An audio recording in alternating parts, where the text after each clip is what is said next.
Hello. Yeah. Turn that down a smidge more. Hello. Hello, hello, hello.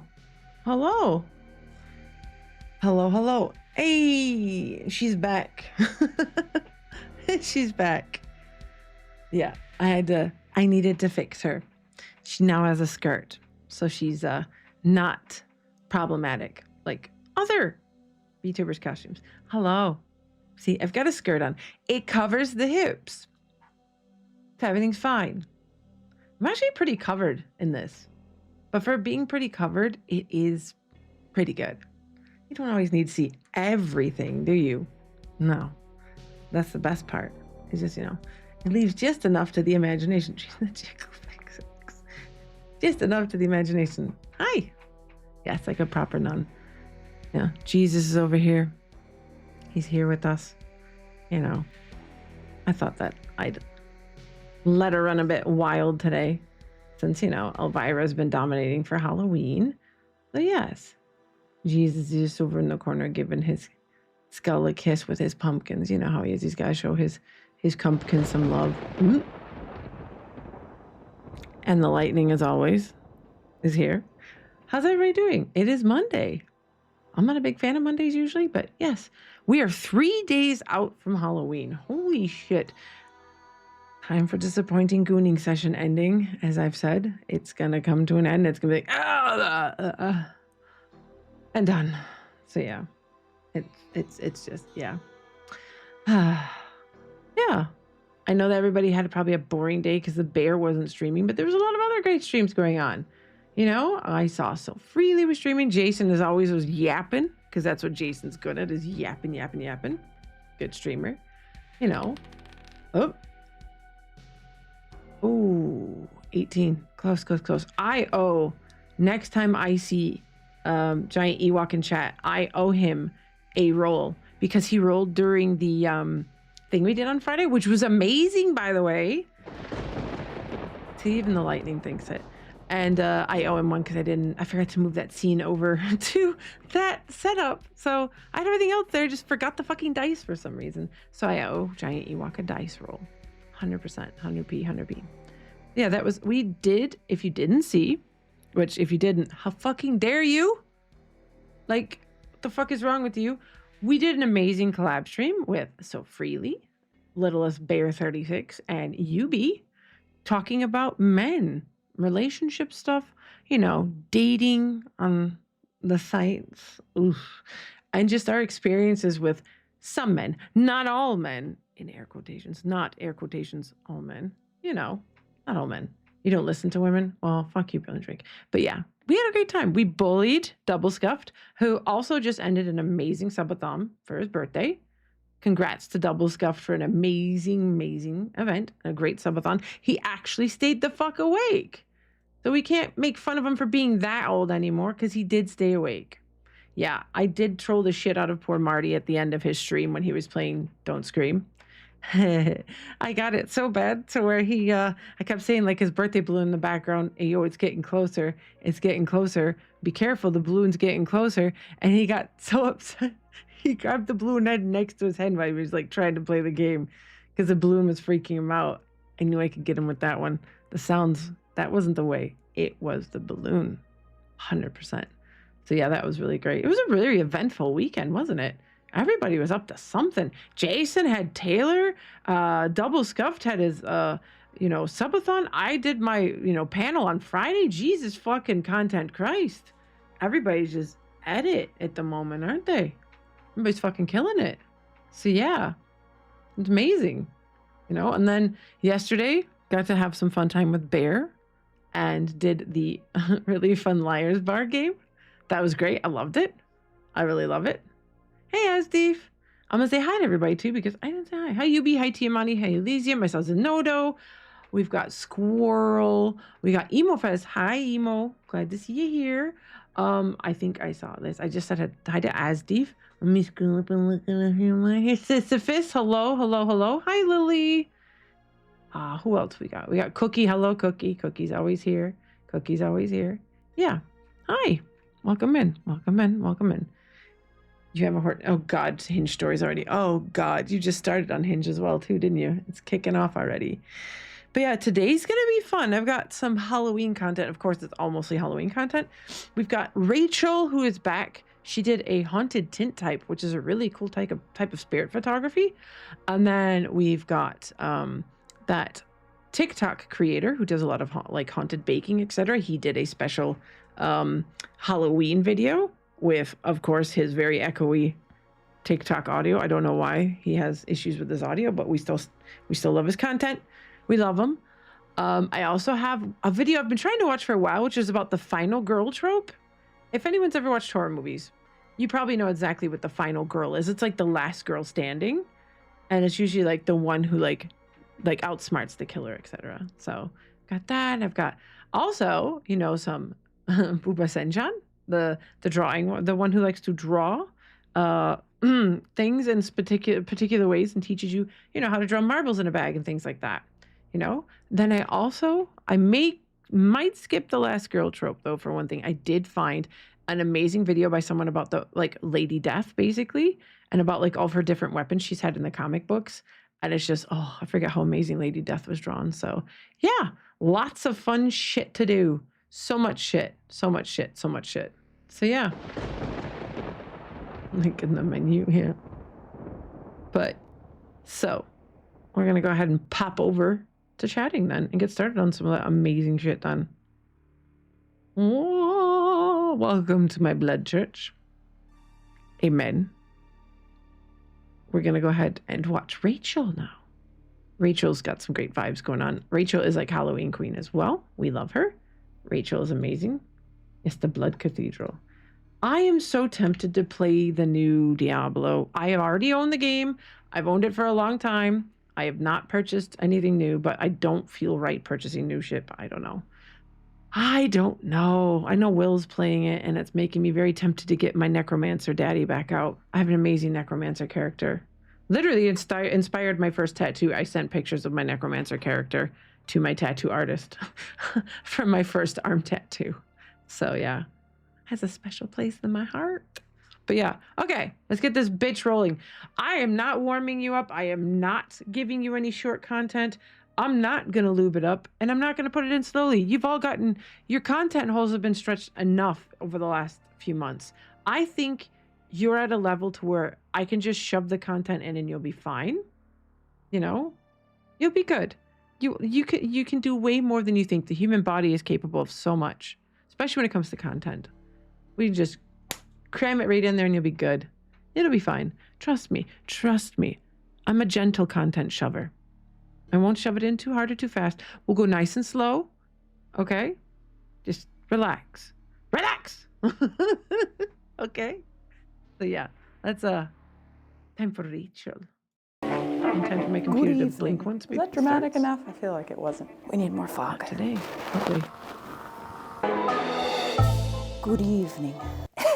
That's too much. Hello. It's giving big Frau Those are very crinkly. This week, we are doing something a little bit different. Something that has always fascinated me is the art of spirit photography that was really big in the 1800s. And so I thought, seeing as it is she has real candles. She's serious about this. Video based on that. This video is going to be broken into a couple different parts. Number one, I'm going to give you a rundown of the history, brief overview of spirit photography is really cool. This is going to be fun.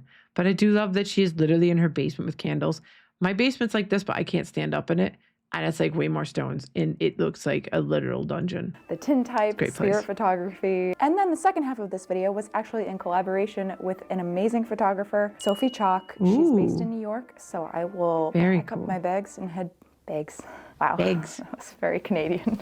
I will pack up my bags and head to New York, where we are going to take our very own haunted tintype. Sound good? Now, normally I don't really do research-based videos because there are far more succinct and eloquent people out there on the internet than me. But Same. Oh, that's cool. Just discovering things in my cursed basement. There's a really old pulley here. Fun.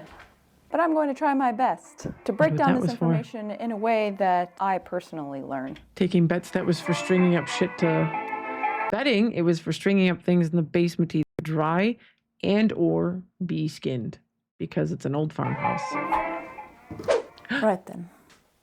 You see my lightsabers? Oh no, not the lightsabers. Picture it. You just acquired the absolute most fire outfit anyone in town has ever placed their eyeballs upon, and you would like to document it. How would you do so? So what started with daguerreotypes, which was a highly involved chemical process and expensive and very, very fragile, then morphed into glass plate. That is a very hard phrase for me to say. Glass plate. And then tintypes. Tintypes became popularized in the 1860s, mainly because they were cheaper, less fragile, and because they were small and durable, they could fit in squirrel. Well, jacket pocket, just like Jake. Oh, Jake's in here. Sup, Jake? A very brief overview of the chemical process of this, because I clearly am not the person to be explaining this. Hold, please. Coating a metal plate with dark lacquer or enamel, then pouring a collodion emulsion mixture, taking the photo, developing the photo, trying to and then figure out how applying to- fixer and sealing the image. You're welcome. Photography was creating images of things that were once invisible. You know, the inside of the human body, frames of motion like a horse's gallop that they've never seen before. And because of all this, people thought that maybe photography could capture life beyond this mortal plane. That led to some dupes and cons called spirit photography. Yeah, Yubi, have fun at Pilates. As you may have guessed, spirit photography also became popularized just about the same time. Where there are humans coming up with new inventions, there is the opportunity to make some bread. Now, you can't have this con without the rise of spiritualism. This all came about around the time of the Civil War. Countless upon countless of loved ones were killed. People were desperate to contact people on the other side. So the height of spiritualism started. So many charlatans involved in that. It was so bad.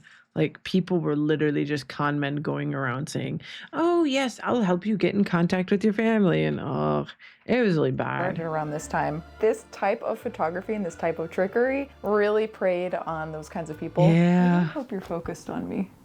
Sometimes when I'm wearing glasses, you don't know that I'm actually a Girl, person. your candle. I Hold can on, barely see just the have left to one. convince my technology that I am indeed immortal. The process of spirit photography been blown varies, I think, person to person and medium by medium. So if it was on tintypes, the process would have been a little bit different than the glass plate version. With tintype, it was more relying on double exposures. The process is not all too different from a film camera these days. You think about it in the most basic terms. If you take a picture of a subject or a video of a subject, and then if you take another video removing that subject, but the same exact setup, layer the two together, then the image of that person is going to be slightly transparent. This is kind of the same idea with tintype photography. I can't really figure out how they would have done this without people catching on. From what I gather, tintype photography kind of has to be done all in one sitting, and so maybe they had the person come sit, they took that exposure, told the grieving mother to get thine booty out of my studio, and then possibly had actors or the spirit. There were also very interesting Victorian habits around bodies and death. If Amaya was here, they would be like, actually, I have a fact about that, because I know Amaya probably knows about this. But they would photograph the bodies. They would actually prop the bodies up for viewing. We're not talking in a coffin. No. They got propped up. They were dressed in their favorite outfit. They were sitting there all nice, and the family would take one last photo with the dead body. I get that one last family portrait in. Yeah, like right before burial. Like, they were like maybe a day or two old, like a day or two past, and they would sit and take a family photo with them. So it was very common in Victorian times. There's also like a lot of culture around taking hair and different types of things and just making like kind of collages that you would keep to remember them. There's a lot of really interesting ones. Like, there's a lot of people who collect these things from like the 1800s that I see sometimes on like TikTok and YouTube, and they're very, very like expensive and hard to find. But yeah, I know I followed a creator that like collected children's coffins from the 1800s because they're very like extravagant, and I'm like, that's a very particular. Yeah, exactly. That's a very particular hobby to explain to someone when they come over. Say, what are all these tiny little coffins? Oh, these are Victorian children's coffins. And it's like, that's a hobby. Yeah. I mean, there's I guess maybe because they're small size and they're easier to collect. But the fuck? Come in and sit for the second exposure. From what I understand, a lot of these were done with glass plates. Now, of course, we can't talk about the con that was spirit photography without talking about Mumler, a Boston-based photographer, which I guess in that case will be Mumla. Hey, that Mumla. I can't even do a Boston accent, and I'm from Boston. Hey, that Mumla kid, he takes wicked cool pictures. That's my best one. Hire me for any Boston-based voiceover work. Boston, the land of baked beans, cream-filled donuts, and con men. And donkeys, kid. So before starting his career in spirit photography, he was described as a kitchen tinkerer and an amateur chemist, peddling his own homemade elixir for dyspepsia. Which Snake I can oil. Only imagine is Bing the bonk. dysphoria you feel. Ding dong, snake oil. That's snake oil. Yeah. That's just another form for snake oil. Snake oil. Bro's literal snake oil salesman. Nice. Whenever someone's like a tinkerer, it's like, yes. Makes me always think of fucking Kellogg. That piece of shit. He was not a doctor. Bro just thought, a shit that smelled like a freshly baked loaf of bread, masturbating, and basically just doing weird shit would fix everything. I can't even fucking remember all the shit he said. Like, I know he definitely believed in like masturbation therapy and things like that. Bro was out there. So yeah. Tinkerers, those guys, and now you all eat his fucking cereal. Congrats. He died from opium enema. Of course he fucking did. I mean, hey, kudos to him for shoving it up his ass and trying something different. Probably just got tired of putting opium in the other holes. I was like, you know what? I'm going to butt chug some opium this day and I'm going to see where it goes. And imagine being found like that. Do you think he was like still receiving? I should probably not like visualize him like just being found with his ass up somewhere. Tube in his butt. Just dead. No. Okay, let's continue. When you order a Diet Coke and all they have is Pepsi. I'm sorry. I had it in my notes in parentheses, Pepsi joke. That's the best that I could come up with on the fly. After realizing that people would pay a pretty penny, quite literally, for photography, he said, hey, I think I'll try that. Now, according to him, while practicing self-portraits and being completely alone in the room, one of his portraits mysteriously came back with a girl made of light. I liked this quote that I saw online. He showed it to a spiritualist friend who confirmed that it was most certainly a ghost. That's most definitely a ghost. And just like that, Bostners began lining up at his studio. Yeah, like how could his friend confirm it's a ghost if he's a tinkerer and this like photography was newer and not very many people knew? Like, what was this person an expert in? Bullshit? Paying as much as $10 for one of the photos. That's a lot. Take your back guesses then. How much that is now. Probably like $100. $379. God damn! So people were paying almost $400 per plate for this. Really sad when you think about it and how much money these people probably didn't have and the fact that they were just so desperate to be connected to the people that they lost. I think he was kind of smart in the way that he was selling himself as just as surprised as everyone else. Shocked that the spirits had chosen him to work through, and every time he saw a spirit in the photograph, Guys, like, holy shit. I'm just so shocked. These ghosts keep popping up in my photos. Like every time I take a photo, they just like to chill in my studio and just so happen to know the people getting the photos taken. Like how fucking dumb. Come on. Even back then, it had to be fucking obvious. It had to be. You're getting all these fucking photos. Like he just so happens to like be able to get exactly your family member as a ghost behind you. At least you got like the ghost Rolodex. What the fuck, bro? Oh my god. Now, he didn't promise spirits all of the time, and one of my favorite little tidbits is that if the photograph didn't come out as expected, aka maybe you got a spirit that you're like, who is that? Then he would gently coach to think about their past and think about a spirit that may or may not have looked like that would be wanting to contact them. Bro, that's like those psychics.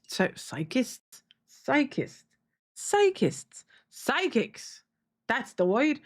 It's like those psychics who do cold, in air quotes you cannot see, cold readings in like television shows or whatever. I forget what dumb fucking talk shows allowed these fucking pieces of shit on their show, but they do cold readings. But what these cold readings actually were them bugging the green rooms where the people were sitting before the show listening in on people's conversations. And these people specifically would come because they'd lost loved ones or wanted to contact loved ones because they were grieving.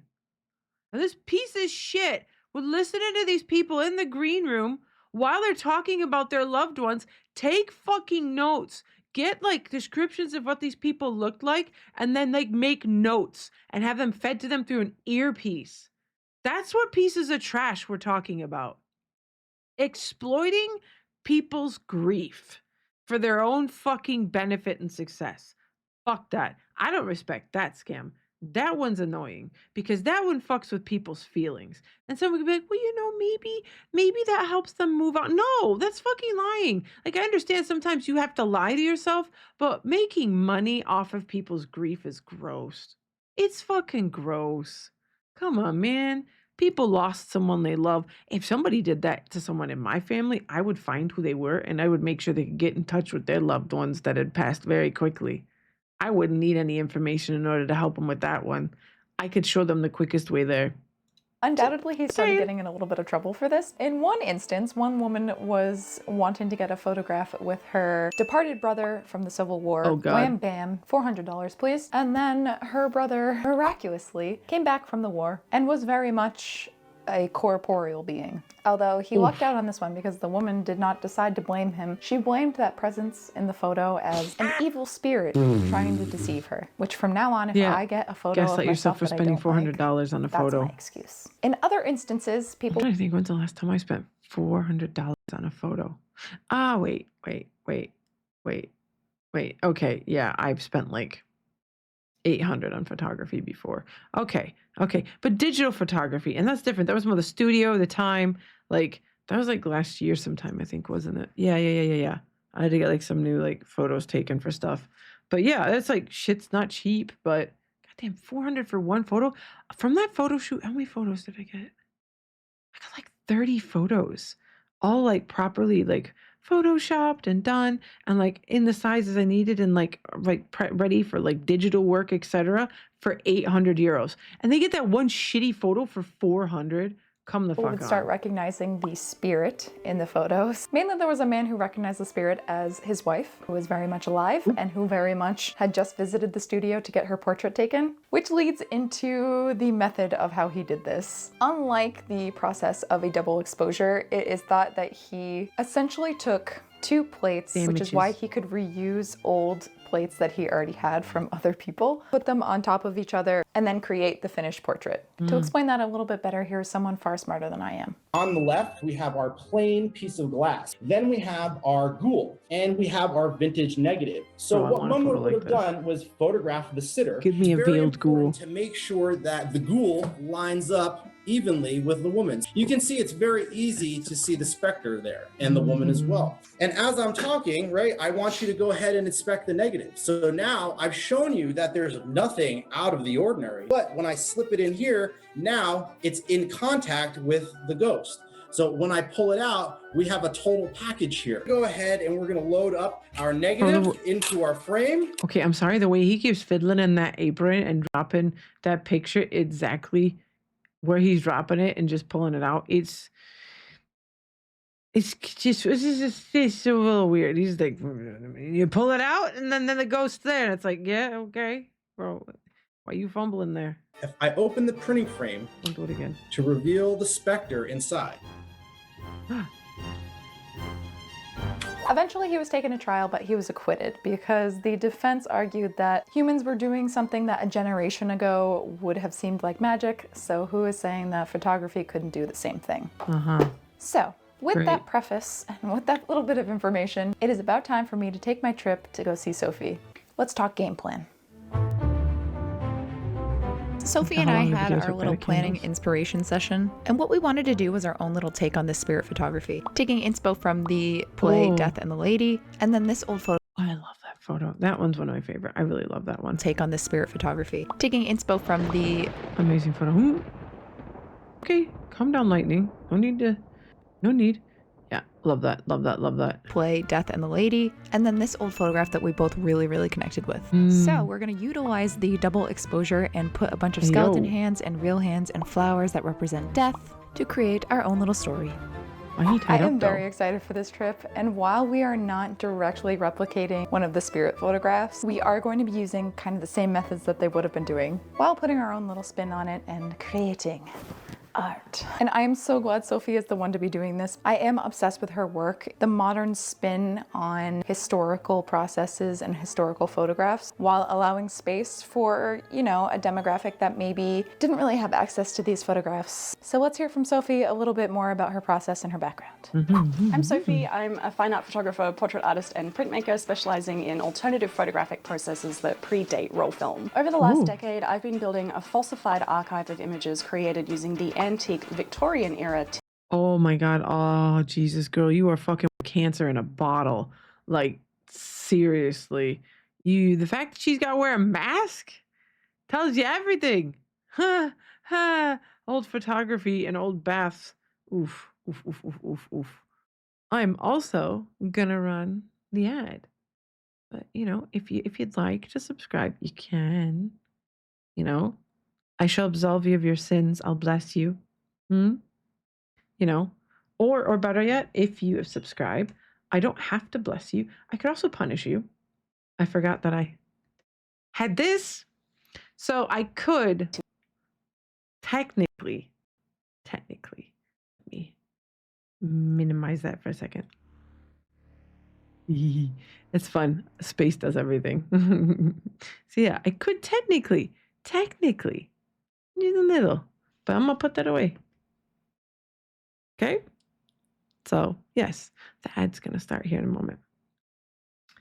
There's also like, I have a couple other I never really used yet, but I could also, you know, hurt you in other ways.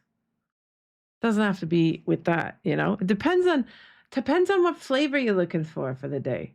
Are you looking for the yandere, or are you looking for, you know, yeah, I know you hate those.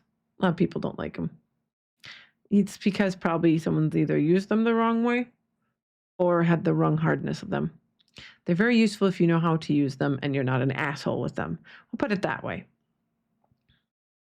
You still stick to being a respectable chatter and not engage in inappropriate comments. Very good, Elysium. Just being such a lady. You're so ladylike. Thank you. Such an amazing, demure lady. You have to. But yeah, let me put this one anyway. This is a bit threatening. Let me just put that away for a moment. We got a minute in the ad break left still. But yeah, I have wax stripping. Hey, yo, why I get the googly eyes? Why you gotta do the googly eyes? You know what the good part is with the googly eyes, though? I have set them to go away after a certain amount of time. So you get your ha-has and your fucking hee-hees, but then they go bye-bye. And then they're gone. You know? And then I get my eyeballs back. Fuck you. Fuck these things. I can't see shit. I don't see shit. I don't see nothing. How dare you? How dare. Thank you. Oh. Now you can't get them for a while. Ha ha. Ha ha. 20 seconds left in the ad break. Okay, all right. Yes. Cat of nine tails, barely have to aim. Yes. There's different tools for different purposes. All right, Percifer, don't get too much hair on my habit, please. This cat, I tell you, he does whatever he wants. But yeah, okay, we are done with the ad. And I think I might just plow through the next one. I don't know. Plow through like your mom. Plowed through her last night. And your dad, you know, he watched first, but yeah. Type process. When making a portrait, I never really want to directly recreate the past. I'm more interested in creating imagery that as you lean into their historical elements, there's kind of a breaking point. When you really look at the details of my photos, whether it's fabrics, makeup, prop design, or even a combination of different aesthetics from different decades on a Victorian process, you'll realize that you're actually looking at a piece of contemporary art rather than something from the past. And with that, I think I am just about ready to pack up and head to New York. Let's go make some magic.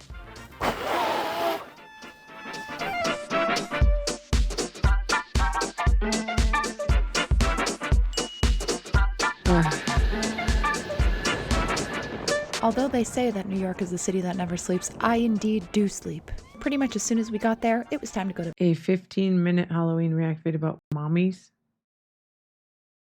Mummies. Wrong kind of mummies. I'm sure mummies are great, but no. bed. I need mommies, not mummies. The next morning, I gathered all my props, fueled up, and we were ready to head to Sophie's studio.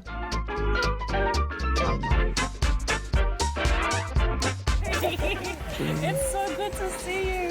I can't believe it. Sophie and I have known each other mutually on the interwebs for many years, so it was such a dream come true to actually meet her and get to work with her. What can I find out? Oh, I spent some time really cool. ogling her previous work, Oh, wow. as you do.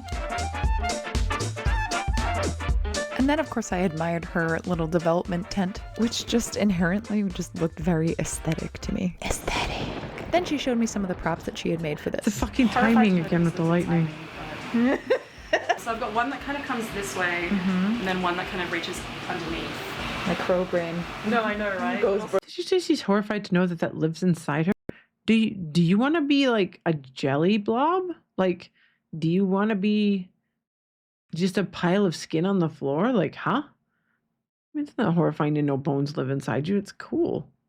They support you in everything you do. They're there for you. They hold you up. They keep you standing, literally. I got a white rose because I feel like that's quite kind of known for grief and death and stuff.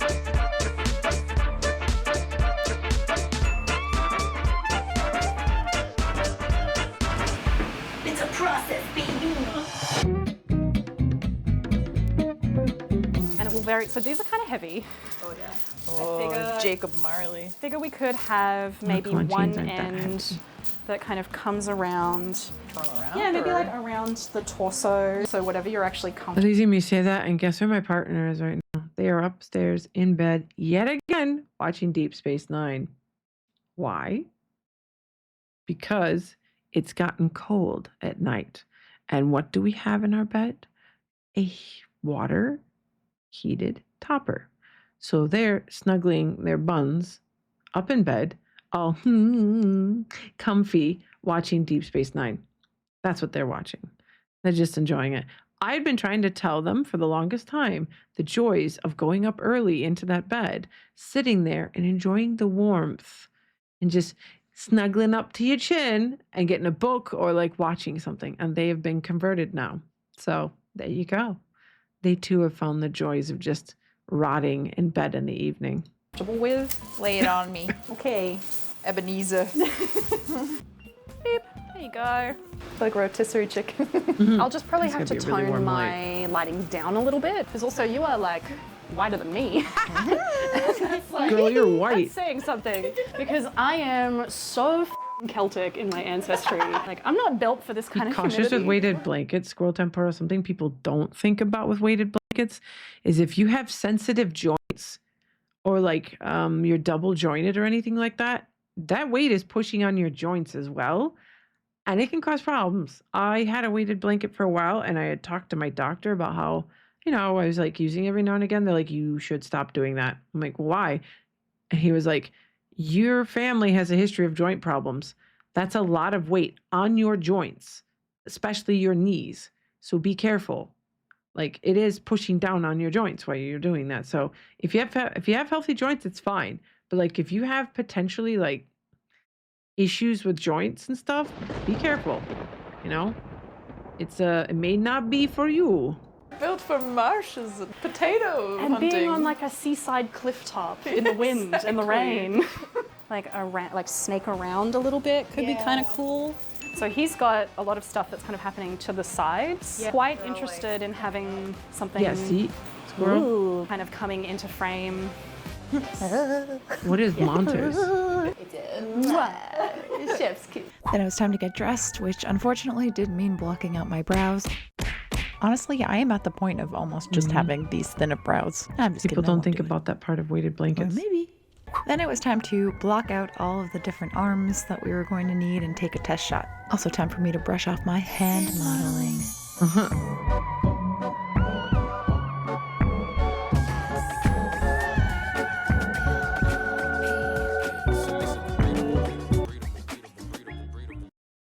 Thank you for the 2-month subscription, Mofez. Thank you. Hope you're feeling okay.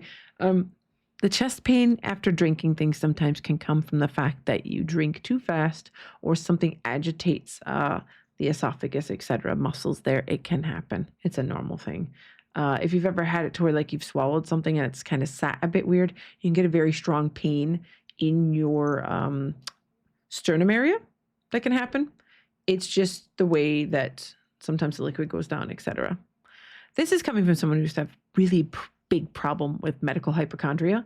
I've gotten way better with it, and just rationalizing and talking things through and talking to yourself helps a lot. So if you're ever feeling like something's wrong, like this is my best tip because I know a lot of people suffer with this.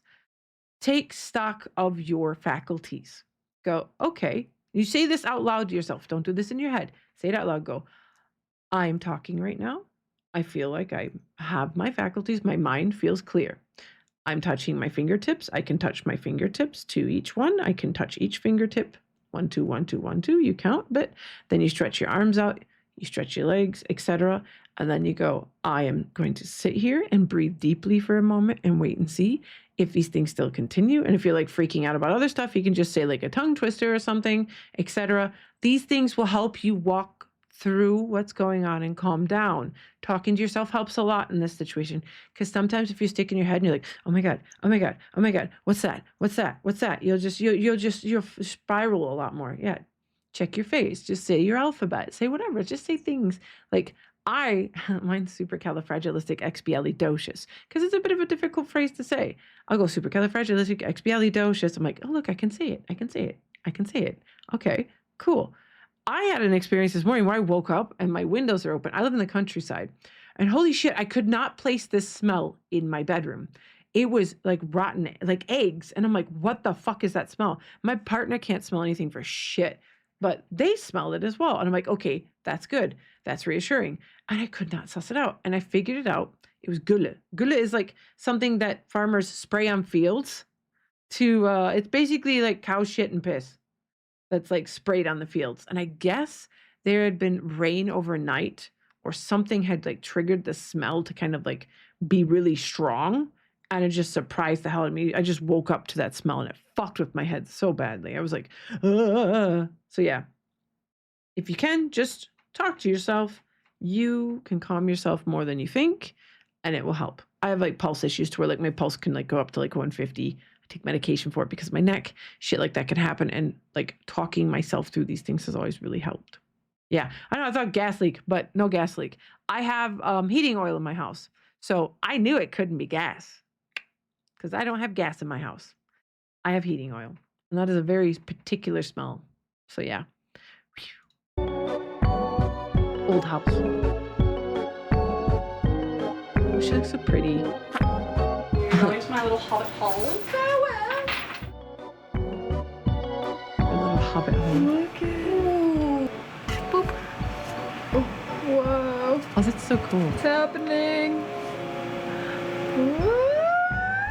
Okay, so should we just like go buck wild? Let's do it.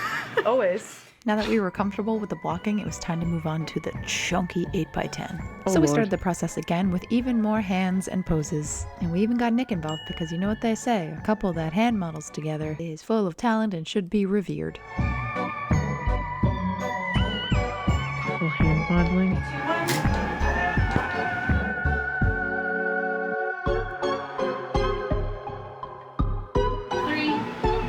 Eyes wide, bring the fear, you're being absolutely haunted. 3, 2, 1. Those are good noises coming from your cocoon. Of course. Look at all those details. Can you see how crispy that starry is? Go under the fix, baby. Go on. There we go. So like Chemical baths like are cool. haunting. Look very cool. at it. Wow. Oh wow, that turned out really good. So we ended up doing quite a few different versions of this same setup, which I just felt like each version had its own unique feel and its own unique story, which I really, really love.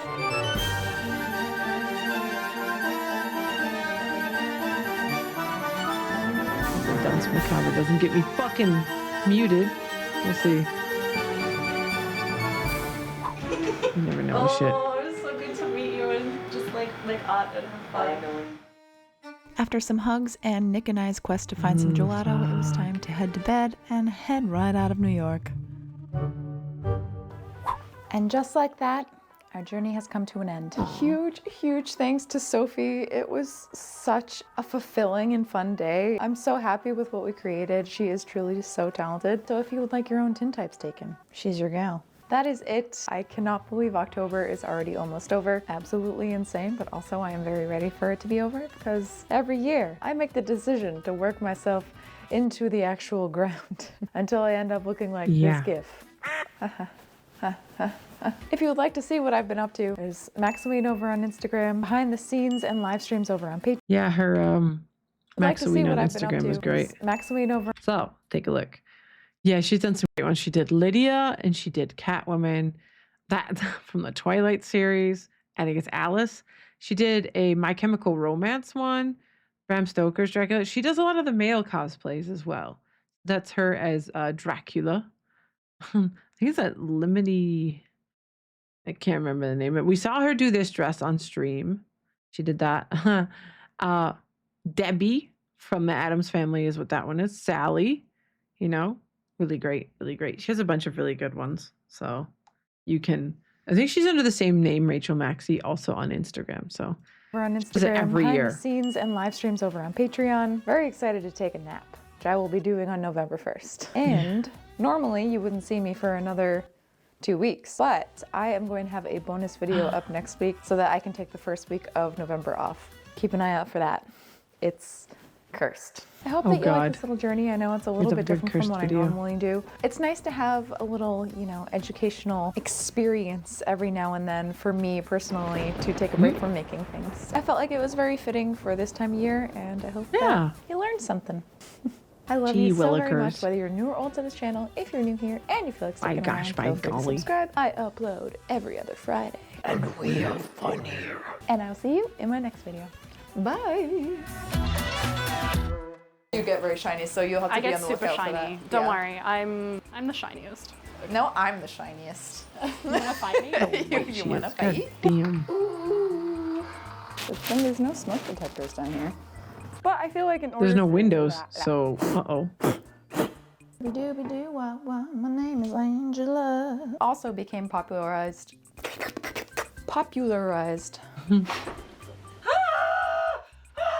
Exactly. Wax. All right. The problem with it. Began lining up as. That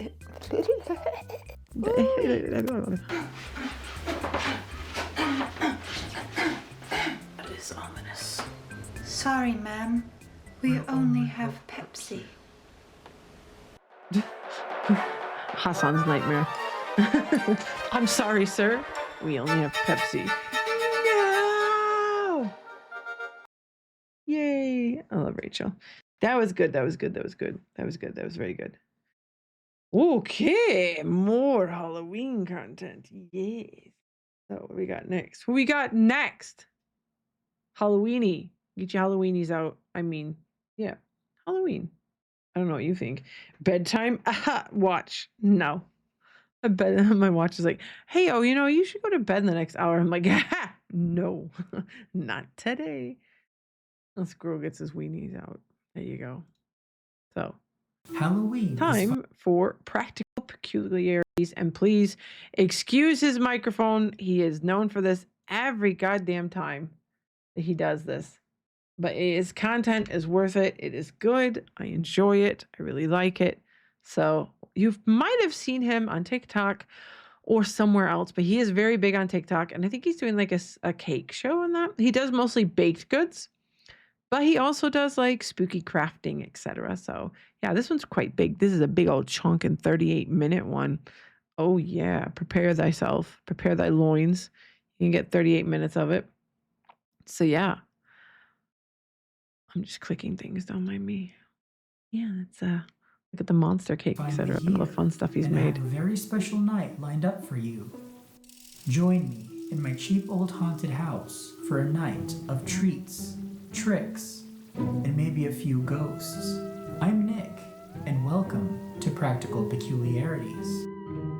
You think this man would get a better mic after how many years of doing this? It's still. Happy Halloween, and welcome to this year's Halloween special. We had so much fun last year jumping into the bogey book with the deadly dames and going into the 1920s and stuff. But this year, it's a little different.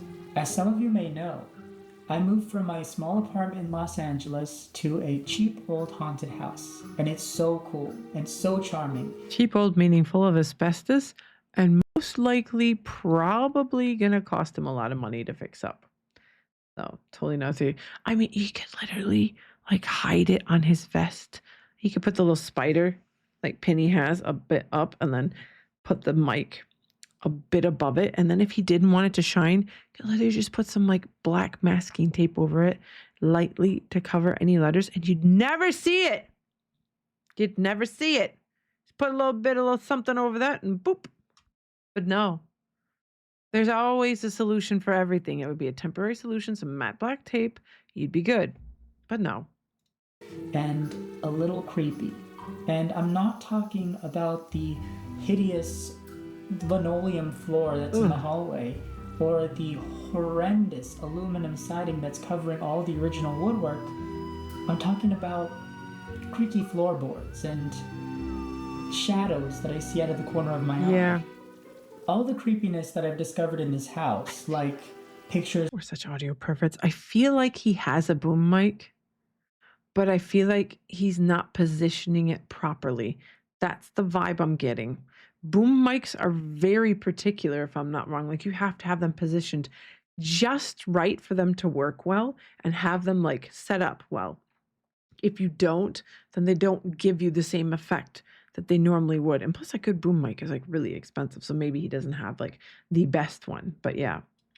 Of old family members behind the fireplace and yeah, from the side, exactly. That makes me think it's misplaced. I can't help but wonder what Halloween must have been like throughout the eras since 1900. From the year 1900 when this house was built to 2024, so many things have changed in terms of costumes. I love the banister though.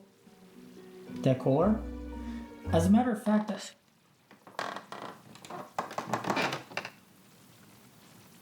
my house. As a matter of fact, that's my stairs when you go up and down them. Not again. There's, you know what the freakiest part is in my house? So I had to get the wall redone under my stairs that go up because that goes down to my dungeon. I mean basement.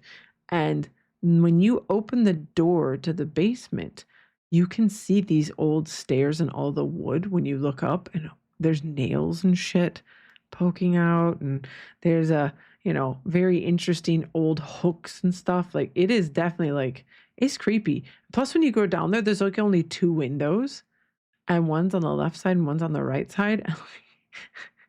It's dark and you have to like kind of scrunch and it's just all old cobblestone. It is scary as fuck. I could make a really good horror movie in my basement. I mean, this one's great. And plus on top of it, it's got that like musty like feel to it. It gets a bit warmer down there and like humid. It's just part of like this house. And yeah, there's no mold. I check it. I have like stuff down there to make sure it doesn't happen, but still you open it and you just feel like, oh, a body would rot so fast down here. So yeah, that's what my basement's like. I'll go inspect him, Kate.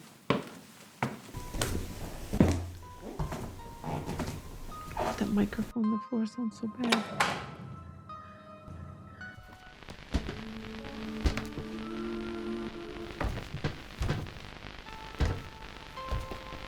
Those floors, though.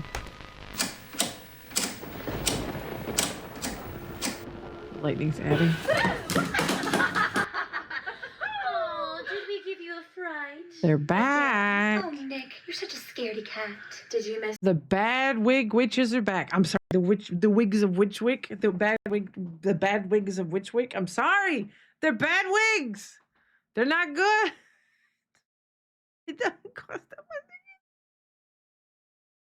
much. The bad wig, they're just bad wigs. Bad wigs. us?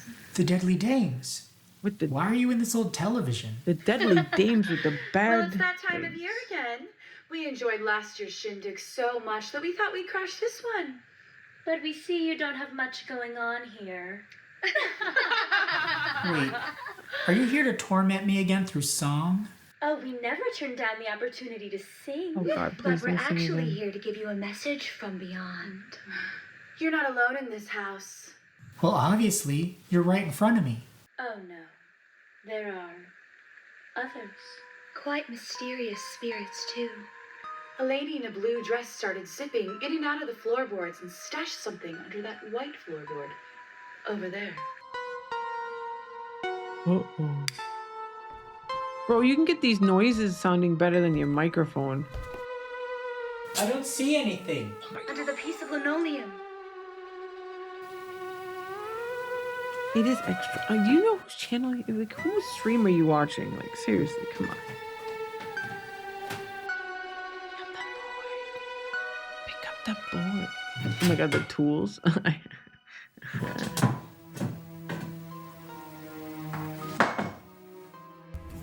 Tetanus, that's what awaits you there.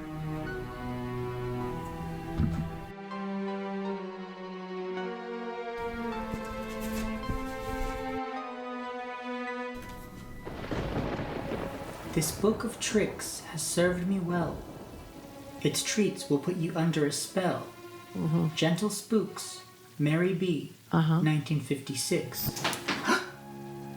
Girl, I saw you turn your flashlight off. Don't you act like you didn't. It did what. Peculiar. I swear I saw his hand twitch on that light. 1956. Yeah, you saw his finger move.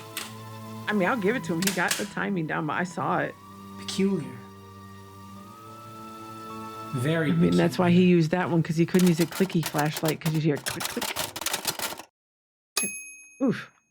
The pamphlet that we found in the attic is called Cut Up Cakes, a calendar of new cake making ideas. Why does it look like you are in an insane asylum cooking in their kitchen, my dude? Apparently, it belonged to Mary. Like an old, And like, we're actually in abandoned Mary's mental kitchen. asylum or something. Well, it's my kitchen now, but I it do used like to the be tile.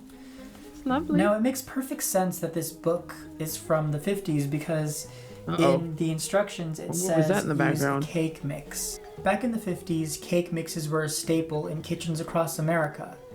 But there's one problem. I think they're absolutely horrible. I hate cake mixes. But I do believe that they can be doctored up to make them taste less artificial. So without further ado, I give you my version of the Hallow Witch Cake from 1956. Preheat the oven to 350 degrees Fahrenheit and gather all the ingredients. A man using a box cake. All right. To be fair, that's unfair of me. Most bakers do use box mixes. It is kind of like an industry-wide To a thing. bowl, add 1 Cutie box of said it. spiced cake mix. Add 1 cup of each. Sugar, At least in the United States, flour. not here. and canned pumpkin puree. Oh, that shit looks nasty. Dump in 1 cup of sour cream. And crack in 3 unborn chickens. Add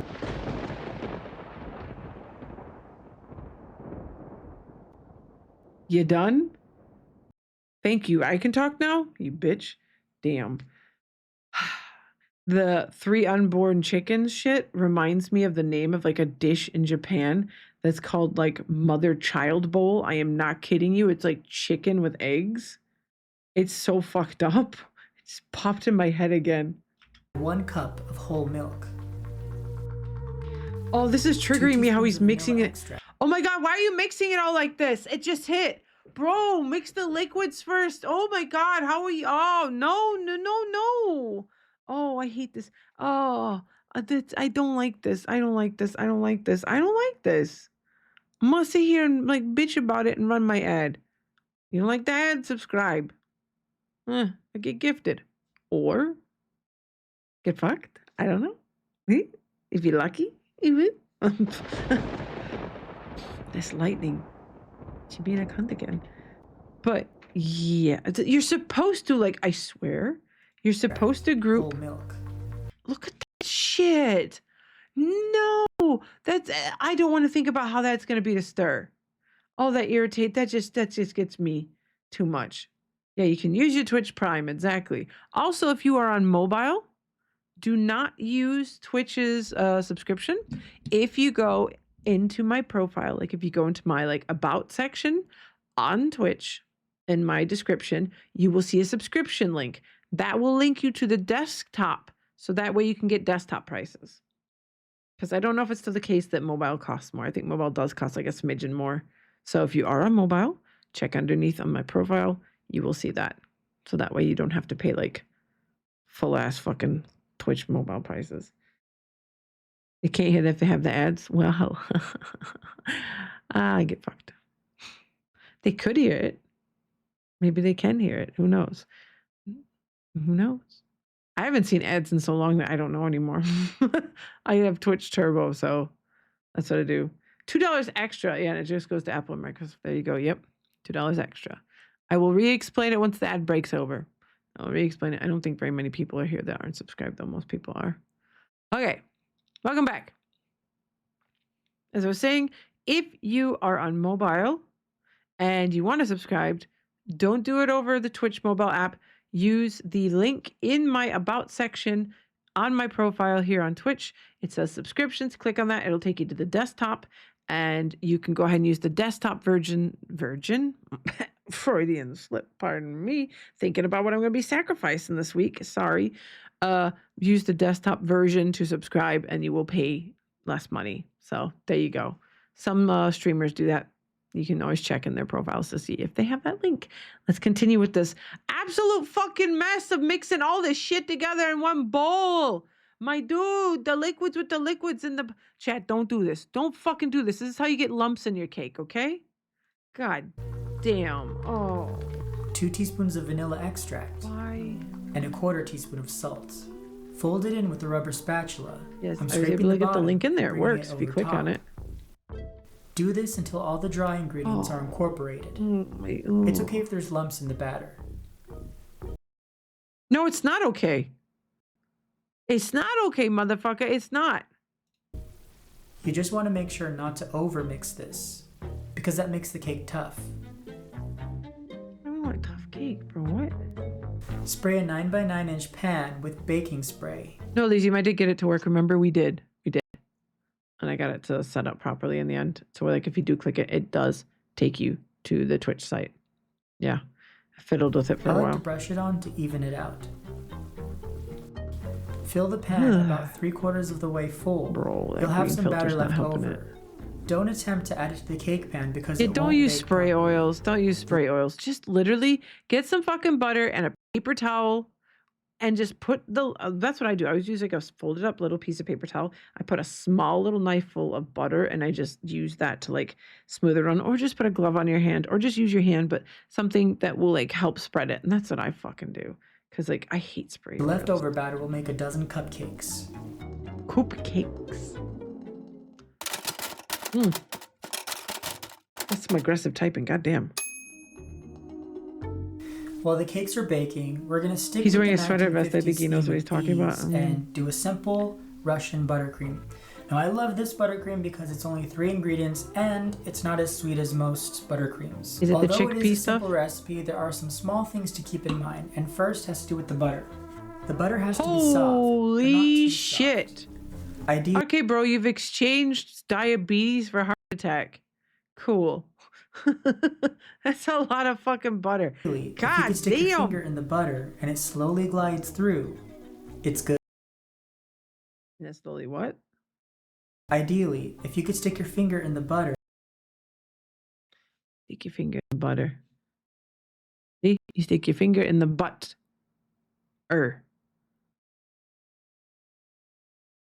and it slowly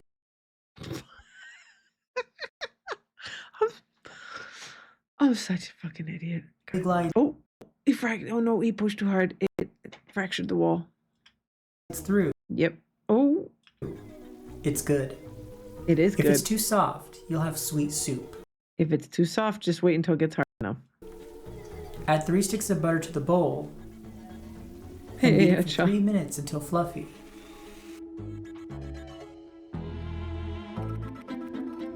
I think he has the chickpea method, doesn't he? Add 1 cup of sweetened condensed milk. Bro, and where's mix that for 1 less sugar? minute. Stop bonking me. I know. And he was sticking his finger in butter. Slowly. He did it slow. He didn't have to do that. He could have used a knife or a toothpick and be like, look, easy. But no, he jammed that shit in that hole. Yeah. Bro, condensed milk. This is less sweet. Puts condensed milk in 3 fucking sticks of butter. Jesus Christ, my man. He has an old ass mixer. God damn. Right now you're witnessing the death of my vintage mixer. I literally just said it. Poor girl. Add 6 ounces of softened cream cheese and beat on low speed for 30 to 45 seconds. Going on low speed, just got it. until incorporated. You don't want to overmix this because it'll curdle. Once it curdles, there's no going back, and you've ruined Halloween. Okay, calm down. Damn. So follow directions. In the end... Yeah, those are Zanotto's cultivated emotes. Zanotto is the curator of emotes along with parts of the community like Torin and Squirrel, and, you know, they just like to have funsies with the emotes. The frosting should be smooth like a canned frosting, not light and fluffy like a cream. Uh-huh. Divide the frosting into 3 bowls. 3? Are you gonna crumble the cake into one of them? Slap that shit in there. Bam. So I'm going to color these in 2 colors, black, orange, and then we're keeping 1 white. So my method of doing this and getting intense colors is a little unconventional. And he says unconventional, the lightning goes off. Oh God, what does he do? It's optional, but it's definitely encouraged to get the brightest and richest of colors. I actually explained this method in my new... Yeah, Squirrel, that is your only emote. You only said it like 50 billion times that day in chat. You're like, look, look, look. Spam, spam, spam. I'm like, I see. I saw it the whole time. And I was like, I'm not saying anything. I'm seeing how much he says it. And you just kept spamming it. I'm like, yes, I saw. You linked me the original tweet. I saw. I'm like, I get it. You really like that one. I'm glad that you enjoyed it. New cookbook, Peculiar Baking, A Practical Guide to Strange Confections. In my chapter, Conjuring Color, I teach you this process. So, it's fairly simple. What is this process? For the first bowl, I'm going to add 1 tablespoon of black cocoa powder and mix it in. You can see that it turns a grayish color, which is a good base for making a deep black.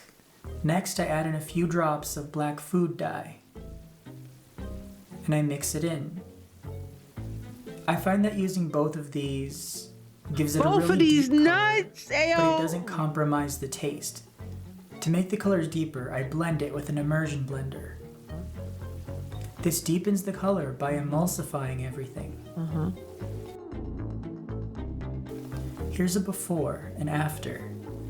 Since blending the cream softens it a little, I'm going to put it in the fridge until I'm ready to use it. Nobody likes soft. You need it hard. I do the same process with the second bowl of frosting, except I add some orange and a little bit of blue food dye. Adding blue ages the color and gives me a more vintage look, which I'm going for. And again, I hit it with the immersion blender to amplify the color. Usually I don't use aluminum foil for a cake board. I don't know why I move my hand back and forth like I was jerking a blender off with so the it's perfect for this cake. So I'm going to crumple it up and smooth it out to create a texture. Hey, the angles in the texture tell will help Zanotto's not here reflect... because Zanotto ain't shouting motherfuckers out. He's probably busy with his goddamn cat. There we go. 2 of them. It's like, you know, that's me right now. That's me. That's literally me. Fuck! That's me. Sunflower seeds, every fucking word. It's a nightmare. Okay, so the thought process is basically... Annoying me. That's not the thought fuck. That's the thought process. Oh, it disappeared. You get another one because we did it twice. Very good. Could you move your camera to top bottom right? In theory. Breaking shit? It's because I basically when I guess someone clipped this doof. Who clipped this clip? That. Yep. Oops. Yes, I can. I know what you mean. Of course Torin clipped it. Torin. Let's have a look. Torin Horn? Yeah, Torin is a whore. Light in an interesting way.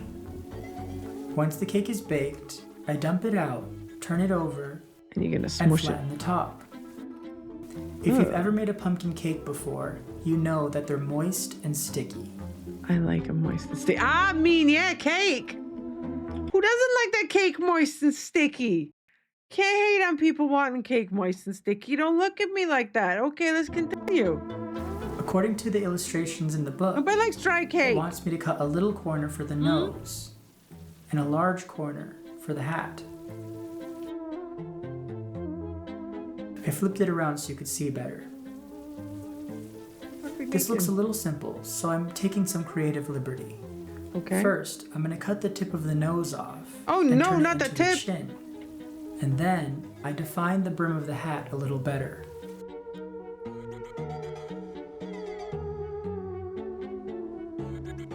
You what?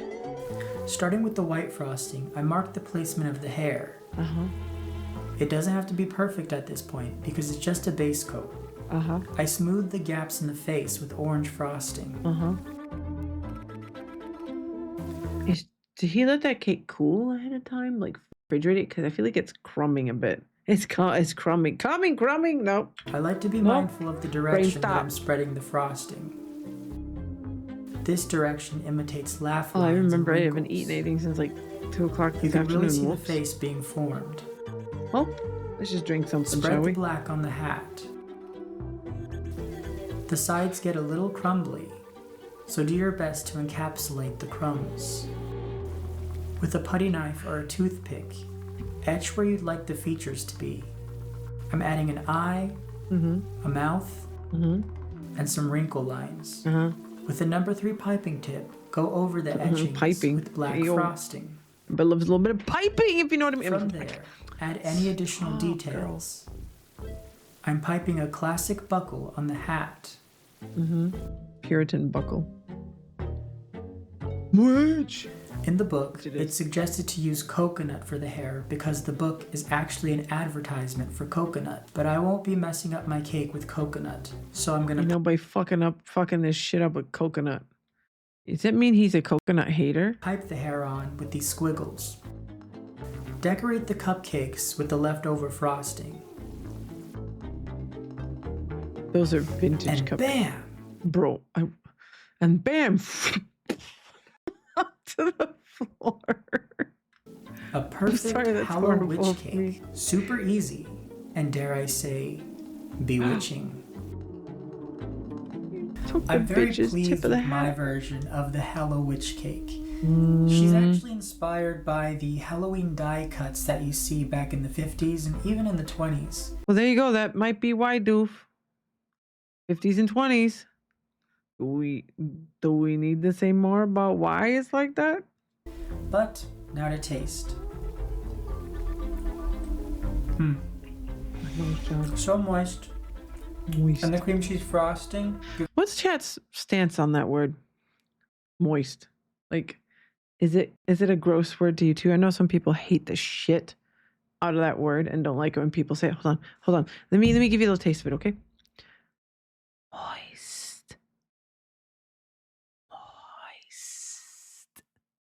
Is that it? Moist. Moissanite, sorry. It is. Some people get really weird with moist. You know what it is in German? Feucht. Feucht. There you go, feucht. I get too feucht. Okay. Gives it a nice tang. And like the book says. Succulent is your moist? You don't like succulent? Succulent? Succulent? That succulent moisture. Succulently moist cake. Oh, the cake is so succulently moist. All right, I must start off to charge for this. I must stop saying words. Or a mad witch is up to you. Gosh, I think she's that's actually your favorite. Ooh, she a bad bitch. Oh no, don't let these bad... Doof. Are those not the shittiest wigs you have ever seen? Please, somebody, tell me those are not the shittiest wigs you ever seen. Those are bad wigs. Bad wigs. So bad. Come on. Come on. Shake and go, baby. Exactly. What the fuck are they singing? I'm hearing Buggy Man Boob. In the shadows where the whispers creep, under the bed where the children sleep, a figure dwells in the midnight gloom. It's the boogeyman shrouded in a cloud of doom. With eyes like coals and a breath like fog, he lingers near in the darkened bog. He knows your fears, your secrets deep, and grins with glee as you start to weep. They're stuck in a box. Boogeyman boo boo boo. I hear Boogeyman Boob. Is it just, I keep hearing Boogeyman Boob. Boo boo boo. Boogeyman Boob. Boogeyman boo boo boo boo. Boogeyman boo boo. Don't close your eyes. Boogeyman's getting rubbing one off screen. For the boogeyman prowls lurking around, deep in your mind where nightmares thrive. It's his attempt to make like those 50s. Oh my god, girls, get in tune! They thought they did something there, but they didn't. Oh my god. I mean, hey, Boogeyman. Give me a call, bro. That mouth do, though. Nightmares thrive. He dances and twirls, keeping fear alive. Wow! That shit was out of tune. Thank you. Could have done that way sooner. I look forward to decorating for Why'd you Halloween do that to us? every year. Ever since I was a kid, I've been obsessed with Halloween decorations. While other kids played with like toys and teddy bears and stuff, I played with Halloween decorations. Aww. And, you know, I never grew out of that. So here I have some of my most prized possessions. These are vintage Halloween. What in the fuck is this? Jesus, those are nightmare fuel. I don't like the 1950s and those the Halloween decorations. I don't like the look of them because it's just no. Just no. Halloween paper pulp jack-o'-lanterns. And they span from the 1930s to the 1950s. We need to ask the mods. I ain't adding shit right now. I don't know if Elysium is busy fishing still. Zenodo is off somewhere being a goon. I don't know where Ganodo is right now. He typed his first, he shot his first shot, meaning by he wrote first in chat, and then he rolled over and fell asleep. 50s.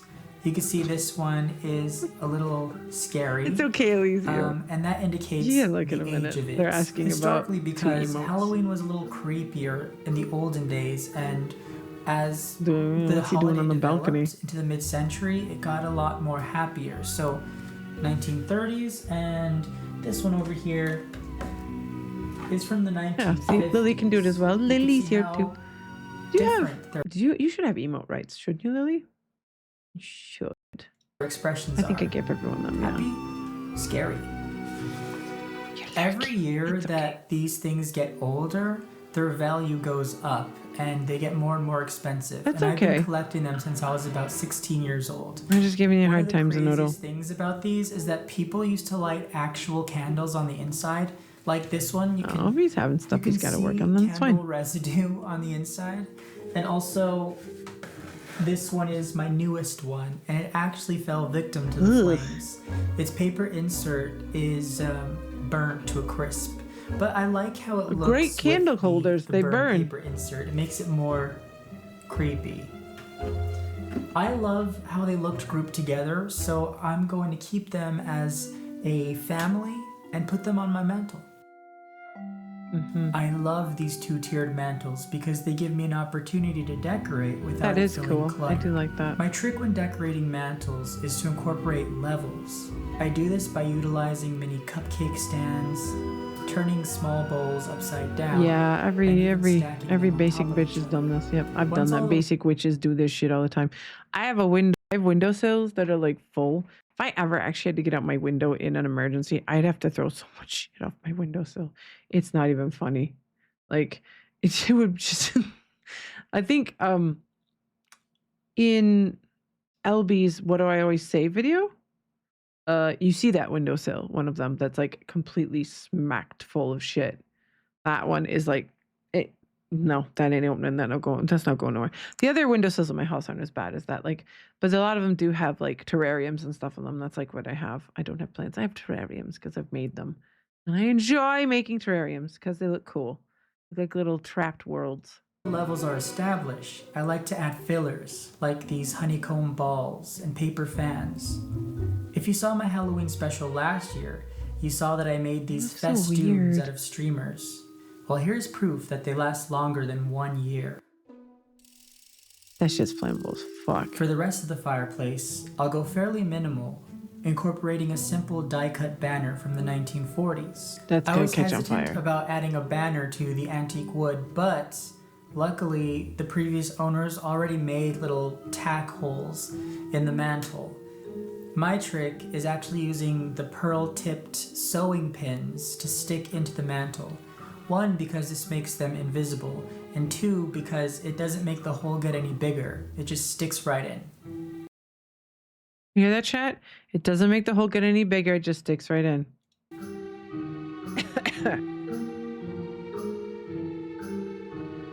I added another banner to my living room mantle, and I clipped some vintage trick-or-treat bags onto it.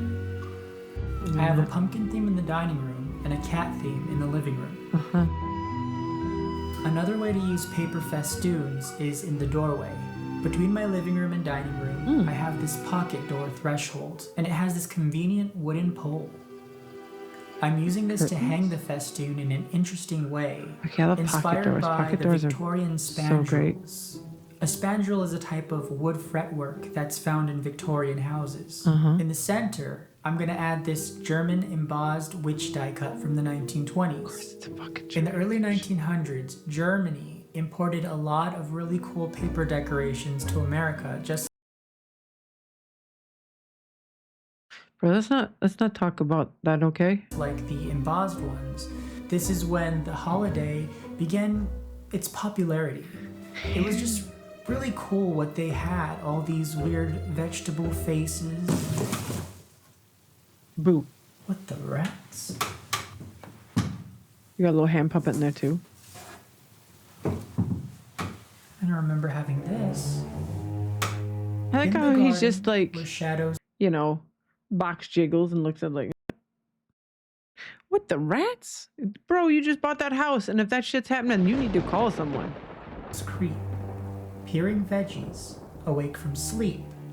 Ghoulish goblins from below, carved to set the table aglow. Mrs. Jack-o'-lanterns, Amy and Miss motherfucker. Catherine C., 1902. Set the table aglow. Guess I'm not done decorating. Aggressive typewriter noises. Ooh! Ding! Tonight's craft is inspired by these early German pressed paper jack-o'-lanterns. Listen, just because it's early German doesn't mean it's good. Like, you know, I know we've got St. Martin coming up with the lanterns. St. Martin is a hold on. Let me pull up the official explanation because I only have it in my head.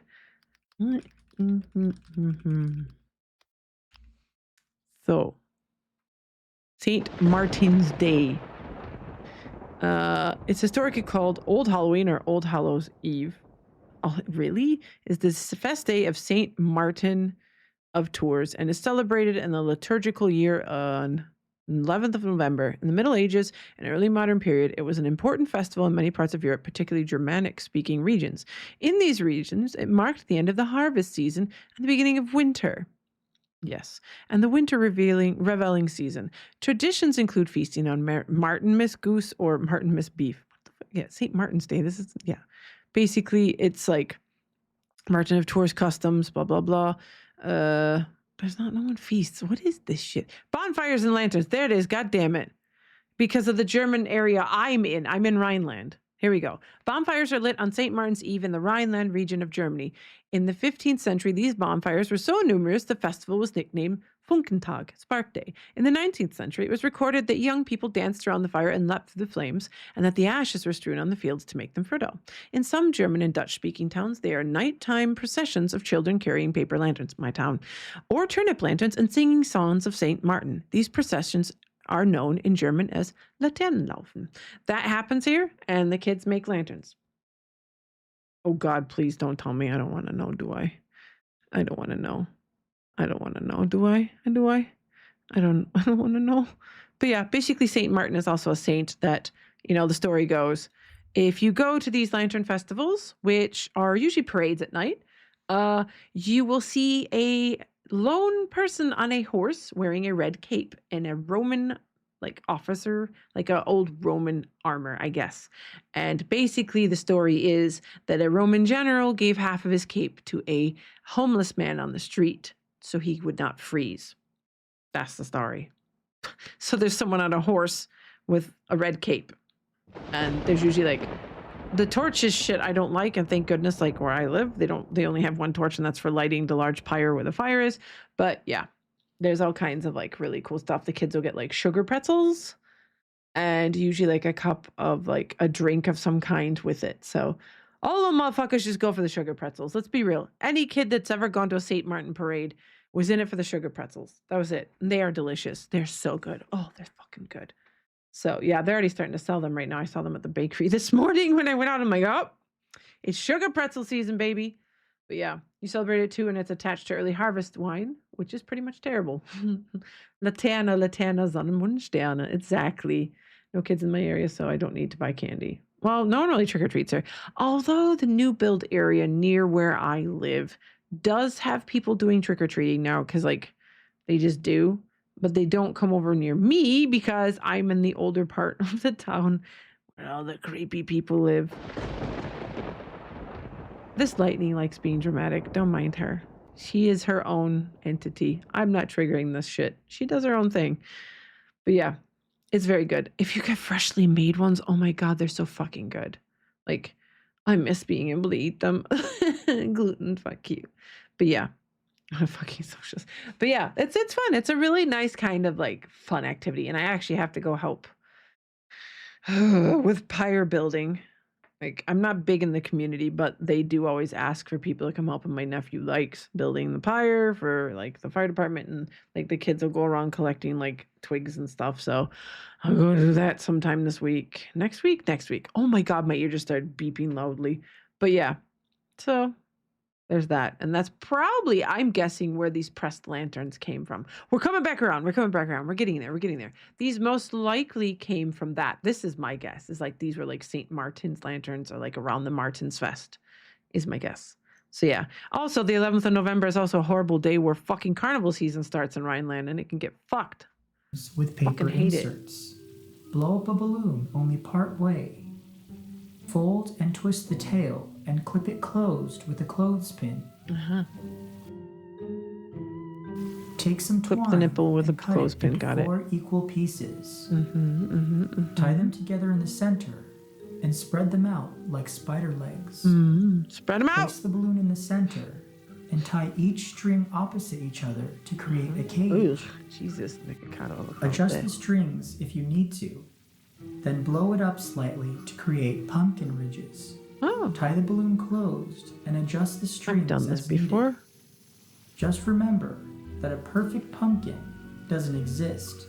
From there, I add lukewarm water to a bowl. Mod along Podge? with matte Mod Podge. There it is. Done this before. I'm using plaster gauze for this instead of newspaper for a few reasons. Oh, first, powder from that's horrible always. That it dries faster. It requires less layers. Yeah, and but lastly, the powder is so it's gross. more durable. Dip the strips in the water glue mixture and layer them on the balloon. You want to add 3 layers, making sure to alternate directions for more durability. Using watered down Mod Podge is a great trick for a rock hard shell. Oh, really?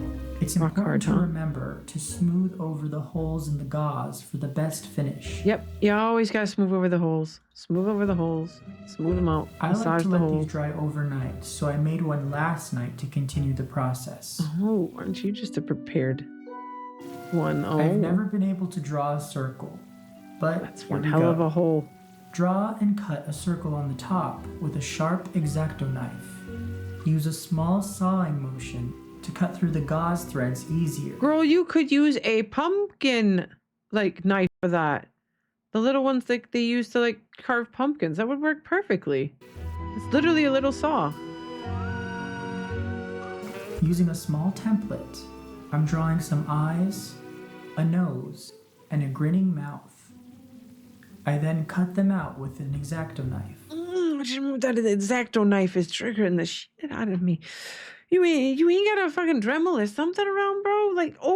You use that to cut cardboard and shit. Not that. This is rough to watch. Trying to make it look, it's super easy. It's the way you're holding that is just worrying. Next, I grab some ready-to-use And that powder right there is exactly why you don't use that shit. You use newspaper. Yeah, it's durable. Look at that fucking powder. Next, I grab some ready-to-use joint compound and smother it over the pumpkin. Okay. This stuff will give the pumpkin a smooth finish without having to sand it. At this point, it doesn't have to be completely smooth, but make sure to smooth over the cuts to spackle down the loose fibers from the gauze. Once the joint compound is roughly spread, I place the pumpkin. Okay, for a second there, I thought he was going to spray that on top. I was going to be like, God damn. And allow it to set for about 30 minutes. It doesn't have to be completely dry. I use the glue water mixture from before and smooth it out with a sponge. Yeah, you wipe it down. I also like to use my fingers for smaller spots. Me too. Hey! Fingers for smaller spots. Am I right? Hey? Oh, my me, I'm hydrating. Continue. Place it on the spray paint can and let it dry for 45 minutes. To a small bowl, add some Mod Podge, a bit of acrylic paint, and water to create sort of a primer. Don't look right. Ooh. This helps encapsulate everything and makes it much easier to paint. It doesn't have to be perfect. We'll pause for a second because there's an ad break. Yeah, the ad breaks are back at what they were before because otherwise Twitch would just force them on everyone. So I put them at the lowest, but 2 an hour is okay. It's not that bad. The wash of Mod Podge. Why didn't you just use news? I get it. Because the plaster stuff is more durable because it's not as porous. Problem with newspapers, you have to do multiple layers. There's that too. But Jesus, that was powdery as fuck. He's getting the result he wants from it, though. Technically, he wants that 1950s, 1920s, 1920s, 1950s, weird orange wash to it. So that'll definitely do it. But I'm not a big orange and black fan when it comes to Halloween. Yes, strike me dead. But yeah, I'm not a big fan of that. I prefer black and purple and green type of colors for Halloween. But that's just me. Fun times. We got 20 seconds left and then we'll continue. In nomine Patri et Spiritus Sancti. Amen. And you shall be freed from the ads, my child. You shall be free to go out into the world and continue to consume content. Amen. Or you'll get a fucking paddling from me because you're not fucking subscribed. Let's continue. This is just a base coat. Set it aside to dry.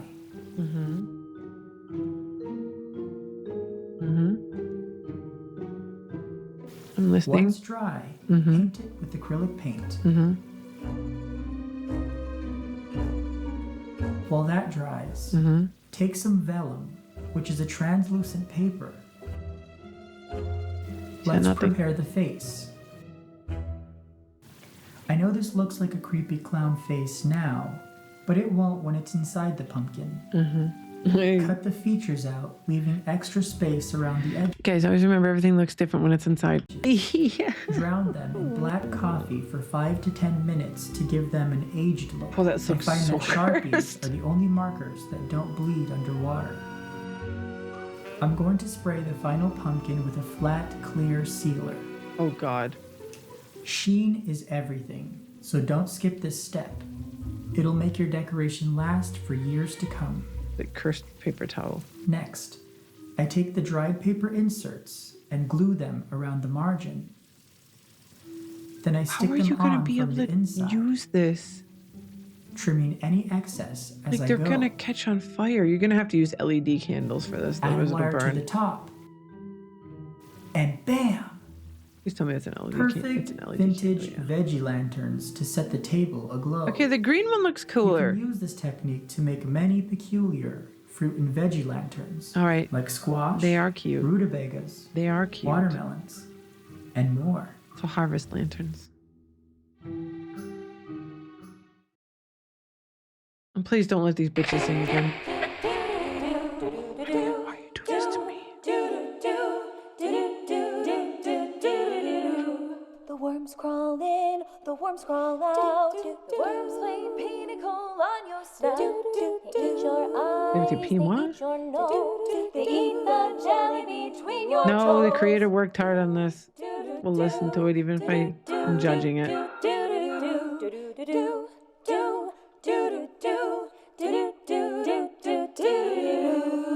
big green worm with rolling eyes crawls in your stomach and out your eyes. Your stomach turns a Plus with like nothing else playing, it's just and pus comes out. that dude's doing like piecing out as well. The worms crawl in, the worms crawl out. The worms They're in his lay basement singing. pinnacle on your snout. They eat your eyes, they eat your nose. Is that a They eat band? the Boy jelly Genius? between your toes. Do, do, do, do, do, do, do, do, do, do, do. Oh my god, those stairs, bro. Also, you said Boy Genius? I don't think they're named Boy Genius, are they? We're looking. Oh my god, everything's in here.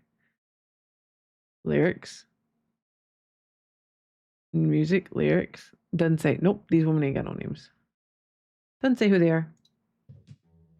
This coal miner's harvest stew You're is memeing, I a was gonna staple say. at my Halloween table every year. It's hearty, festive, and so easy to make. Watch your fingers. To a bowl, add 2 stalks of chopped celery, 2 cloves of minced garlic, a This half audio now. tablespoon It's of fresh sizzling. grated ginger, 2 tablespoons of soy sauce, 1 tablespoon of brown sugar, and 2 tablespoons of all-purpose flour. All together. Set the bowl aside and grab your beef. It's important to use 2 pounds Remember, of chat, chuck grab your beef. roast beef with marbling. The marbling in the beef will ensure that it cooks to tender perfection.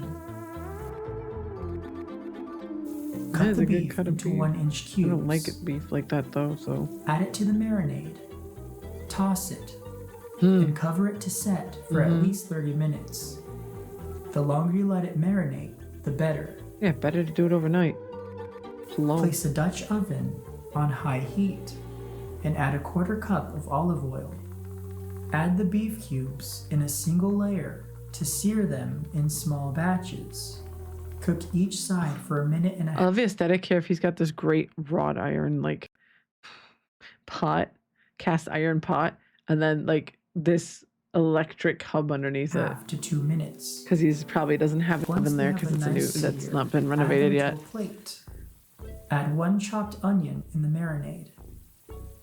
Cook until the onions are translucent. Then add 1 4-ounce can of diced green chilies, 2 cans of fire roasted tomatoes, 1 tablespoon of tomato paste, pepper, 3 bay leaves, and stir. Remember to take the fucking bay leaves out when you're done. Add the beef and drown it all in 2 cups of low sodium chicken stock. Cover the pot and simmer for 50 minutes. While that cooks, Chop 4 carrots into rounds.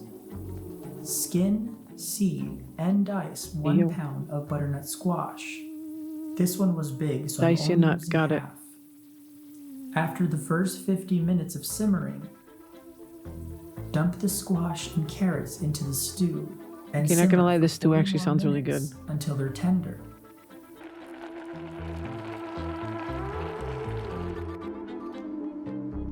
Nice pumpkin. Meanwhile, prepare the pumpkin bowls. With an edible marker, rest your hand on the cutting board and touch the marker to the pumpkin. Turn the pumpkin around to get an even line. That's not even. Cut the pumpkin in half and de-seed it. This is truly the smell of Halloween to me. Brush the inside of the pumpkin with olive oil.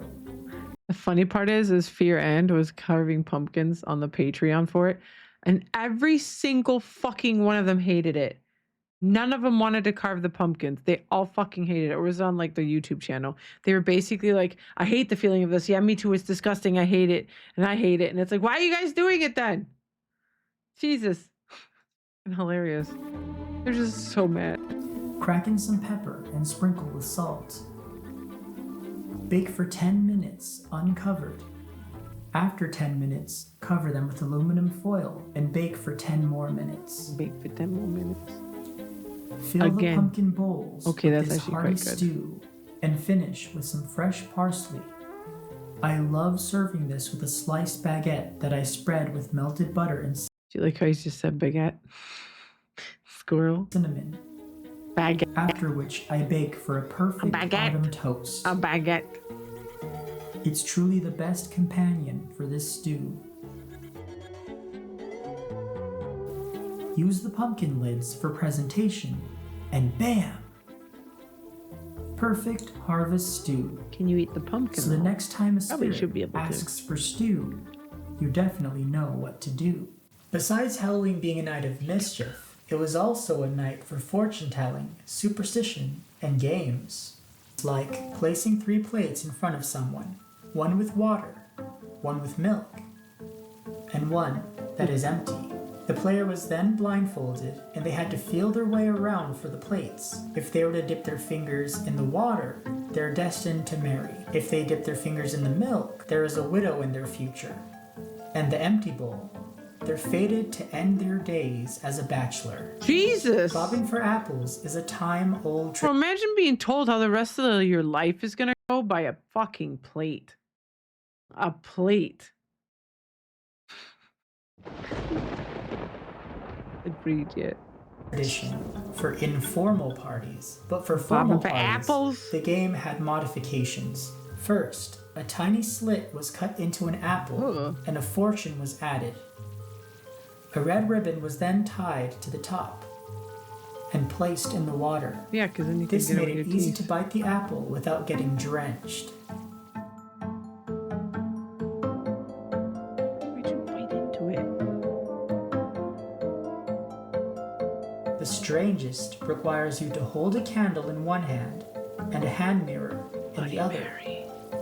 Then you would slowly walk down the stairs backwards to see if your lover would appear in the mirror.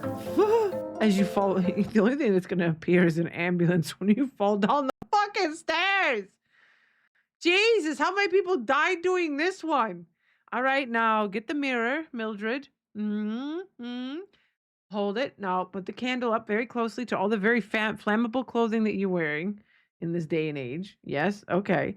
And walk slowly down these very creaky, very hard to see stairs and see if your lover appears in the mirror behind you. Okay, yep, exactly. Shit. Well, looks like she's gonna die alone on the floor. Hey, lover Jesus boy. Christ. Whoa! Point case. Whoa. Don't try that at home. Gotcha again. Happy Halloween. Welcome to the party. Hope your tushy is okay. I feel like you 3 are trying. She just said tushy. She just fucking said tushy.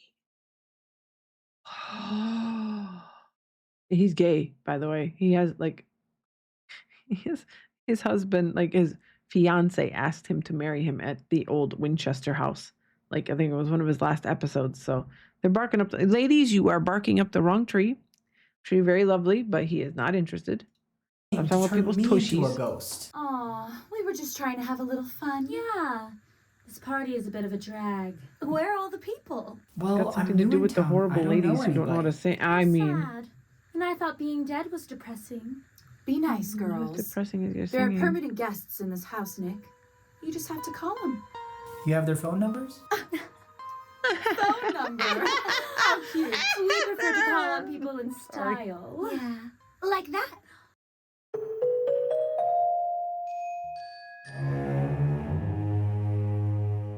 Didn't have them, it would be good. I just kind of like, I don't know. I keep concentrating on their wig lines every time they show up. Hear and see. They whisper the most on Halloween. I'm gonna read this. Hold on. I'm gonna read this. These walls can talk.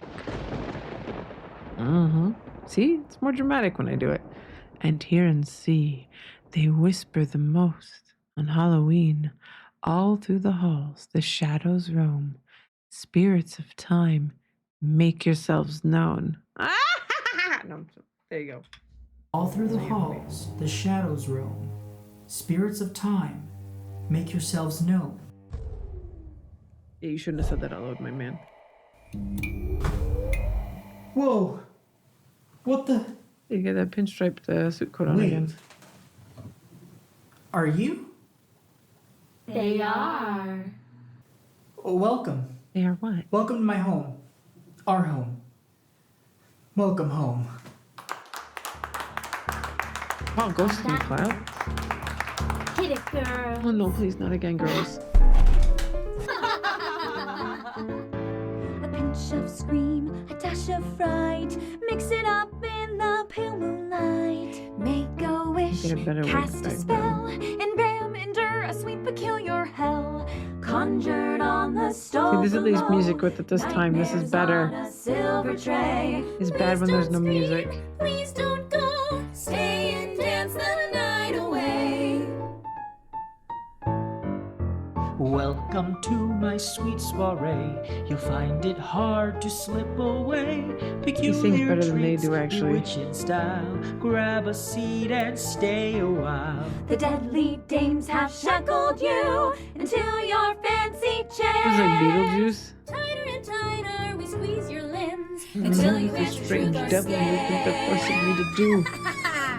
Welcome Yes, it's literally like my sweet Beetlejuice. soiree. You'll find it hard to slip away. Peculiar treats, bewitching style. Move. Hold on. Hold the fuck on for a minute here. I'll take the L on this one with the audio. I'll take it. Ayo. This is gonna get so clapped. It is. It's gonna. You know it is. Did it? You're gonna do this, bro? We gotta do it like this. Let's fucking go. I would rather talk about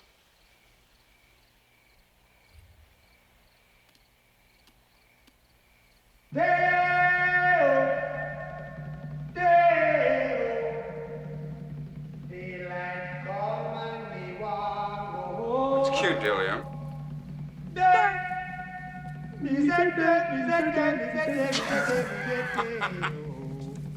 That's where he pulled this from. Like, it's so obvious, the influence. Otho, are you doing Work this? all night and a drink a rum. Daylight come and we want go home. Stack banana till the morning come. Daylight come and we want go home. Come, Mr. Tallyman, tally me banana. Daylight come and we want go home. Come, Mr. Tallyman, tally That's me literally where he banana. took his reference. It's so obvious. Fucking hips on this dude. They can't move. 6 foot, 7 foot, 8 foot bunch. That's all you get. More than that, and it's gonna be too much. So there you go. That's what this is fucking referencing. Move your feet and stay. Stay a while. See? See? Hold it.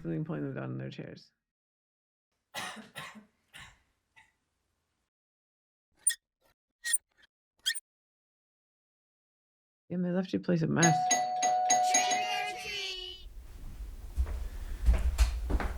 You want your little shits. Jesus, that's an extra setup.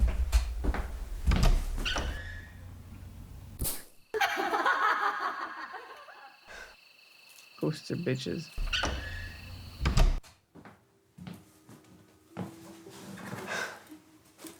I was always told never to trust the living, but it's the dead that can't be trusted. And on that note, I hope you enjoyed tonight's Halloween special. I know I did, meeting all the previous owners of my house. But before you go, I'd love to do a little show and tell with you. People often ask me how I know about vintage Halloween decorations and where I get them. And to be honest, I have the coolest reference books that I always refer to when I'm looking for new pieces. So the first one is Halloween Artifacts. This is written by my friend Robert Aaron Wiley. And it's this volume is for just vintage Halloween lighting. It says a timeline series based on novelty merchandise catalogs managed by the Halloween Retrospect Library. And I have some vintage decorations in there now. Don't lose those.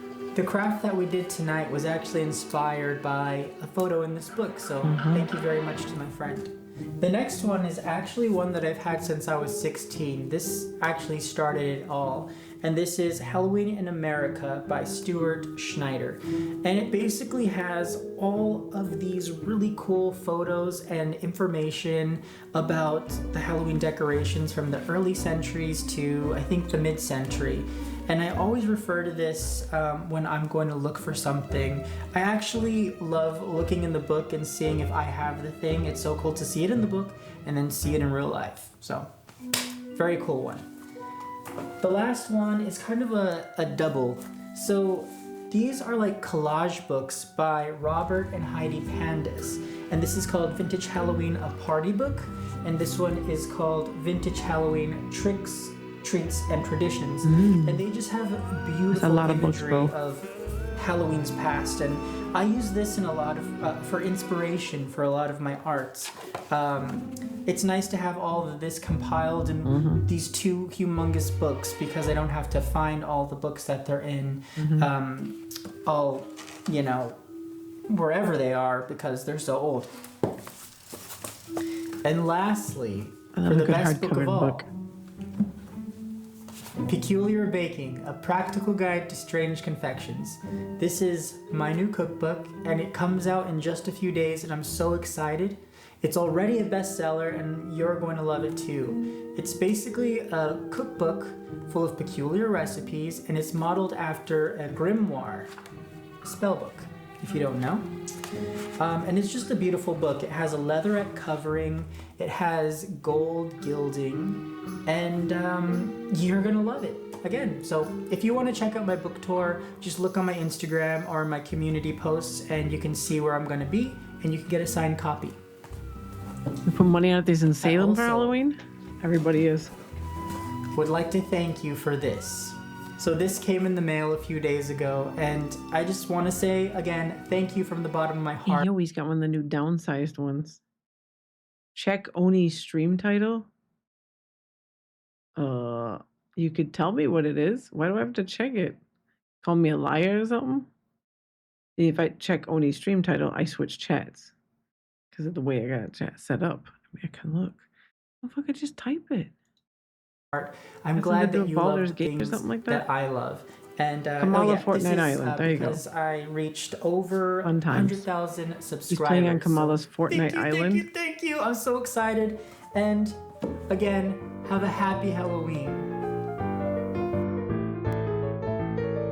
Yeah, I'm good. I don't want to play on Kamala's Fortnite Island.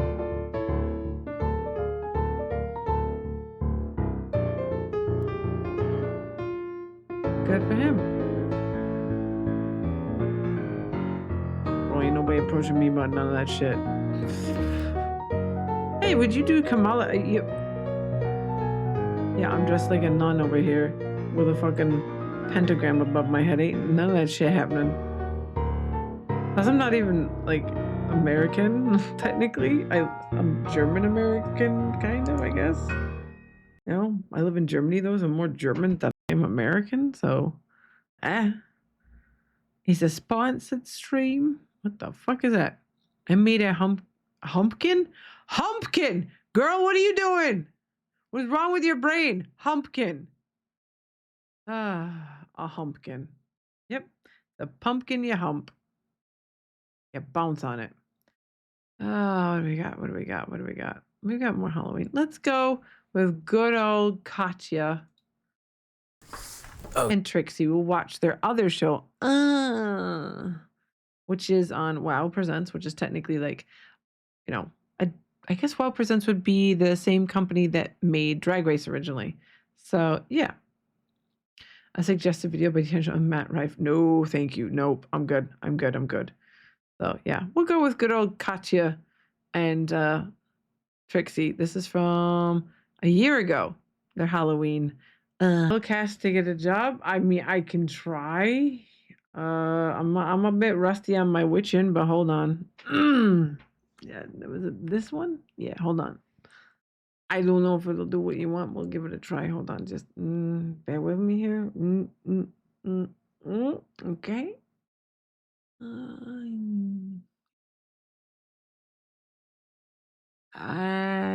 Job, hopefully. Okay, there you go. I hope it helps. Okay. That's what I got for you. That's what I got. That's what I got. I'm hoping that helps. Time that the ad break's running, I can show you the mask that I wore, my witch's mask. This one is a good one. Similar to this. It's not the exact one, but it's very similar. This is the witch's mask that I would wear to scare the shit out of the kids. I was a creepy witch. I had like a big old like black cape I'd made as well, and like I'd ripped up clothes and I'd made it believable, and I had like gloves, and I like had like a stick, like a walking stick, like a large stick that I had like made with like a crow on it and like spider webs that I'd used to walk, and you know, I had like fog and stuff. Like I went in. It's been years since I did that though, but yeah, I would do that. We did like a haunted woods thing. So I did this witch and, you know, cottage in the woods fits perfectly. So like the kids would come by to like see it. And then I did have like a, hold on, if I can find the sweets I used to give out. I was very extra with my sweets as well. It's a brand of sweets. Yeah, they're there. 1 second. So I can just Impy image in your tab. Thank you. Okay, there we go. I would give these out. I had like a little cauldron for it and everything. Ta-da! They're called glutza. They're eyeballs. So I would give out little eyeball candies, and I'd have a little cauldron full of them. It's great. Yeah, these are really good. And I'd hand those out. I'd be like, and I also had like some Kinderschokolade, like the typical, like if they didn't want the eyeballs, they could have like some Kinderschokolade. It was good. So yeah, and I'd always give them like big handfuls because it was nice. You know, the kids got, if they made it to me and my giant cauldron, even though I did not say a fucking word either, I would just crook my finger and tell them basically like motion to come closer, and I do it in like the most like creepy way possible. And yeah, a lot of kids cried. A lot of kids cried. I felt bad about it, yes, but it's Halloween, bitch. You got to deal with it sometimes. So yeah, I would like crook my finger and they'd come closer, and if they didn't come closer, then I'd cackle. That's why I'm so good at witches cackles. Like I did it literally like 3 hours straight one time for like a Halloween thing. I'd be like, I'd be like a little one. And if they're further away and I knew they were coming, then I'd hit them with the. I turned my head away from the mic. Sorry. It's you can't do a witch's cackle quietly. It's impossible. You have to do like full chested evil bitch cackle. You know, it's fucking literally midnight. So like neighbors are probably like, the fuck was that? They're like, imagine just being out walking your dog and it's midnight. You just hear echoing through the woods. Hey man, that weird bitch is up for something again. So, yeah. And the ad breaks over. Perfect. Jesus Christ. I love them.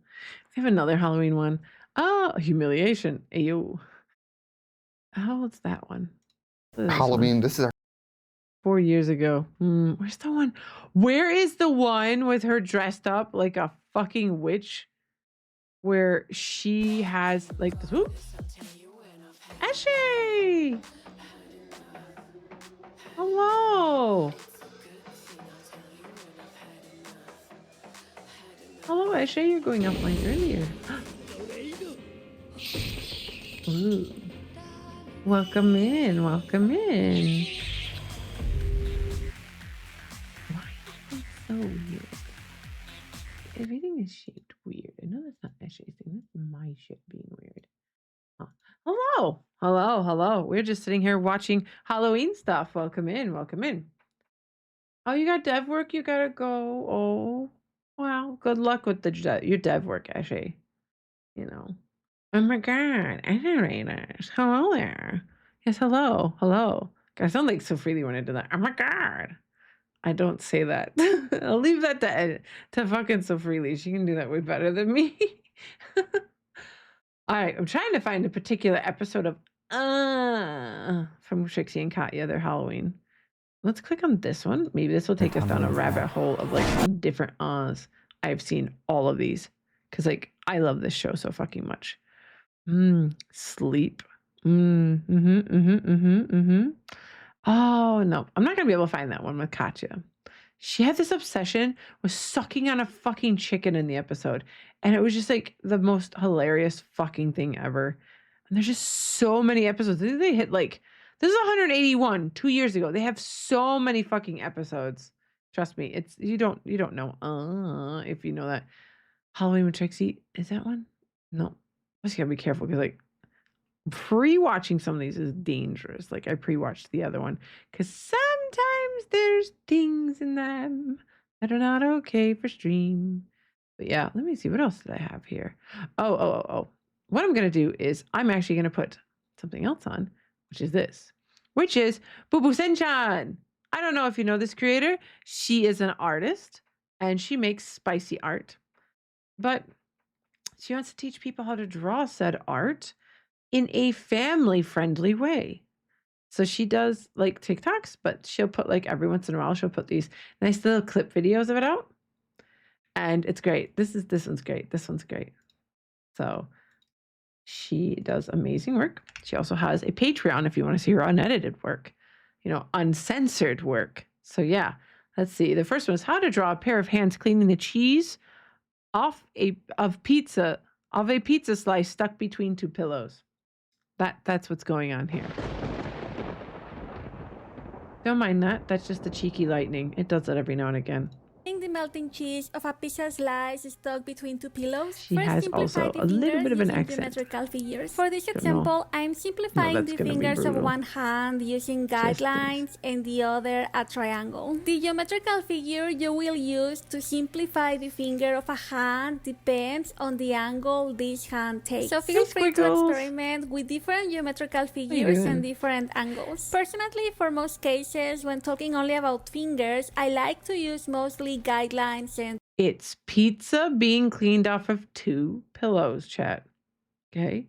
Keep your heads up like triangles. Remember that pizza slices are pretty messy, especially the melting cheese. Especially because of its oily and sticky texture, it can stick anywhere. And of course, this includes the pillow's fabric and the finger's skin. The melting cheese of a pizza slice is still warm. It can be extremely flexible as well. So sometimes it doesn't matter how much the finger moves. Have a good day. The cheese will just stretch into that direction. Remember that when whispering, a person needs to be very close, almost touching the object there. Now we need to learn how to properly draw someone whispering into a microphone.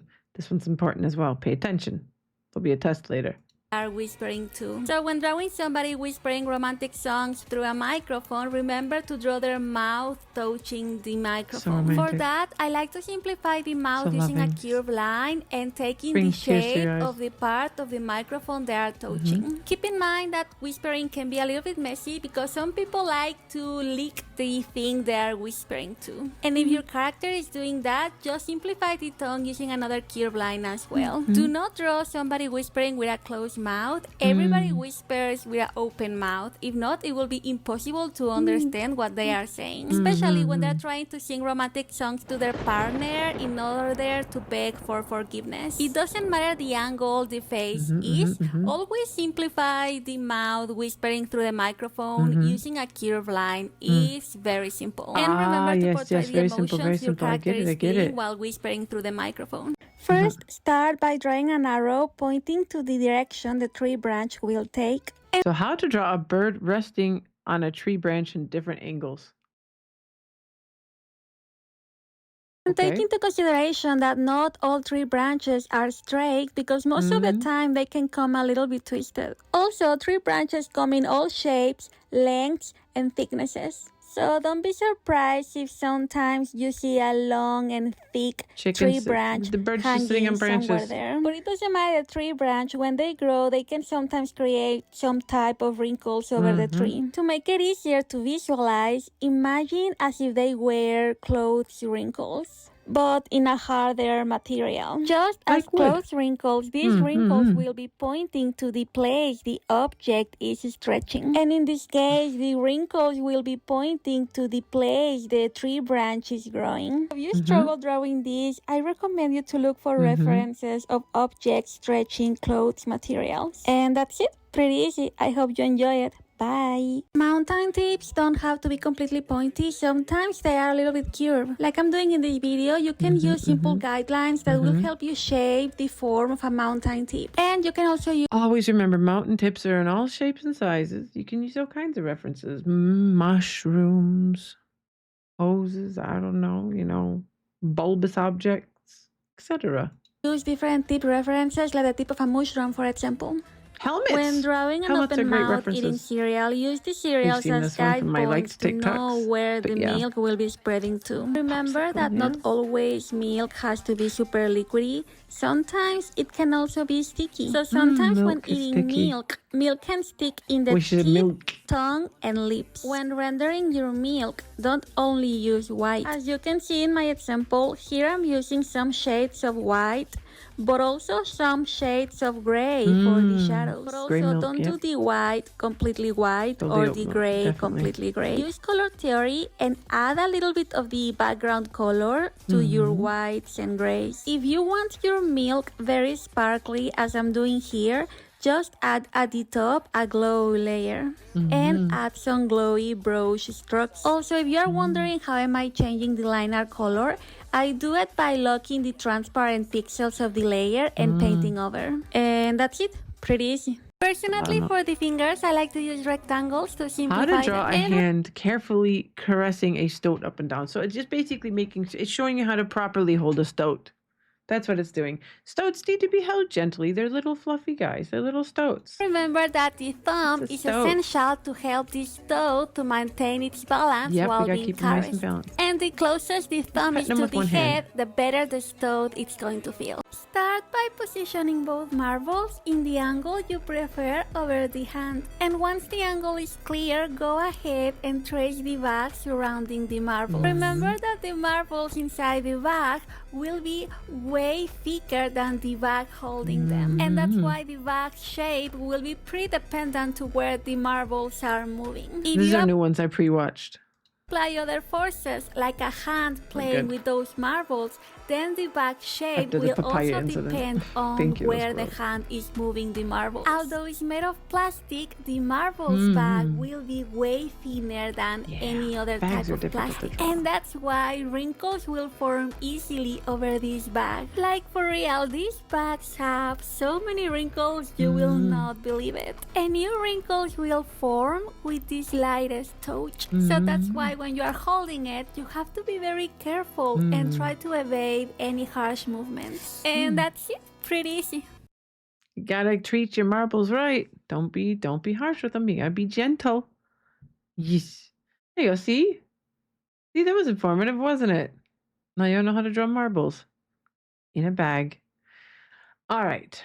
Let's see. I was thinking about this one, but I don't like the references as much. Ooh. I was talking about Lady Death the other day. She's kind of making a comeback because, if I'm not wrong, a character similarly named to her is in the new Agatha stories. I think whatever the Marvel series is called, I don't give a fuck. But Lady Death is a very fond memory of mine from when I kind of started looking at comic books when I was younger. And I remember seeing a picture of Lady Death and just going, oh, I want to be her. Because she has white hair. She has like amazing clothing. And she's kind of naked. Yes, I know. But it's because she's a boss bitch. And in the great words of Yubi, a hoe never gets cold. Neither does she. A hoe will never get cold. That's one thing Lady Death never will get. First of all, she's usually in hell. So, it's nice and warm there. But yeah, this creator did a ranking of all of her blades. Because it's really hard to find content around her because she's not really as popular of a comic book as you would think. I really love her.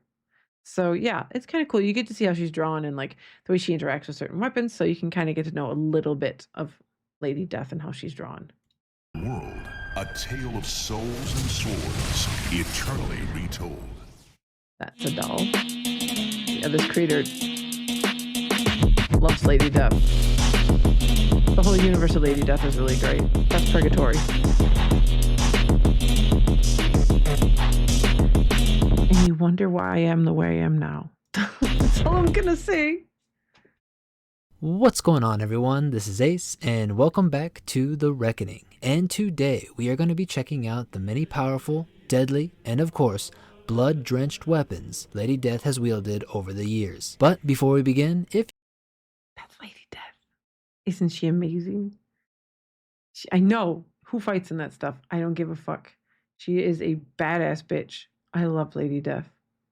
No resemblance. No, there's none. I'd be so obsessed with this. If you enjoy character. Content on Lady Death, stories from the Coffin and Chaos universes, badass characters, or just dark fantasy, then you are exactly in the right place. And while you're here, feel free to give the video a like, hit the subscribe button, don't forget to click the bell as well, and as always... How many swords do I have? I don't have any swords, actually. I don't like swords. I have knives, but I don't have swords. Your support really helps the channel out. So, kicking off, let's jump into the freshly printed pages of Lady Death's most recent story to date, with the 2023 Lady Death Cybernetic Desecration. And in this tale, Lady Death is thrown into an alternate future Earth, and this universe's version of Lady Death, she has become the all-powerful Empress Death. The Empress is on an unwavering onslaught for Megadeth, or in other words, the end to all life. Now, upon her arrival to this bleak and strange universe, Lady Death gets caught in the crossfire between Empress Death's soldiers and a group of the only... So this is the thing. People consistently are like, oh my God, they were so hypersexualized and drawn. Listen, she was drawn this way, but was she a victim of anything? Was she being weak? Was she being abused or like exploited anyway? No, bitch was ruling hell and cutting heads off with swords. I got no problem with that. That's empowerment. I'm sorry for me. It makes me want to get a sword and wear a bikini and go out and slaughter men as well. I only in a video game. But she's an equal opportunity. Like, she's equal opportunity slayer. remaining resistance. Lady Death recognizes one of the members of this resistance as one of her companions, at least back in her own universe, Zack the Zombie Exterminator. Now, in this universe's version of Zack, he is about to be killed by a character known as Cascade. But Lady Death lunges toward her and stabs a blade right through her face, killing her instantly. A little while later, Lady Death will bend down and grab Cascade's rifle, but upon touching the weapon, Lady Death is engulfed by a combination of metal and electricity. It's stated that Cascade's armor will mold itself to whoever touches it, and in this case giving Lady Death her new battle gear, but also her most latest weapon, simply named Throat Cutter. Now, very little is known about this weapon so far, as it is really new. but it would seem that it cuts through the bodies like butter, and there is a constant flow of electricity that more than likely gives the victim a shock upon piercing. Lady Death is also able to use this electricity in many ways, making the weapon all that more lethal and diverse. Some examples are she can use it as a type of gun, blasting shots at opponents. Secondly, the electricity can be extended as a beam, shocking multiple enemies at once. And finally, can be constructed into a type of shield, blocking powerful attacks from enemies.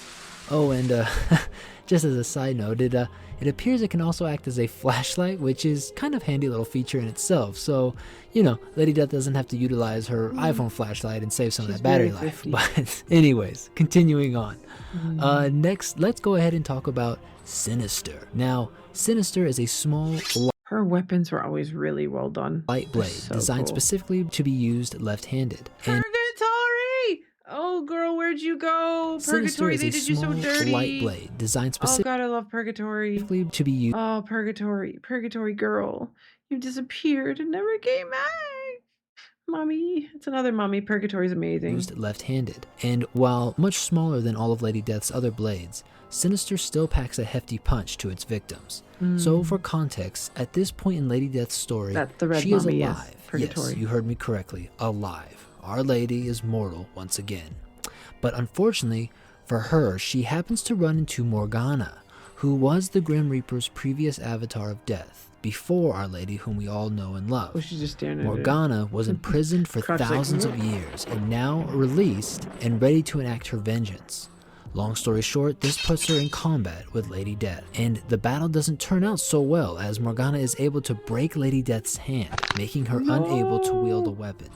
Before Morgana can finish off Lady Death, the Grim Reaper intervenes, opening a portal for Cremator, Blacksmith to Hell, Vandala, a Valkyrie and Lady Death's sister, and of course Ravenheart, the ex-angel of death, Azrael, to rescue her in the nick of time. Brock, an Asgardian troll and longtime friend of Lady Death and blacksmith to Odin himself, created a special metal gauntlet to help heal Lady Death's broken hand, and in addition was the one who created Sinister. Now, as mentioned earlier, while the blade looks small, with the use of chaotic energy, the blade can transform into a kusarigama, a scythe-like weapon chained to an impact weight, which Hope can have the chain be capable of stretching as far as necessary for the weapon to reach her enemy. Like Apocalypse, it's linked to Lady Death so it can be summoned upon her will. Speaking of Apocalypse, let's move on to one of Lady Death's most powerful swords, forged by the one and only this sword is so Cremator. badass. This character's really cool too. Cremator's awesome.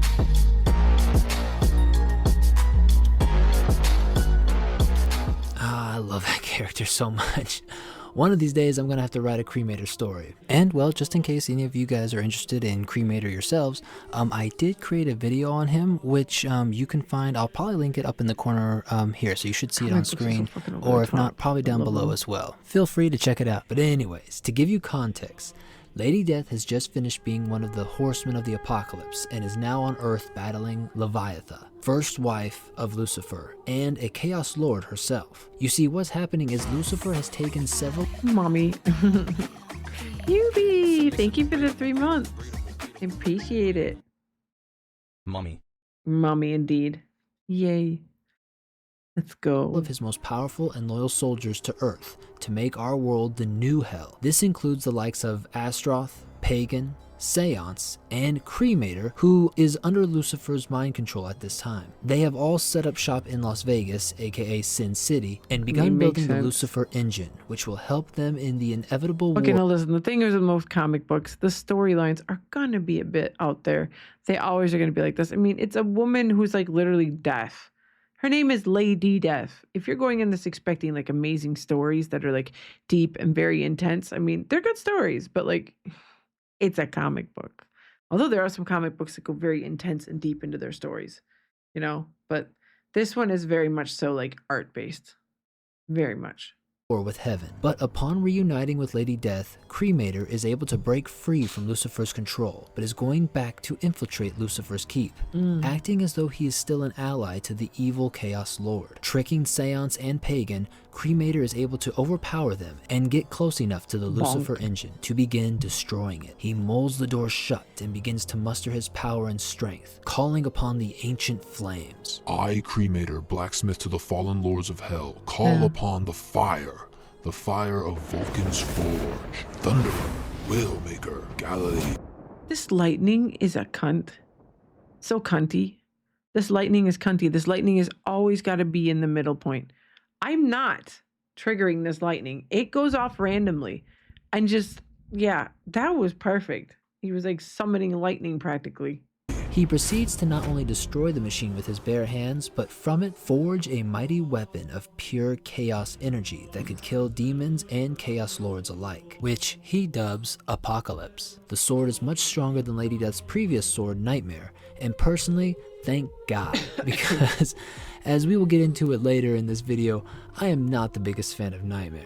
Jeez. The most unique element of Apocalypse, and also probably what makes it so powerful, is the summoning of chaos energy to strengthen its owner. Several times Lady Death has been able to concentrate enough chaos energy when using the blade that she was able to repel attacks from opponents that were superior in power. Now around this time, shortly after, Lady Death would utilize another weapon that, while is not a permanent weapon of choice and really only uses it from time to time, as its owner is Death, or in other words, the Grim Reaper. It's an incomparably powerful weapon that is... Yeah, see, the thing is, these comic books did not influence my taste in things whatsoever, or any of my tattoo tastes. Nope, definitely not. Intrinsic with the image of Death.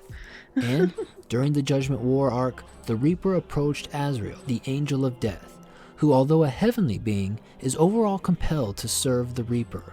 And it is at this time that Death will not only task Azrael to align himself with Lady Death against the forces of heaven and hell, but to also keep safe Death's eternal scythe and give it to Lady Death for her to wield. And wield she will.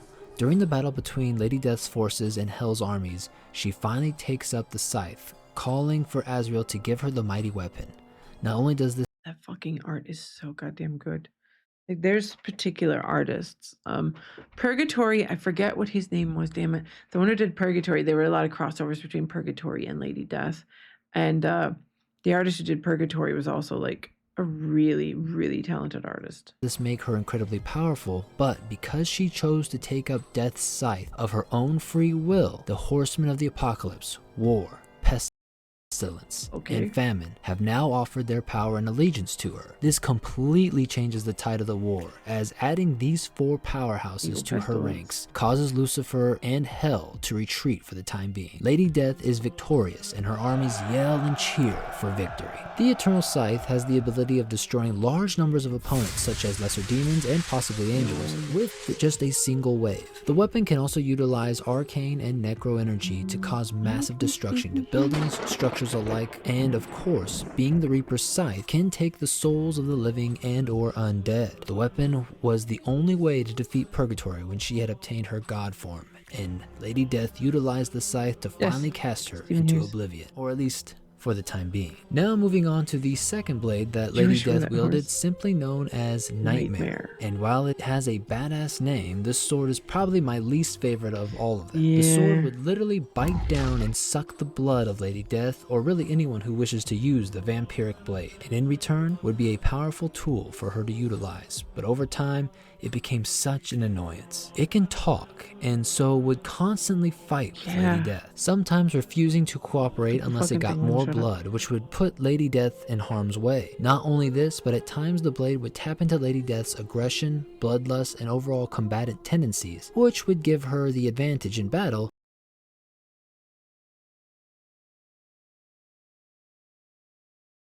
What the fuck is that? That looks too close to another fucking sentence.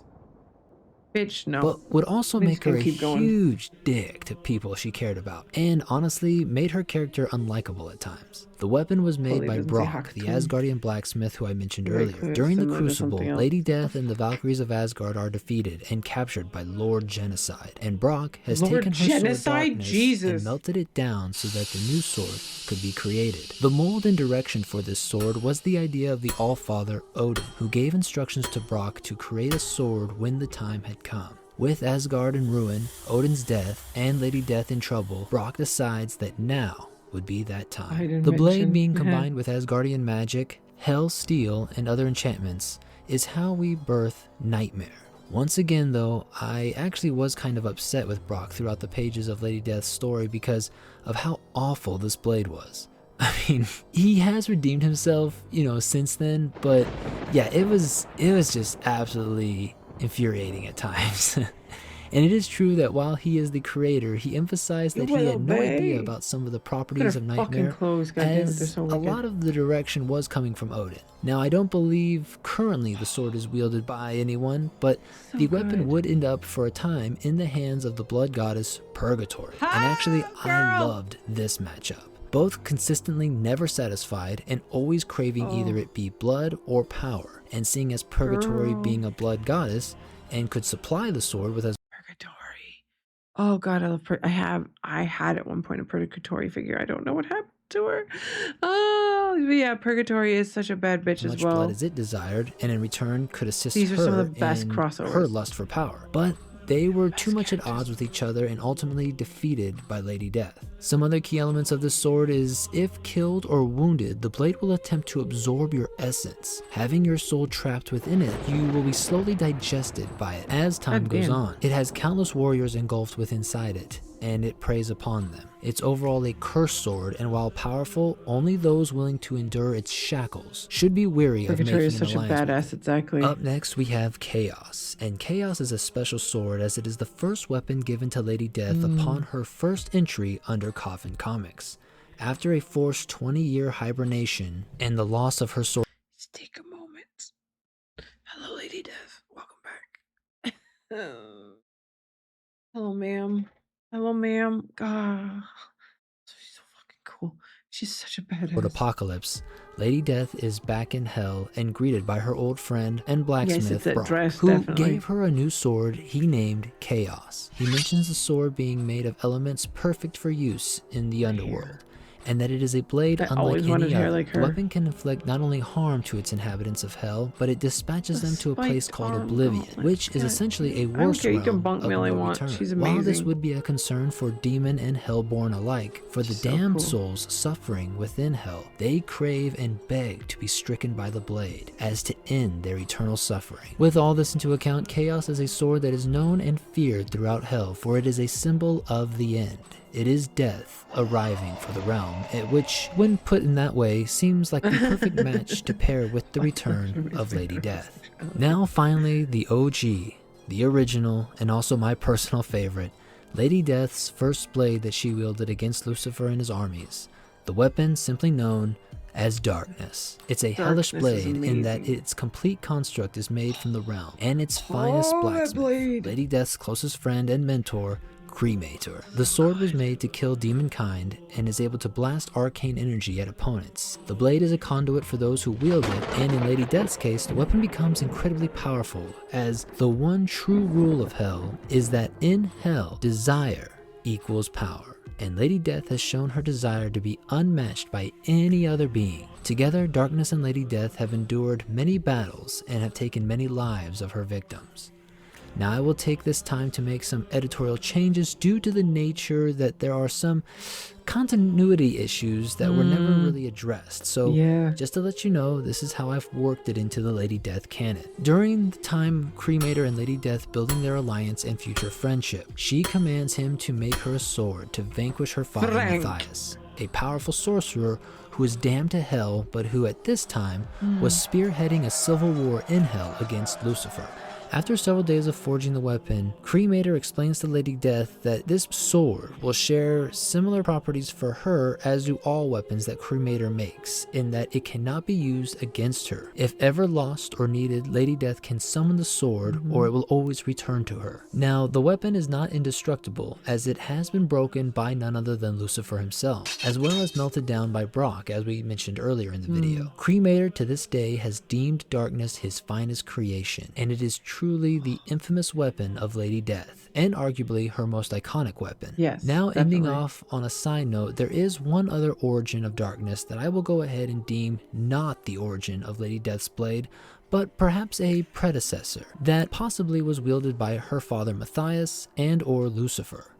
It's stated that the sword was created by Cremator years before Lady Death entered hell. From whom or what purpose Cremator created it is unknown, but it is said that its making is related to the scar on his chest. This mysterious blade is essentially a conduit for its bearer's power. Rejogging so many memories with this, said, Jesus. I It's will so long deem since this I read this blade comic. as dusk. And there you have it. That is all of Lady Death's weapons and swords that we've come to know over the years. I will say, just as a side note, this is just covering the Chaos universe. Hey, yo, is that Emma Frost? I think so. And the modern day Coffin universe. I did not go Let's in. just stop right there. That's the most important part. Oh, she's such a badass. Oh. Ah, yeah, okay. To the medieval Lady Death storylines or the Boundless slash the pile of Avatar, skulls. just because I'm not fully well versed in those universes, still trying to chip away when I have time. So yeah, maybe that'll be a addition or later video in the future. Honestly, I really hope you guys have enjoyed this one and the many awesome blades that Our Lady Death has used over the years, as well as getting a little insight on several of her adventures and tales over those years as well. I hope it encourages you to go and dive into her stories and her comics, or if you want me instead to go ahead and explore those for you. I am so down to do that as well. I mean, yeah, you did a and couple if that others. is the case, please leave your comments down below, guys, and your ideas, if there's anything or any elements of Lady Death's stories or any of the other characters of the Chaos universe or Coffin universe. Please let me know, and I'll definitely try to get on it and share it with you guys. I always love reading your guys' support and just getting a chance to talk with you about Lady Death or other stories with you guys. So as always, thanks so much, and stay tuned for another video, as there's still lots and lots to cover. And yeah, until next time, guys, take care. Well, Evil Ernie? Jesus Christ, that's old. Fucking talks about Evil Ernie. Oh. Mature and violent Hell Queen was... Oh, wait, hold on. Death. Lady Death. Hello. Lady Death, as we know her today, is the result of being subject to reimagining in one shot format, having been given a thorough makeover. Her beginnings, though, are rooted in the classic black and white prints of Evil Ernie. That's right. Fuck, I forgot about that. Hughes, however, was a winner with his idea of depicting the beautiful, strong-willed villains supreme on the page of Chaos Comics. To do her justice, we shall start right where it all began, the antagonist of the Evil Ernie comics. It did not give the supervillain a backstory. Her presence in those comics was her first venture in print. She stimulated Ernie's urge to go on a homicide spree and thus obtain Megadeath. Yeah, there was a lot of weird naming in that. Ernie did at first feel her as a mere feel her as a mere migment of imagination that was far from the truth, and the plot unraveled through the Queen of Hell, who chose Ernie to execute her morbid cause in the realm of mortality. God, I forgot how fucking confusing this fucking comic was. Let's see what this one is. Lady Death, the undisputed Queen of Hell. Lady Death, as apparently there's something coming out. Oh, I don't know about this. We know her today is the. Hey, yo, why you doing her dirty? No, my man. Just no. Oh God, this is talking about that horrible cartoon that came out. No. We'll look at that other dude's channel again. He knows how to pick up. Dude's a connoisseur. This motherfucker's a connoisseur. He knows what he's talking about. Let's see. Oh, the origins of purgatory. Did you watch the? No, yeah.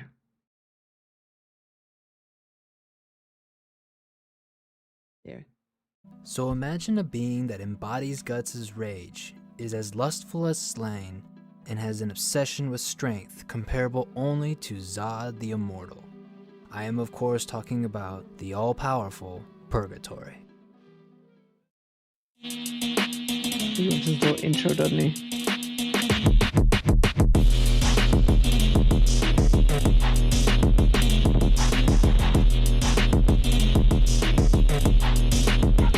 Fucking Evil Ernie. Holy shit, I haven't thought of Evil Ernie in such a long time. Ace here with another video. Okay, now I remember watching this, so there will be him judging like the newer rendition of Purgatory, which he's not a fan of, which is understandable, but you know, I don't know if he's gonna be like a we are talking about sweat lord about it or not. The self-proclaimed goddess. Can't remember what he says. Now, just a heads up, this won't be an in-depth video on Purgatory as a whole. Don't worry, that will most definitely be a video for another time. No, instead, I'd like to specifically focus on one of her more defining traits. Also, if the sight of blood, real or on screen, turns you off, I am warning you now, if the name didn't give it. I think if you had a problem with blood, you guys probably wouldn't be here because like literally my back screen is blood dripping. So I think everybody's fine. Everything's okay. Everybody's okay. Yeah. Yeah, I think we're good. I think we're good. Yep. Give it away. Things are about to get, well, bloody. Yeah. For those of you unaware, Purgatory can utilize something called blood alchemy. Now, when conjured, she brings forth a vicious cycle of assault and mayhem, leaving behind an unspeakable amount of carnage. Purgatory's blood alchemy is extremely versatile, to say the least. With it, she has the ability to rejuvenate herself and even heal wounds, no matter how fatal they may appear. Yeah, but there is a caveat. All blood. No blood, no blood alchemy.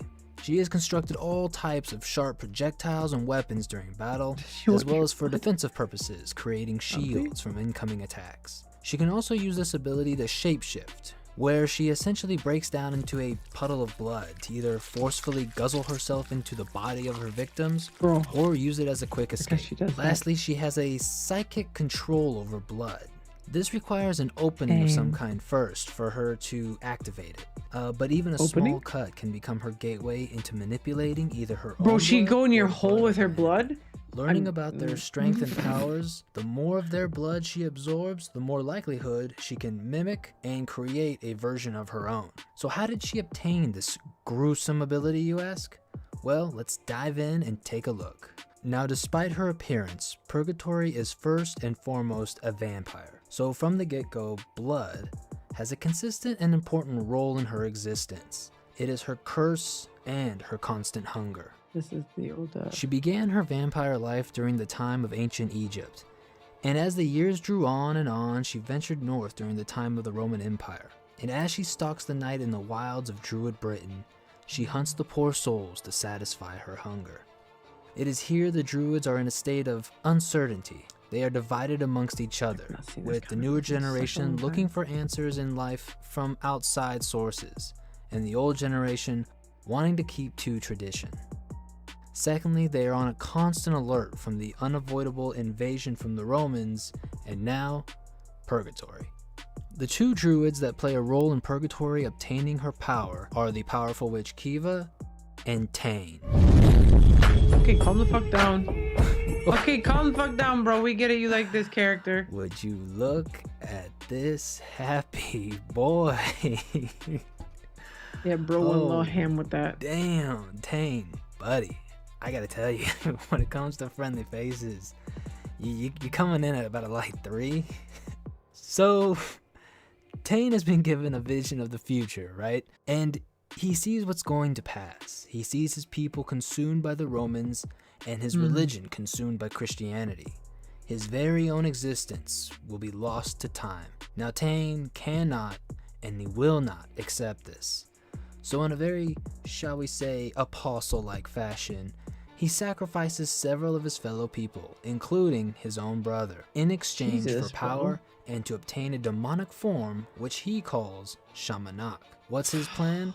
Well, it's to become a god amongst men and change the legacy of his people forget forever. the gymnastics. Now, one like, of Tane's the brain gymnastics some of these comic books go through, you're like, this looks nice, and they're like, this is the backstory, and you're like, ha! The what now?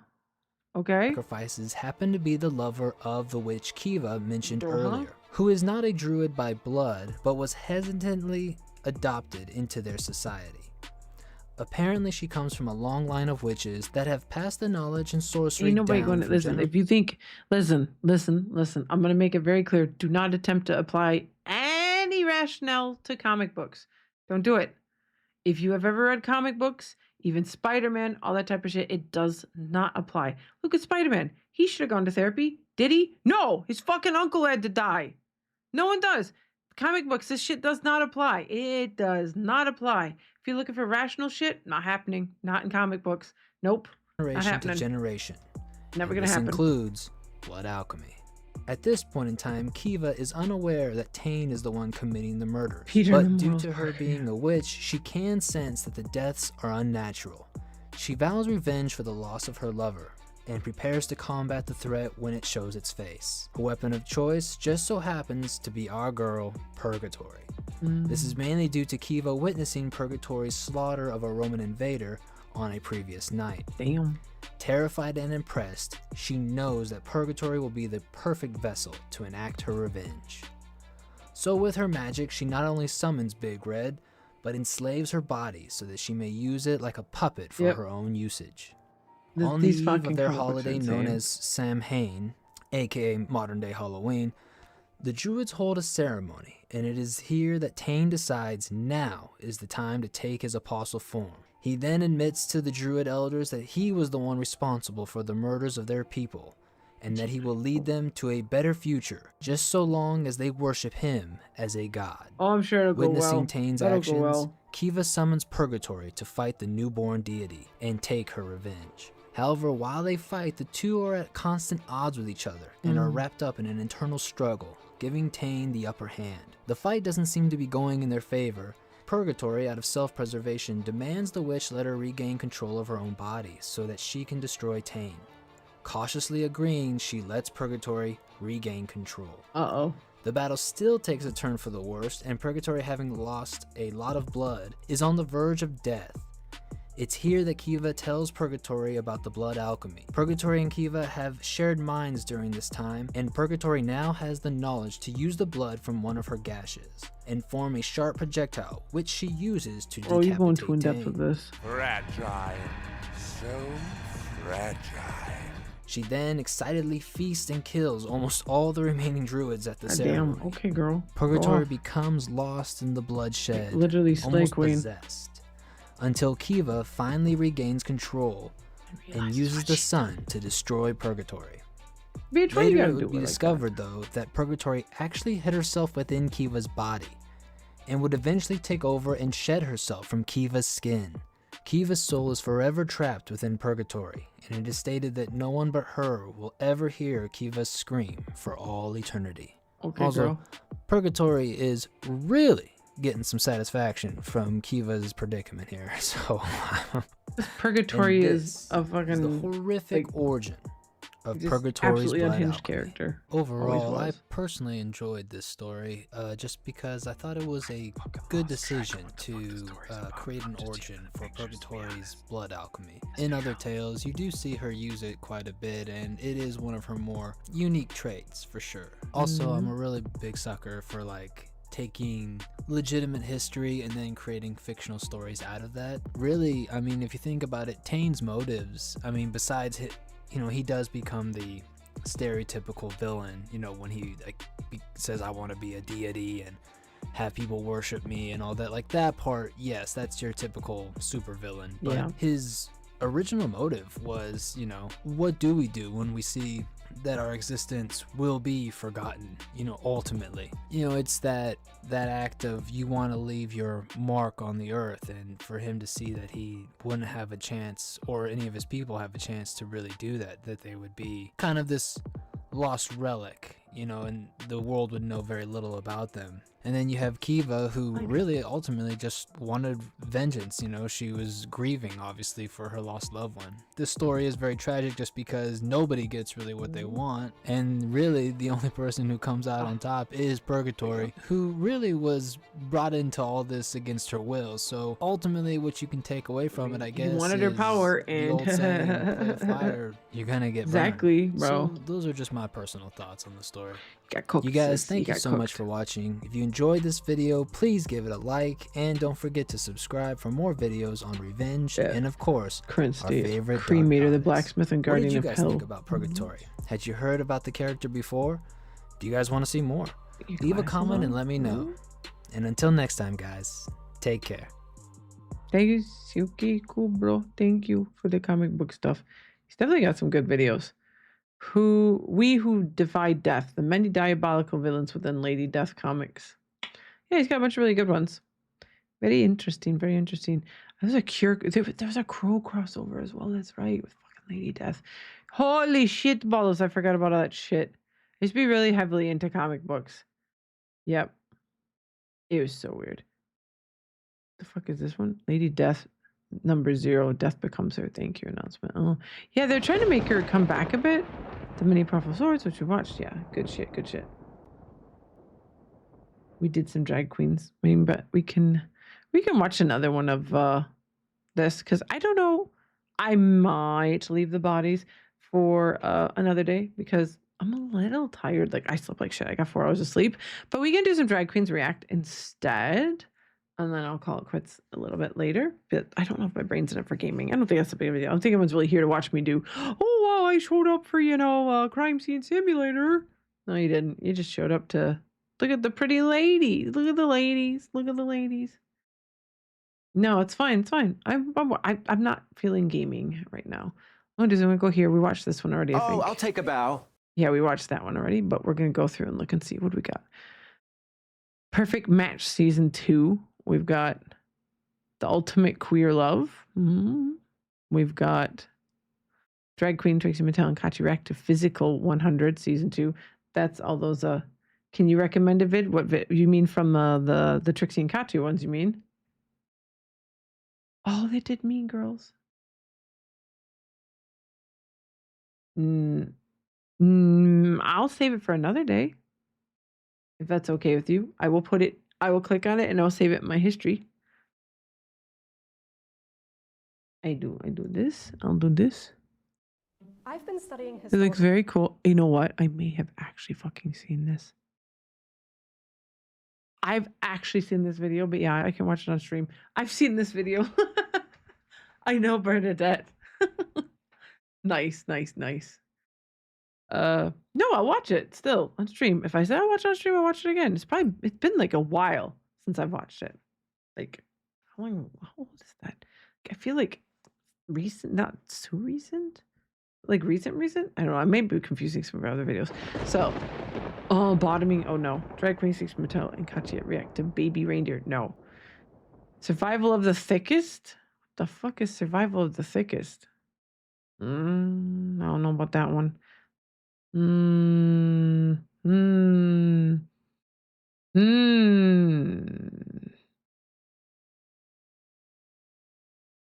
The Ultimatum Queer Love. I think they need to read themselves a bit.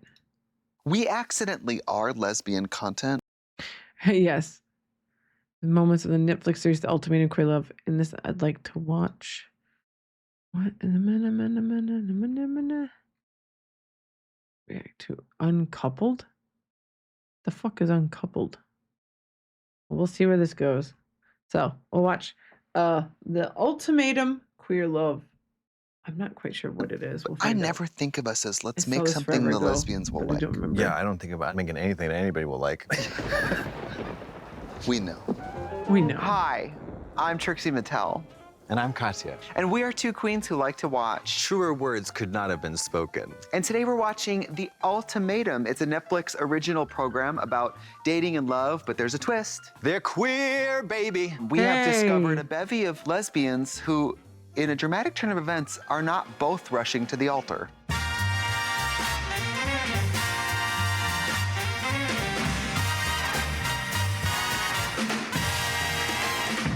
Honey, listen, this is a show that is so chock full of suspense. There's going to be... When this episode was taped, Trixie and Kachi used their pronouns as shown in the series. A variety of pronouns and self-identities may still apply and should be correctly utilized. Duh. Okay, so perhaps some pronouns have changed since then. Gotcha. spoilers at every turn, so why don't you go ahead and watch the whole season, come back to us later. So basically, these are couples who, you know, one of them wants to get married, the other one's on the fence, and they're entering the ultimatum arena to mingle with other couples and figure out, am I really with the one, or when I'm surrounded by other people, am I tempted by the fruit of another? So let's get a lay of the land here at the ultimatum. Now, it's always been straight couples, but this is all lesbians. I want to get married to this person. I want to bring children. 24 years old. I want to get married. People are obsessed with getting married young. My parents got married at 22 and 24. Jeez. I deserve to be married. That's why I'm issuing an ultimatum. Old tomatoes are horrible. Now, new tomatoes. See you, King. Have a good night. Thanks for being here. See, I am noticing the butch-femme dichotomy in most of these couples. Hello, everyone.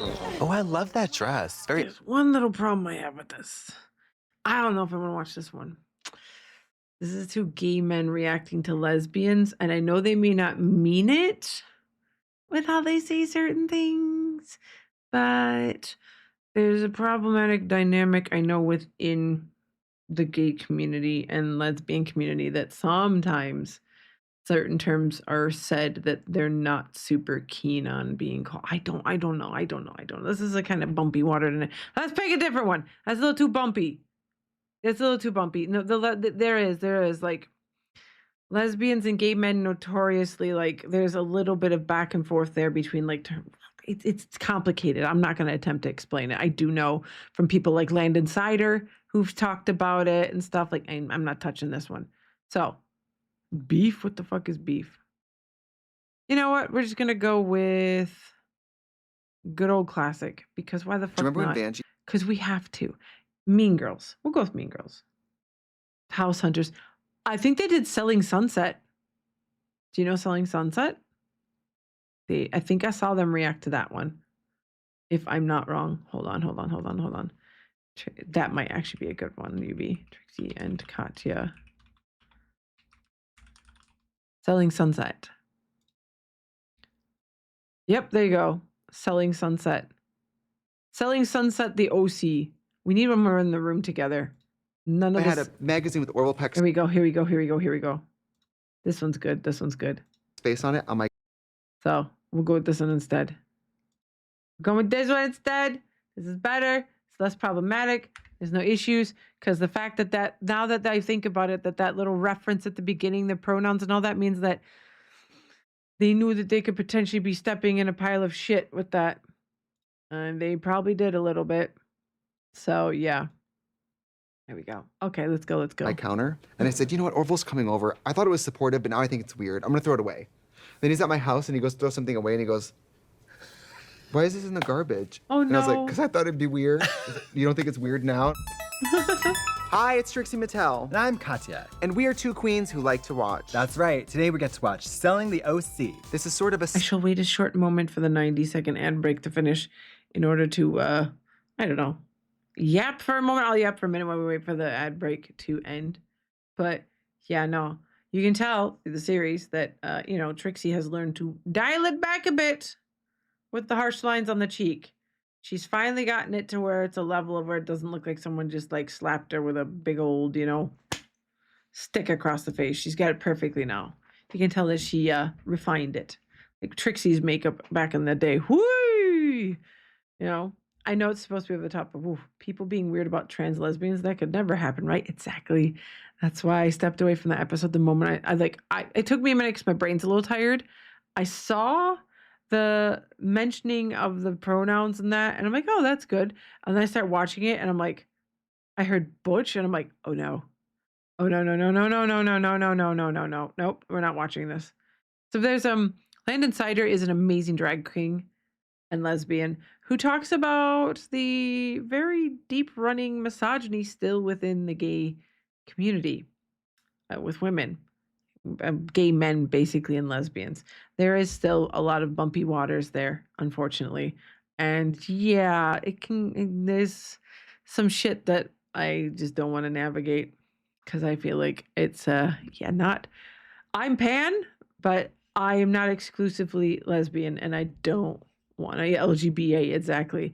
I don't want to talk about those things if I'm not within heavily within the community. And pan, I have been with women before in relationships, but I don't want to go there. especially when I'm half tired, because I'm afraid that I wouldn't be able to properly express or explain said situation. So we're going to keep it light with this one. Spin off because of the breakaway success of Selling Sunset, featuring many huge famous reality stars now. Like Christine Quinn. Christine Quinn, fellow drag queen. Love the doll. Yep.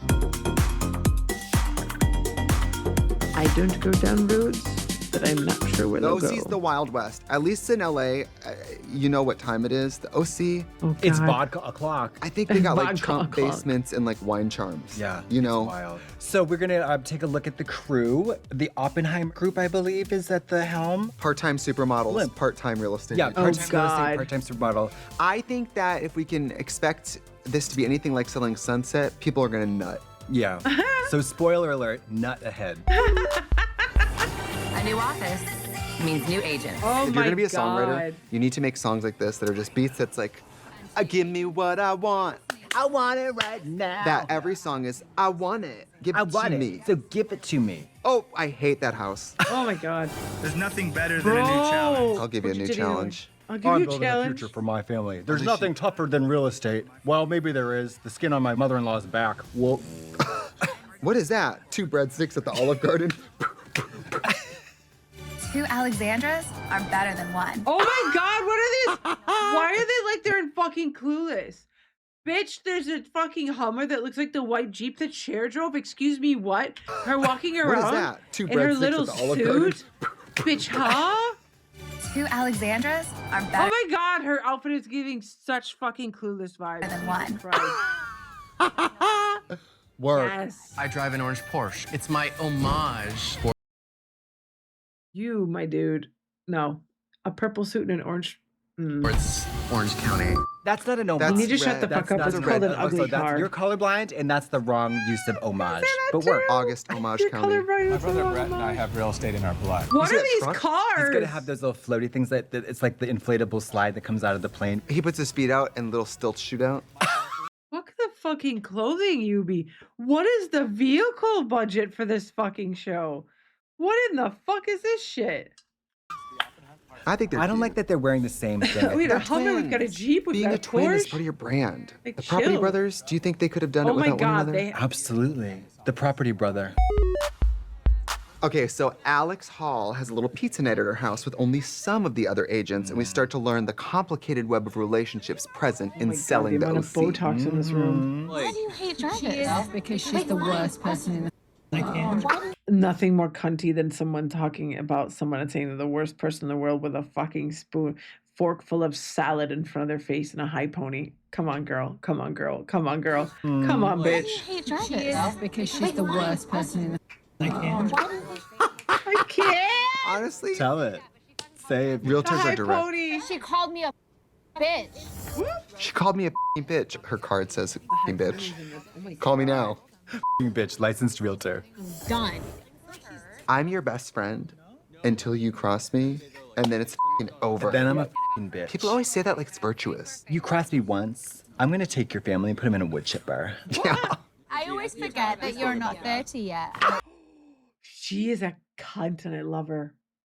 I almost forget you're not 30 yet. It's like, girl, you're just zinging them over there. You know she's had a little bit of wine and she's just throwing daggers left and right because she's like, let's see what fucking happens if I piss everyone off. What are you gonna fucking do, you old fucking cunt, you know?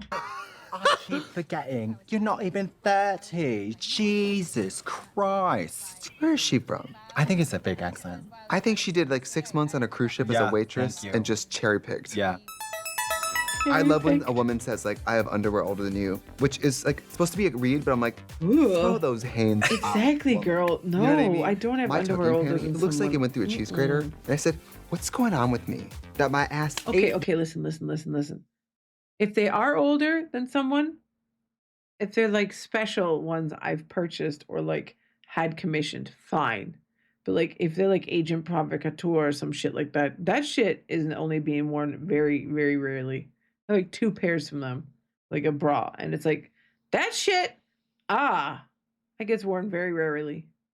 To be honest though, my other stuff costs more, but that's all custom made, that's why. The fabric. Ate it. Chomp, chomp. House looks great. All right, so What Gio's is this showing a house. suit? His mom, Lisa, attends because she's also a realtor. Oh my and God, it's a what is showing with a this bunch of his suit? colleagues. Bro, what is this suit? Who killed the sofa?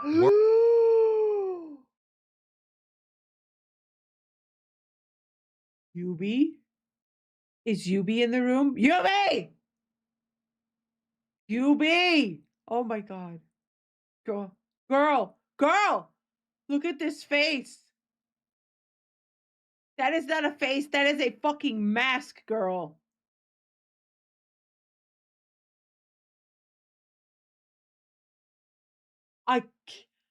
Oh my God. Holy fuck. Hannibal called. Oh my God. This is his Also a mother. realtor, I want to hear and the it's a showing reaction. with a I bunch have of to his hear. colleagues. Work me out, bitch. They love this Girl, shit. that is you with one of those silicone masks on at 2 a.m. Totally. That's you putting on a suit coat and strutting through your neighborhood pretending to have a job. I'm Lisa, and I love to sell houses and help people buy them. She is giving, I don't know, Can't move one I think muscle on that that she face. is inside Kathy Hilton. Yes. Oh my God. She's the spirit. Like she puts on a that Kathy inhabits- Hilton outfit to go be Kathy Hilton my and takes God. it off, and this is her. Girl, once a year, a bunch of people get inside her and ride her down the street like a dragon.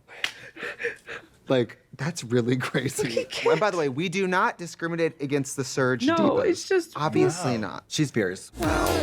That's Jennifer Nightingale. Can her face move though, girl? I'm like a fish. I drink a ton of water. Do you think that fish are in the water because they're thirsty? Oh my I'm like God, a girl, fish. I drink a what? ton of water. Listen, Yeah, if drink like a fish is so dumb. That's literally how they breathe. It's gonna get might be born by the alien. Oh my God, yes, you're right. being beautiful makes you stupid, explain this. Gio, you better go get your clients. They're talking to Rose and Jarvis. You never know what's gonna happen. The implications here that they're sucking and f***ing for sales. I think they're being too subtle. They should be like, what are you doing over there selling a house? You know what I mean? Go bigger. Like a hot I want open. to talk to you about something real quick. If you're on a reality show and someone says they want to talk really quick, you need to run away. Yes. Yeah. You need to leave Bitch, right do you now, have a and you need problem to with flee me the or scene. something? Yeah. Why are you talking shit about me? Just ignored her. You think I would intentionally snub your wife? This show is shady. At First least of all, on that man has a wife. Housewives, people go to prison and stuff. I know. You I feel like the stakes are like Very the low. bad is like wild on a house. I bet you a bunch of Postmates drivers have more to fight. Yeah. People are dying. People are dying. People are Kim. dying, Kim. All right, we're gonna take a look at one of Alexandra's. The funny part is I've never watched the Kardashians once in my life. I just know that clip because it's a meme. That's it. I've never watched the Kardashians. Never interested me at all. I just remember her losing her like diamond earring. I just like, I lost my diamond. Kim, people are dying. And it's like, girl. So true. Listings. I love real estate.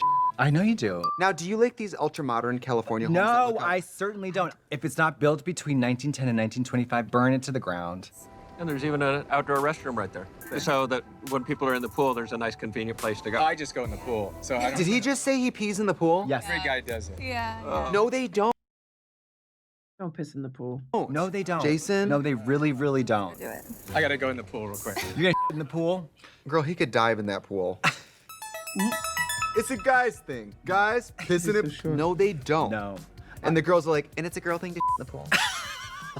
In a one-piece bathing suit and then get in the pool. Oh, God. A hard Shut turd. the fuck And then up. you float on your Oh, back. God. Shut up, So it Trixie. looks like a Trixie, shut tail. the I get fuck out of the up. pool. I take the bathing suit off and I cradle the turd with the bathing suit. No, and put it under my God, neck. shut up! Oh my God. Oh my God, I'll These put it in people hot are water. nasty. I'll put it in bed with me wrapped in tinfoil like a hot water bottle. Oh, my Like a God. big Shut the fuck potato. up. Please, shut the fuck up. No. It's time for Polly and Alexandra Darvis to possibly make You're a sale. eating. I'm sorry. Nothing brings people together like mutual interest and making some cash. It's actually an equestrian neighborhood. These are all the horses that got God, let go horse during the girl fires. neighborhood. And they've colonized. Yeah. And they have schools. Yeah, there's schools. The horses have Community schools center. and community centers. I have equinophobia, which is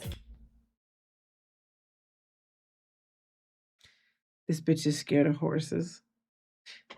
This bitch is scared of horses. I have equinophobia. Fucking who scare the shit out of me, and it makes me want to fucking die. What is this? a What is this? legitimate fear of horses. I hate them. Horses are not evil, but they're big and strong. Yeah. You're probably going to get hurt riding I got it, yeeted but it's up not when going she to was rush you younger or or be dangerous. something. Yeah, they're not out for blood. One of my close friends did just have her leg broken in 4 places by a horse. You're not close friends with Madonna, Mary. 99% of the time, you don't look at me in the face when I'm in the office. You try to choke me in the bathroom every time. You hooked your jumper cables up to my nipples while I was at my desk.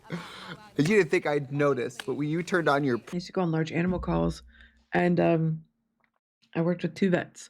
One specialized in basically cats and dogs and things, and there was a large animal vet. And they did like a large amount of like horses, cows, etc. And also pigs, like basically like specialized in that. And on those calls, you need to be careful the way you approach a fucking horse from behind. You shouldn't be doing that. Come from the side. Do not go from the behind. Like, motherfuckers will get kicked. It's your own fault. Don't walk up on a horse like that. Oh my God. Like, you have to approach the horse from the front. And if you're doing anything in the back, you need to like usually like put your hand on the horse, let them know where you are, and be like, hey, you, boop, boop, boop, boop, boop. How you doing, bud? Like, you know, I'd usually, like most vets will go up and have like a feel of the coat, have a feel of the muscles on the side and stuff, and then slowly work their way towards they need to be. But a lot of the time you have to have the horse in a stall to where like the horse cannot kick too much backwards because they'll fucking kill you. They ain't messing with you. Don't you touch them in the wrong way. You went to horse camp as a kid and they were adamant about not going behind a horse. Yeah. Like the amount of motherfuckers that just walk up behind horses. I'm always like, no, don't do that. Don't do that. Don't do that. Don't do that. Don't do that. Don't do that. And they still like that. It's like, you want a hoof to the head, don't you? Saw my mom get body slammed by a horse and I heard my dad got kicked by one. Jesus. Yeah. Horses will very much so tell you when they're not in the mood. I don't own horses, but I have horses next to my property all the time, and they get out sometimes, and I catch them. And there's a Clydesdale, aka a Kaltblüter, like a big farm horse. He's a big one. He's sassy too, but he's a good boy. But when he gets out, you ain't stopping that horse. You're like, hey, yo, come here, buddy. He's like, boo, and he just kind of clops down the road. He's very sweet. He's amazing. He's so cunty.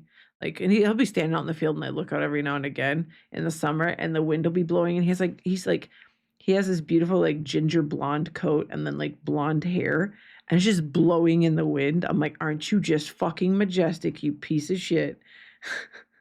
He's so sassy though. He's a good horse. He's a beautiful horse, man. Prius, both my eyes popped out. Oh God. And to top it all off, you took a wire snipper and clipped off my baby toe. So yeah, I'm a little pissed. Like, these bitches are so I fake. would love for something I'm sorry, how to do be people watch happening, this? but they keep being like, it's the vibe. Well, Yeah, I feel it's like really like the energy, and I'm really sensitive. I mean, I hate Aren't you horses, so sassy, you I piece know of about shit? energy.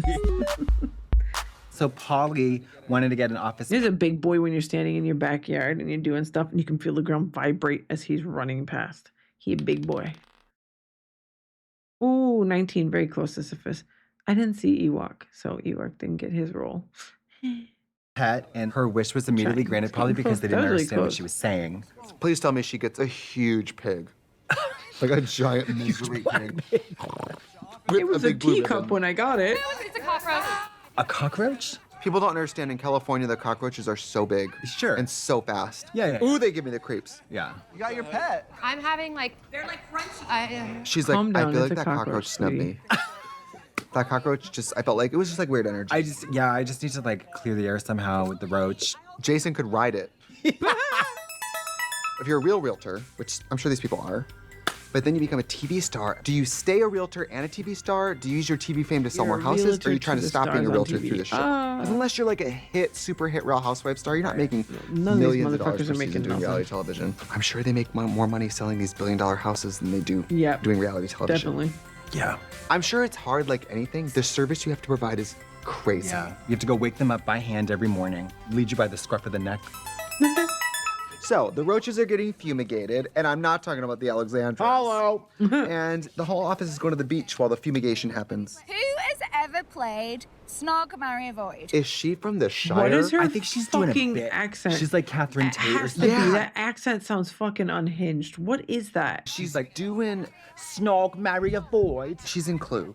She's Yvette the maid Oh. with her believable British accent. Kill Geo. I would definitely kill Geo. Ooh, they... She's saying snog, S-N-O-G. Who's ever played Snog, Marry, Avoid? Come on, you fucking cunts. You've got somebody you want to fucking off. Come on. Give it a little good one. A little bit of the old Kick off with the cunt. Start some shit. Fucking starting, etc.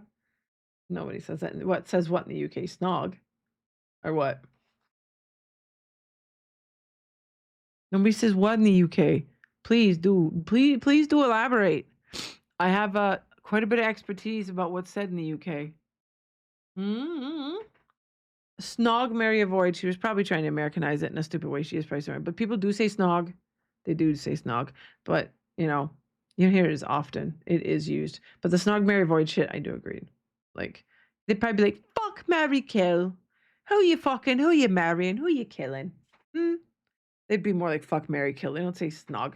They wouldn't say snog, marry, kill. Snog sounds like the raspberries are raspberries. The snozberries are snozberries. Type of fucking Willy Wonka British accent shit. Yeah, shag, marry, kill. Oh God. Ugh. They hate Gio. Oh, the snubbed wife. Yeah, well, he seems like a douche. So everybody wants to kill the same person. Should we do it? Should we kill him? I think drown his ass in the ocean. Run him over. In a video. I want to literally bury fucking Gio in the sand right now. Oh, this is gonna turn into a murder. Kill him. Kill. So real for that though. This motherfucker. I mean, sometimes there's just people you don't like, and you want them to fall in a hole in the beach and have sand accidentally fall on top of them. Kill him. My wife felt snubbed by you. They are fighting about nothing. Oh my God. Nothing. My wife felt snubbed by you. Bro, first of all, what is your shit tattoo on your shoulder? My wife picked it out, right? But you know what though? All it takes is a chip The wife guy, ladies and gentlemen. We've got a wife guy on our hands. Oh Christ. on the shoulder. It's a fucking wife and a little guy. bit of alcohol for fights about nothing to happen. We took a vote, Polly. Fine. Polly's skinny dipping. I would die if she took off that one piece and spread her butt cheeks and then did diarrhea all over them. She did. Katya, why are you like this? Katya, no. Katya, no. Oh, Lily, I feel that one with my ex relationship. That's an ass It's a hole though, at least. Jesus And it Christ. stamps on it like grapes. Cries the whole time. Oh, there's more than one clam in here. So the Alexandras meet up for lunch, and Rose tells Jarvis about the beach day. I think I was a water. Oh my God. Who? First of all, they are working the fuck out of those filters. Jesus, Vaseline Christ. Somebody went in on those cameras and was like, okay, ladies, we've put a light. Vaseline smearing on the lens so you don't have to worry about looking old. We've taken care of it, and we also hit you with the de-aging. When we've got to, I don't know why he's got an accent like that. I just felt like it. But yes, like seriously, look at this. This is not what real skin looks like. This has been filtered to fuck and back. Look at them roots too, girl. What the fuck is with your roots? Ugh. One for your face, one for the lens. One for you, one for me. One for you, one for me. One for your face, one for the other face. What do you mean by other face? You're very two-faced, my dear. Water sommelier in like another life. Excuse me, what? About the beach day. I think I was a water sommelier in like another life.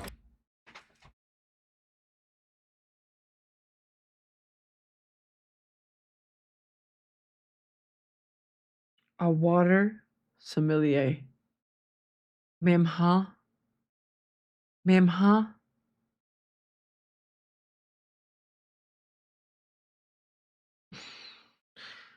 Sweetie, I think that high pony might be so tight it is pulling some of the circulation away from your brain. Although we both know that ain't the high pony. This is what happens when you let your kids near paint fumes when they're little. Oh, wow. Girl work. Wow. People will splurge $6 grand on a handbag. Why can't I, splurge $6 grand on a water machine? $6 grand on a water machine? Girl, you're in California. Like, huh?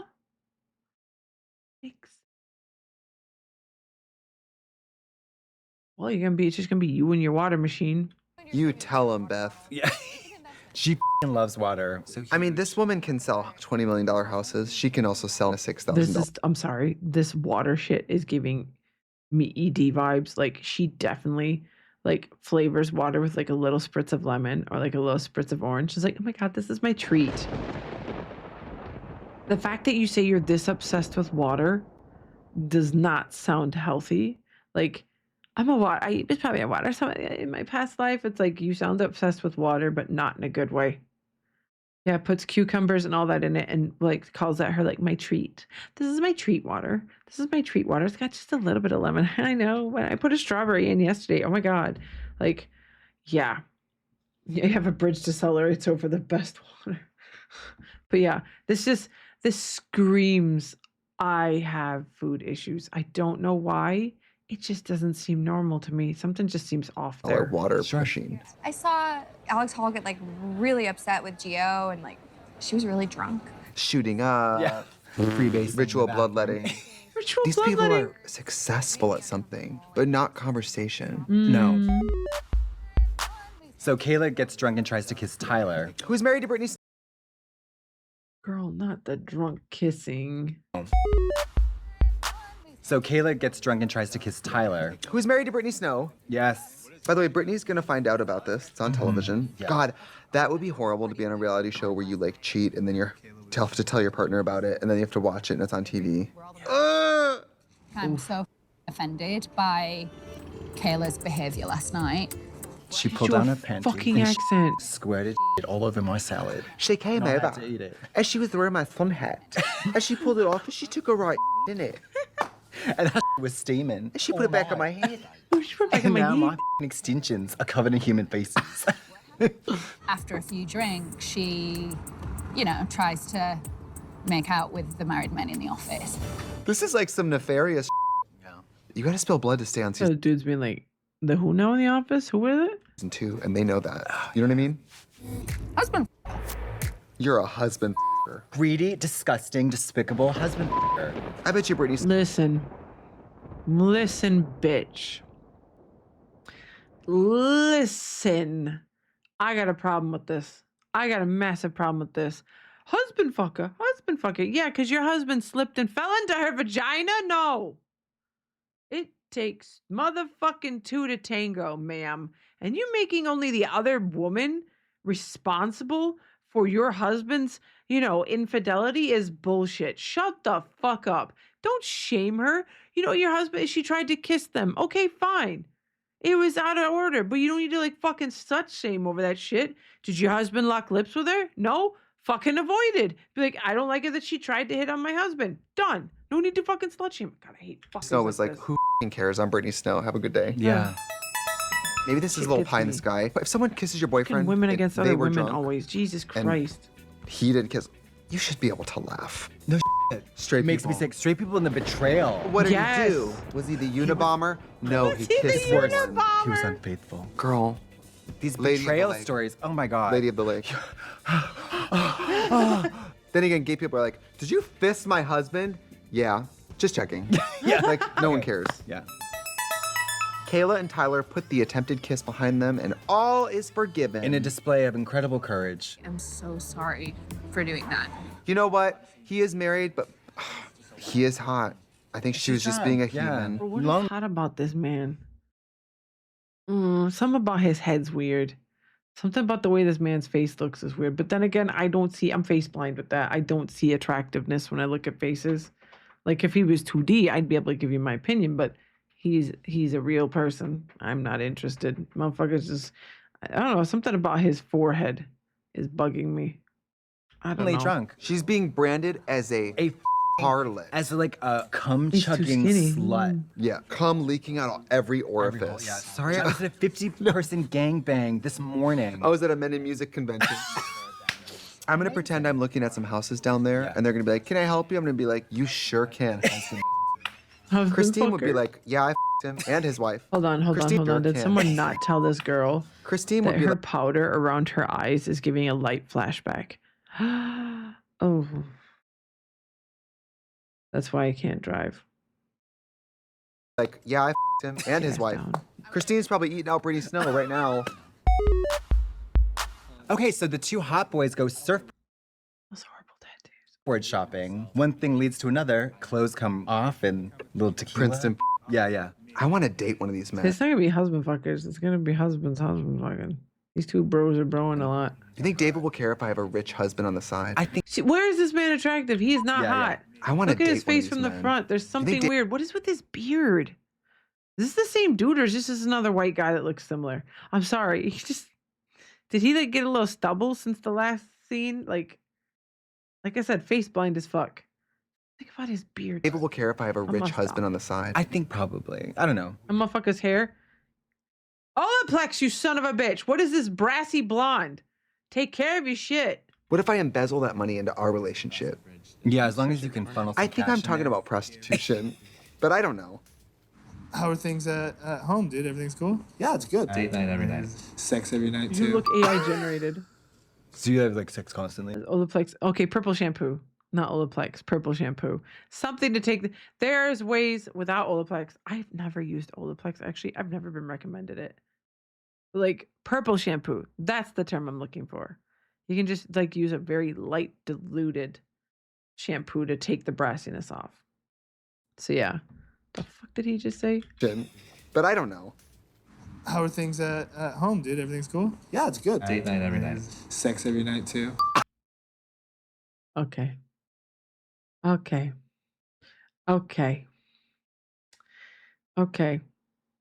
What is this? This sounds like. Why does it sound like this dude's never had sex? Sex every night too. I have never had. It's like, oh my god, it's giving. Hold on. We're going on a journey again. Just a short one.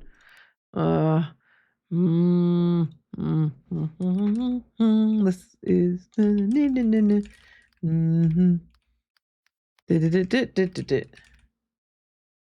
Yep, there it is.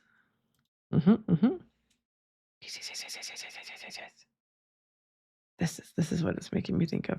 This is what's fucking making me think of. The way this dude's like, sex every night, and it's like, okay, this is very old reference. I'm sorry, but this is exactly what popped in my head.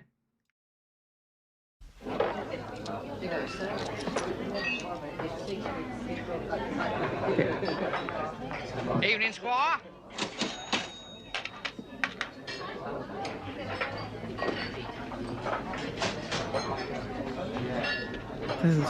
This is just what this conversation vibes gives me.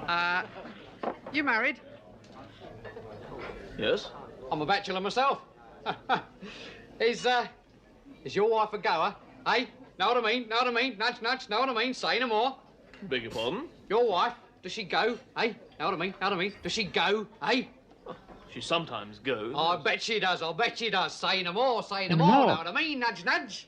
I'm afraid I don't quite follow you. Follow me. Follow me. That's good. That's good. A nod's as good as a wink to a blind bat. Look, are you selling something? Selling. Very good. Very good. Know what I mean? Oh, wicked. You're wicked, eh? Nudge, nudge. A nod's as good as a wink to a blind bat. But, your wife a sport, eh? She likes sport, yes. I bet she does. I bet she does. She's very fond of cricket. Who isn't, eh? Who isn't? Likes games. Knew she would. Who doesn't, eh? She's been around a bit, eh? Been around. Yeah, she's travelled. She's from Purley. Oh, say no more. Say no more. Say no more, Purley. Say no more. Know what I mean? Say no more. Your wife interested in photography, eh? Photographs, eh? He asked him knowingly. Photography? Yeah. Snap, snap, grin, grin, wink, wink, nudge, nudge, say no more. Holiday stamps. Could be taken on holiday, could be. Swimming costumes, nudge, nudge. Candid photography. No, I'm afraid we don't have a camera. Oh. Still. Oh, eh? Oh! Look, are you trying to insinuate something? No. Yes. Well?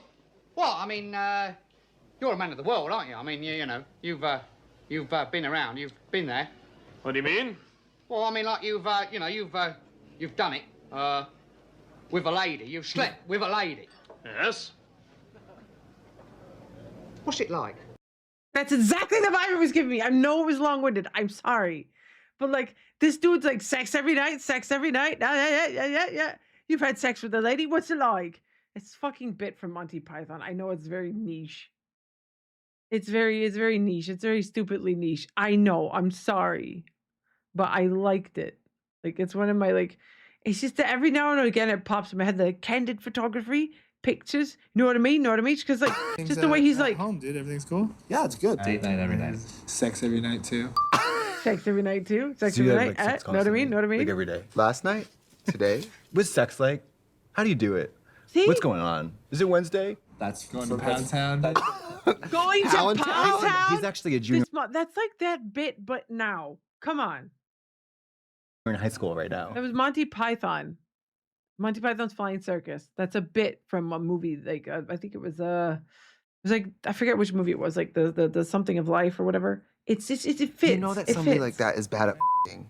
You know it. You know it's, he is bad. It's quick, Yes. it's gritty, and it's like rude. Where's the working? Bitch, get on Zillow.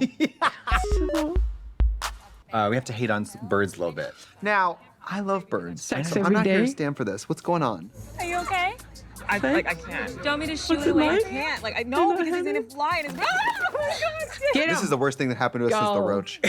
Go. He's inching closer. Shit on her. Shit on They're her. just way too big for me. It is Shit big. on her. Sure. Oh, Get I on love her food. drinking. I get so jealous in these shows watching these people drink. What do I have? This Cuban? Are you trying to mess with the married men in our office? Oh girl, here we fucking How are go we again. still? Oh, this is bad. How are these people How even are we alive? still talking How about did they go this? from point A to point B without just like? If she hadn't thought of kissing him, we'd still be on that bird. Let's bring the bird back. Yeah, let's What bring you the got? bird back. Yeah. Have you ever had sex with somebody you worked with? No. I don't think I have either, ever. Not a good idea. Don't shit When I where worked you in work. restaurants, straight people, it's a hotbed. Oh yeah. But they can't help Don't it. fuck though. people you work. What is it about people? Do not have sex with people you work with. Don't do it. It 95% of the time goes horribly fucking wrong. Don't shit where you eat. Don't shit where you make the money to get the food you eat. Exactly. Do not shit where you eat. Don't do that. Just get a new job. Exactly. People you work with that's where you're like the one person we're not supposed to. I mean, nobody has the pussy that unstoppable. No one has a pussy that unstoppable. So Gio hosts a casino night, and things really pop off because the whole group is against the Alexandras. I think it's because they are a very successful team, and it's right in front of their salad. I hope Gio's mom shows up. No, she's got a poker face. You know, like she can play cards. When I can tell someone hates me at a party, I walk slow and I drink champagne. Yeah. How is your week being? Good. We have to talk about that dress fit. Yeah. I love the gloves. It is so too small. It's too small. Her It nipples is. look distressed. I don't think Those that's aren't her nipples, those are nipples. like That's little, the those are darts. pleats? Yeah. They're pleats. Yeah, Girl. dude. Come on. Like She was like, oh, honey. Honey is never going to de-escalate a situation. That's true. You don't say honey to someone. Please, fucking Jesus Christ. Do not oh honey me. Just like, oh sweetie, oh honey. You're going to get punched. Oh honey, please. Oh honey, oh sweetie. It's so fucking condescending. Ew. Kayla knows. Okay, maybe Kayla can get. I mean, That was that's so sickening. evil shit, huh? I'm just here for the food. It's not going to be a nice smacker hit. I was sick. All I heard was like my name and like. All I heard was my name, so I'm pissed. My mom has a brain tumor right now. Like, My mom is too. Yeah. What the My mom fuck? doesn't have a brain. Yeah. Honey, it's not gossip. Oh my God. I know what she's going to say. Don't honey me. Wait for it. My mom is too. Yeah. My mom doesn't have a brain. Yeah. Honey, it's not gossip. Honey me. There it is. This Jaws music in the Don't background. honey me. No. Girl. The Mission Impossible soundtrack that's going on with these petty bitches trying to find Cape something Fear. swallowed. Popping a Yeah. fucking It's vein. life or Jesus death Christ. in the OC, with three vapid bitches trying to describe a vapid thing that may or bitches? may not have happened. So Alexandra's trying to stick up for Kayla at the yacht party. Have you ever been on a yacht? Does. This is No, why but it's it's just better to on a let two boat. drag Oh, you were in a queens watch speedboat. it, Did you explain jump it. off? Oh my God, I bet you That's fun. watching Yeah. this show I peed without in that them. water. Oh, I'd Good want for to you. die. Where's the ocean? Having a yacht like this is probably very rich. I get a rowboat and some fruit roll-ups. Call it a day. Is there room for one more up here? Yeah. You know, I was actually just leaving. They really Ooh. hate this bitch. Damn. And they're not even subtle about No. it. I want That's the worst. Like, you have to know you're that bitch no one likes when everybody gets up and leaves when you can't come and sit with you. Yeah, sure. We were just leaving. It's like, whoop. her to walk in and for them to go, did anybody fart? Does it smell like a huge wet fart? It smells like a bunch of and blood. Wow. It smells like a tenement in here. Nobody in the office has ever had anything nice to say about you except me, and you burned that bridge, so I don't really know what you're doing here. Just jump off the boat, bitch. Yeah. Beetlejuice. Showing up. Just jump off the bridge. Coming through. We need to see your eyes. We need to see, like, if you're looking at us. Take off your sunglasses, you lying. I need to see if you're looking at us. Foreign bitch. We She can't takes understand them a off word. when she's We just need to see completely her eyes. cross-eyed. It's so funny. This is a life I thought I would have, and instead I don't even have friends to be mad at. When I think of what we did on our reality show, which was real work. There was so much work. I think I'm in the wrong business. Crazy. We got got. We got got. Well, this show has everything. Except the show is but it has trash. very Oh my ambitious female God. realtors with the teeth and the guns out. Evil, evil horses. The slightest hint of the suggestion of adultery. In a full-scale condemnation of that. A roach. So check out Selling the OC on Netflix. Toot toot.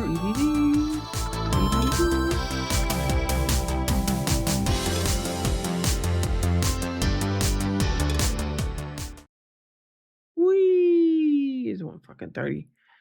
Oh, let me see. What have I got? What else have I got? What else have I got here in the repertoire? Repertoire? What is in the repertoire? What else have we got? What else have we fucking got? That was Buba Senjan. That was this now. That was this now. Oh my God, a lot of it's been watched. Oh, The Circle.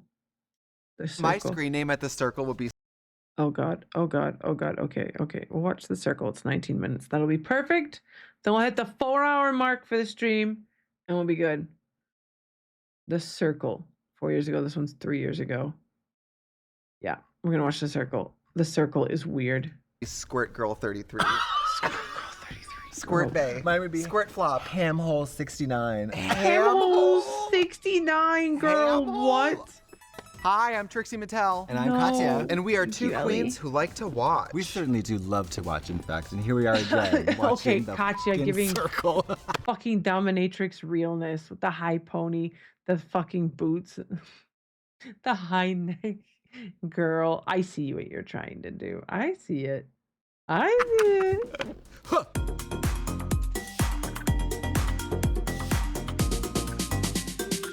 Spoilers ahead. A circle is a shape that is a continuous line bent to infinity. I loved The Circle season 1. It was truly wild and unhinged. It's a social experiment. It's a competition of catfishing, and the winner gets $100,000. They basically have to catfish the They fuck will out of everyone. nominate somebody to get eliminated each episode based on really any criteria. Oh, so you just have to be the most likable. It's a popularity contest. good at I want to lying. see it. Let's roll the tapes. Yeah. Let's start season 2.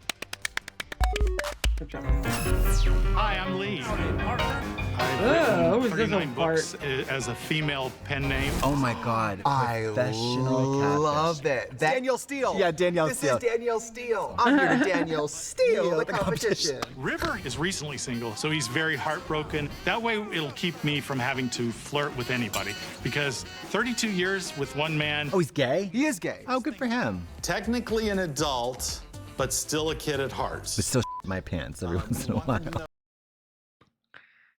My dude, you're 58 and that's a 24-year-old individual. Know that you're LGBTQ, so proud of my rainbow life. Oh boy. Oh boy. Oh boy. That sounds so Oh fuck- boy. that Oh sounds- boy. Oh boy. That's his. Oh boy. Oh, Hey, he's Rainbow the, Bright, get back. That's the profile picture he's using to catfish. I was like, what the fuck?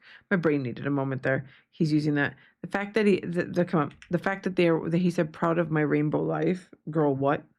Girl, what? Yeah, I had a moment. I was like, wait a minute. I'm like, oh wait, no, The Circle. I keep forgetting. He's not looking for people. He's looking to catfish people with this individual. That's what the point is you're kind of lying about stuff.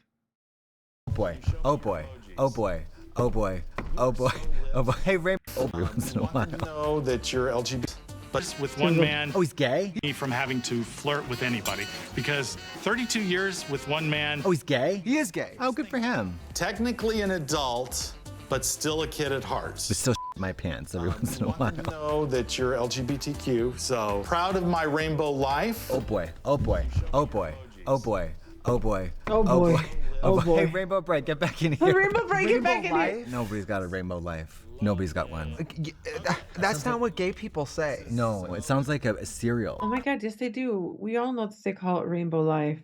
They go around going, I'm living my rainbow life. My rainbow life. What's up? My name is Delisa. I am 23, backwards. She's a joker. Mom, and I'm from the Boogie Down Bronx. People from New York, you'd never know they're from New York. They never mention it. You would think that someone from that kind of city would try to make it part of their personality. They never do. They never do. So weird. So weird. Hey, I'm Jack. I'm entering the circle as my friend Emily. Bro, yeah, see, they're catfishing. This is what's interesting. They're catfishing as all these different people. Hey, big titty blondes. Easy to talk to. Everyone's gonna love her. I just think it's interesting that so far everyone thinks the opposite type of person to them has it easier. Exactly. Girls have it So easier. easy. Guys have Yeah, it yeah, easier. yeah, yeah, Yep. yeah. Fathers are the best. East Coast girl studying astronomy in the Windy City. Girls studying. That's what you think.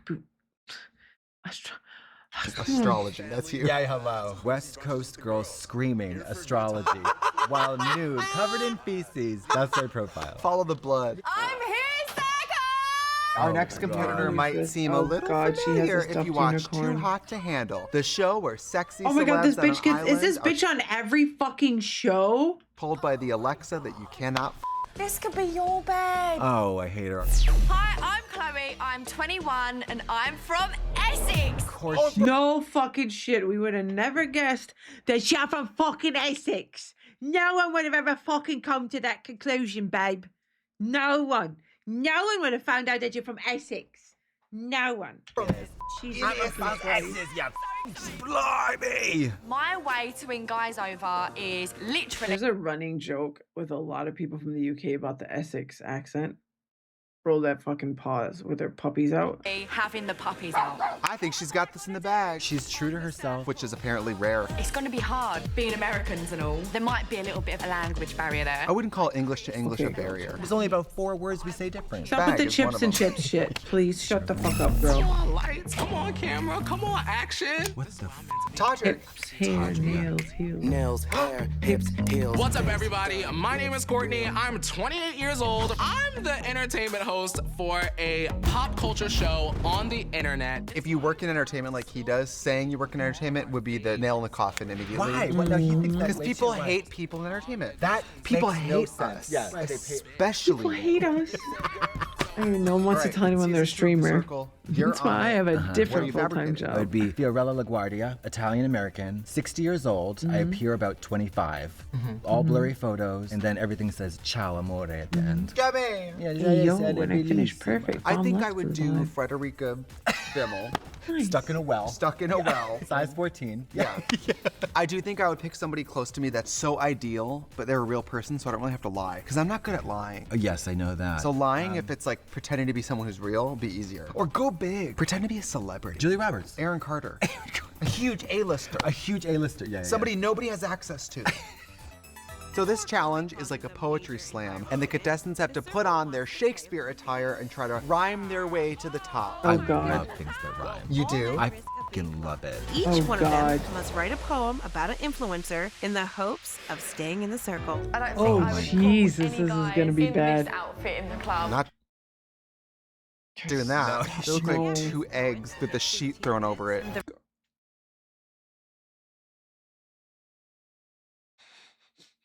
That was so evil. It looks like 2 eggs with the sheet thrown over it. The remaining safe players will grade them. B. C and F. I will pull out those paddles and be like, I know what this is supposed to be. Oh! Just start hitting myself over the ass over and over again and get disqualified. Yeah. Choose me from the others and an ally you will make. When we get back to LA, I'll bake you a cake. F. Rotted. I mean, it rhymed though. Yeah, I gotta gas his ass up, give him an F. Oh, people are trying to play nice at first. I'd be in there rolling a cigarette. I don't even smoke. And I'd be like, that was rotted. Honestly. Rotted. But what's lower than an F? I'd write an E. That was awful. You have to stay after class. Like an onion, I got layers. I could be one of your favorite players. I could be one of your favorite players. Circle, message, a servant's pain. You need to sit down, sir.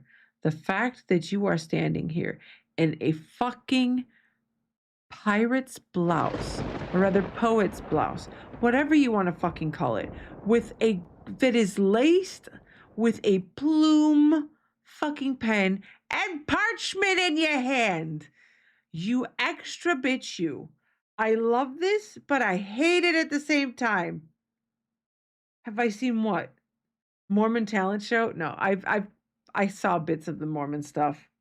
Criminal levels of cringe, yes.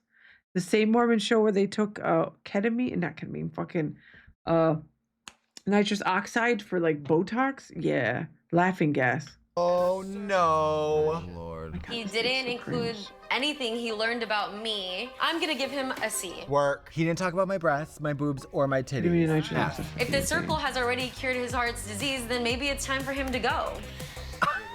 Honey, if you don't have heart disease, you can't be here. Honey.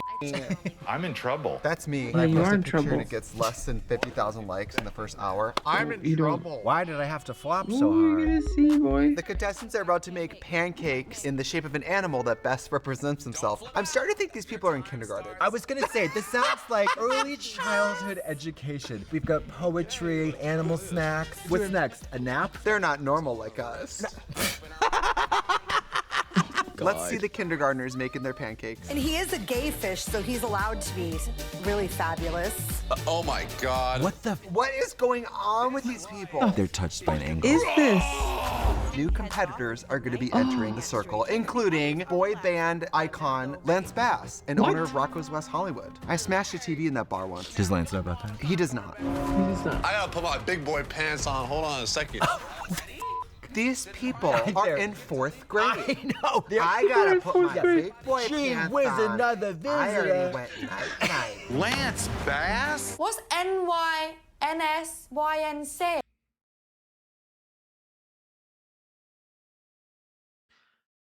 You may not know the band, but what do you, girl? Whoa, I love her. Are we 500 years old? I love her, yeah. The bye bye bye rainbow. The light box says I am Lance. Wait, is it not gonna be Lance? Gonna be me. Oh my God, I love it. The fucking stomping, what? Oh my God, I love it. I was joking, but now I feel really I hate this show. Oh my God. Girl, they had me thinking it was gonna be Miss Lance Arena. So did I. Things are gonna get really epic with Mitchell, who's come to seek revenge on behalf of his mom and brother? Who played last season. Oh, God. I will avenge my family. Does this shirt look like I bought it at Baby Gap? Bro, no shit. That's way too fucking I tight. feel like I'm ripping out of this. Ooh, I will be the baby gap. I don't know how to say this. Shut the fuck I gotta just drop the bomb, huh? I am a virgin. Ugh. The fuck is this editing?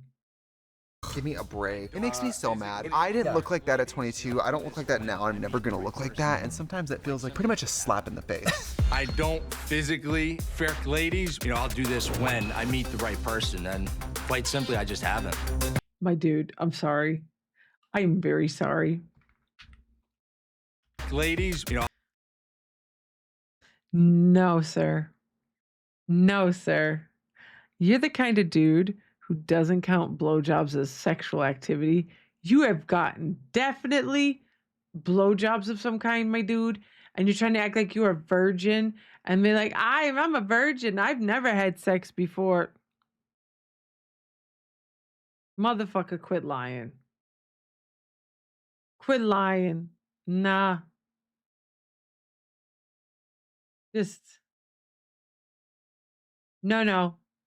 This dude's being he's being vague as fuck. I'll do this when I meet the right person. And quite simply, I just haven't. I hope he has cyber sex. See, it's not religious shit. What are you wearing? What are you wearing? Are you up? Circle, open up the big one in black and white. Oh! I don't want to be gross, and I don't want to make He is anybody uncomfortable. literally showing his own but photos. he wouldn't survive what I would do to him. I fucking knew Katya was gonna be like this. God damn it, Katya. And I don't want to make anybody uncomfortable, but he wouldn't survive what I would do to him. He wouldn't make it out alive. A, men are not virgins. There's no such thing as virginity. Yeah, there is for men, because you haven't had sex yet. Biologically, no. So you haven't what? Your penis has not entered a poussoir. One time, poussoir? 3 times. Girl, a poussoir? A poussoir? Oh, what the fuck? In and out for 20 minutes. What does that mean? Nothing. Well, it means that he hasn't been with a woman yet. I'm more distrustful of someone saying that verbiage than the actual thing that it represents. Do you know what I mean? Who wants to fuck a virgin? Like, how come in some religions when you go to heaven, there's virgins? I'm not trying to fuck people who don't know how to fuck. It's all based on the exclusivity of the poussoir of the daughter you're trying to sell off to Lord what's his name. It's not the 1650s anymore. Get the out of my house. I hate it. I hate it. 2 new people are brought into the game, and Courtney uses his power as the Joker to stir things up. I'm gonna name my Alexis in my house Circle. And kind of keep. What the frick is that? The level of transformation for me to ever look like that. The amount of spray tan and tanning salon I have to do. We've seen when Well, you there are is left one to your thing own going for devices, this you dude. tan. There's one unfortunate situation that this man has going for him, and I don't know if you noticed when he brushed his hair back earlier. He's gonna have to make sure he goes to visit Turkey at some point or another, because his hairline is gonna need some assistance. You can't have everything, y'all. Can't have everything. I don't look like that. I thought you were a deck chair for 2 years. Circle send message.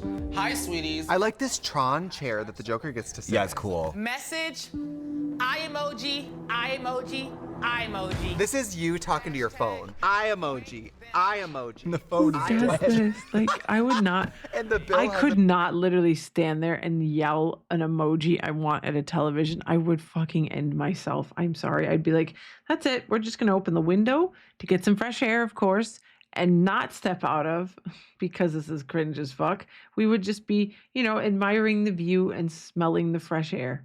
That's what would be going on. Oh my God, this is so fucking cringe. And I just keep going. Tara Alicia is definitely a catfish. Wet Hashtag emoji, wet beware. emoji, wet Hashtag emoji. Watch these girls. This is the slam poetry. Yeah, hello, exactly. Broken heart, smiley face. My objective was to get the new players to think that the girls are complete mess boxes. You know what else is great about this show? If you're like me and you have complicated feelings about social media, Oh, this God. game show competition sort of doesn't disagree with whatever negative feelings you have Yeah. about social media. No, it just reinforces them. Some people are liars, and some people are just like earnestly Yes. trying to Yeah. vibe. Ooh. I have a very strong opinion about social media. Thing is, I have probably not shown my face on social media in probably like 10 years, maybe. And it's specifically because I don't want people knowing my business. That's what it's about. It's not like, oh, you must be ugly or you don't want people to see you. I don't give a fuck what you think about what I look like. I don't want people to be bugging me. Like, you see my tattoos, it's enough. Maybe if you saw me in public and got a glimpse, you might, maybe no, but bitch, no, it's my fucking business. I want it minded.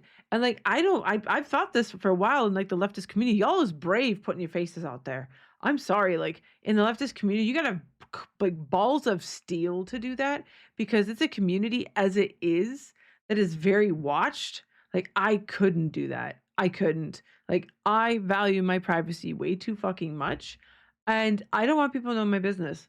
I don't tell people a lot of like, I don't show like my life or what I do. Like you're not getting pictures of me going, I'm here this today, I'm here this, checking at this. Fuck no. I've never once checked into a location on any type of phone or app. Never. I do not do that shit. I do not like that shit. It's not for me. No. I'll show you my tattoos or the weird shit I have in my house. That's about all you're going to get from me. You know? And like a nice necklace picture. Necklace, air quotes. I don't care. That's enough. You don't need more than that from me. You don't. I'm talking, I'm yapping here. No one needs to have more than that. And I think sometimes I always question like how people can just put everything out on the internet. We're talking everything. Some people were talking about how like Gen Z has this thing where like they just say everything. And I don't really get it. Like I'm like, well, everybody's always kind of been that way, to be honest. But like I personally have never been that way. I can't. I like having my business for me.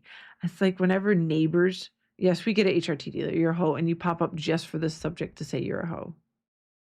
Thank you. He gets cold. You know he gets cold. He's a wannabe hoe. He's a hoe in training, one of the two. I'm kidding. I'm just kidding. No, it's just one of those things like I can't put all my shit out there. Because here's the thing too. There is something that a lot of people forget consistently.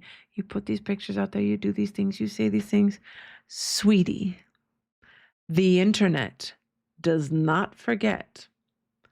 It will not forget and it does not forgive. So you better be really careful with what you are putting out there and what you are saying, because that shit will come back to bite you in the ass. And I mean, take a chunk out and ruin your shit. Your 24-year-old self is going to sabotage your 30-year-old self and fuck a job up for you or fuck something up for you. Moderation is a good idea, and just being careful. Please don't be that bitch that's gonna fuck their future up because of one thing you said when you were 24. Only times I can post myself is when I want to prove I'm hot. Exactly. That's why I post the necklace photos. That's enough. You don't need to see the rest of me. You can imagine. Fuck you. I got a nice rack. Kiss my ass. That's all you're getting to see. That's it.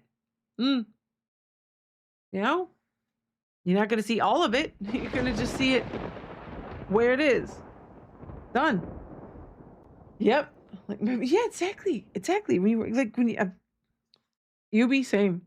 Because like I'm taller and I got ties on me. But you're not going to see that shit because I just don't. No. Nobody needs to see that shit. Like, even in the work I do, like I'm very like peculiar about the shit that's seen or done or heard. Like that's my prerogative, bitch. In certain like settings and situations in my life, I've been in situations where people have seen me in person. That's a whole different vibe than when you're just like perving on my shit online. You're not getting all that. It's just better that way. Like hell no. Be mysterious, bitches. Be a little mysterious. Don't give it all up. I think I needed to sneeze. Excuse me. It was just teasing my nose for like last minute. I'm like, bitch, just get out. Don't bless me. Ugh. Gesundheit. Just say Gesundheit. Ugh. Stop blessing me. I'm wearing a nun's habit. I have to shut up. I know. Sneezing is the orgasm of the face. You're one of those people that when you need to sneeze, HRD, like you look at the light or like look at the light just to sneeze because you like the feeling of it. Are you one of those people? Like, oh, it's a little sneezy. Hold on, let me look at the sun. Oh, yeah. And then another sneeze. Yes, actually. Seriously? Because you love the feel of sneezes? I mean, you have one. God. Okay, that was just a guess. It wasn't me trying to like nail anything on the head, but the fact that you're just saying orgasm of the face, it's very telling of experiences within your life and what you think of certain things. So a la petite snort. Do you sneeze often? Oh my God. Elysium, Trying to seriously. find love at 22. Christ. Contestants are tasked with making over a mannequin head in their likeness, and they get some help from a Netflix icon, Jonathan Vaness. JVN, baby. Nope. I don't like JVN. Oh, look at me. It's just human It's your task. No, get the fuck out of here. If anybody watches this show or follows social media, you'll know why I don't like him. Kind of easy to guess why. Art with the base. It has nothing to do with his personality. It has more to do with what he supports. If you get my What meaning. would your head look like if you had to? I followed. There. A lot of us had a mass unfollow exodus after certain situations happened because certain people said certain things in support of certain things, and this said individual is massively in support of a certain country and their politics against a certain other country. I'm being vague because I'm in Germany. I have a partner with a visa. I am fucking around like that. But yes, JVN is one of those. Starts with the Z. Yep. So just so you know. Also, he has some very weird takes on some things that I've heard about. Like, he had some weird, like, on women's bodies, just some takes that sat weird by me and just, I didn't like it. I did not like it. Something was bridge for a lot of people didn't like it. They were like, what the I'll fuck? just do a piece of duct tape around the mouth and then I'll just take a big and just smear it on the top. What about you? I think I could probably do the whole thing with a couple of Sharpies. Yeah. I'm happy that this Oh, is you an don't like him honorable either? person, 'cause I'm like, Thank you, Yubi. Thank you. Yes, he's so fucking fake. on top of it as well. Like he did, not only does he support trash things, like, yes, Goodyear a hater. I do not like him. He said some weird stuff. Yeah, am I correct in thinking that, like, hey Raph, how are you? Welcome in. Like, am I correct in thinking that he's definitely said some weird shit about women's bodies, or was that just in my head somewhere? I can't remember. Since he didn't like Bernie, there you go. There you go. He didn't like Bernie. Like, I'm trying to see if I can find it. I swear he has. So yeah, JVN comes off as condescending. Oh, there's workplace allegations? Oof. Okay. In March's expose, 7 Queer Eye production sources claimed Van Ness was emotionally abusive on set, going as far as to call them a monster and a nightmare. One source called their outbursts intense and scary, describing their behaviors almost like a cartoon where it oozes out of them. What? Oof, sounds like they're toxic on... Yes. Oh, good God. Oh, Jesus. Has responded to difficult behavior on the show, saying they were overwhelmingly untrue. Okay. Yeah, sure. But you're still a Zionist, bro, so shut the fuck up. Get the fuck out of here. Okay, so, yep. Good to know we're all on the same page on that one. I just think it's funny to watch normal people be tasked God. with nothing. Oh my God, these heads. And they're like, oh my God, I have to use the materials provided With the very detailed instructions I've just received. Meanwhile, on Drag Race, they're like, if you did. With the very detailed instructions I've... This is Diva. Who is this Diva? Putting this bright ass orange red. Who gave him that fucking shade of lipstick? Who? Just received. Meanwhile, on Drag Race, they're like, if putting you some can on the remove thing the bullet and from himself? this patient's lung, you will die on the table. And the Oh, plot by the twist way, is, yeah. it's your mother. Eyeshadow. Okay, here we go. Yeah. I'm the shit cover one with the blue eyeshadow. God. Oh my God. Skin. Mrs. Doubtfire. Oh my God. Okay, nobody's gonna believe you're a girl. Put this on him to see what I'm working with. Nobody's gonna believe that that's him either. No fucking way. Okay, there's one attempt at a space. Oh my God. The wig is backwards. Holy shit. Oh my God. Whoa. Oh my God. What about that photorealistic one? I know. Holy Crazy. Holy fuck, that one looks very real. Oh, That's Jay. the fucking porcupine. That is a porcupine. That is a porcupine. Oh my God. Oh my God. Oh my God. This is incredible. This Okay, is that- already better than last She at least did hers good. But That was Jesus fun. Christ. Yeah, that was fun. That's an example of straight people wow. being fabulous and not making a joke of it. Yeah, it's Love not like that. humiliating to like play a girl or whatever. Yeah. Right. Have you ever catfished? I dogfish. I do the opposite. I like give them an uglier dogfish? picture of me. That is In order smart. for them to be pleasantly Okay, that is so fucking smart. That is a very smart thing, Katya. You are very correct about that. But it could backfire is the problem. You may not get the good fishing. It's smart, but it's risky. Dogfish. You dogfish? surprised when they actually show up. Do you want me to take one of you now to put in that bank? Damn. Have you reached the age where you're starting to age fish? That ship sailed a long time ago. I do like a yearbook photo at this point from the baby album. If it's from when you were a baby, Yeah. I'd say sending a haunted oil painting is a catfish. That noise is horrible. Screaming every time, love it. The ratings results are in. These could be my This man own no last shirts. final moment. And then she's gonna move on to another Netflix show. Yeah. Totally. We're gonna see her on Bridgerton. He's going home. Bro bungled it. He bungled it so bad.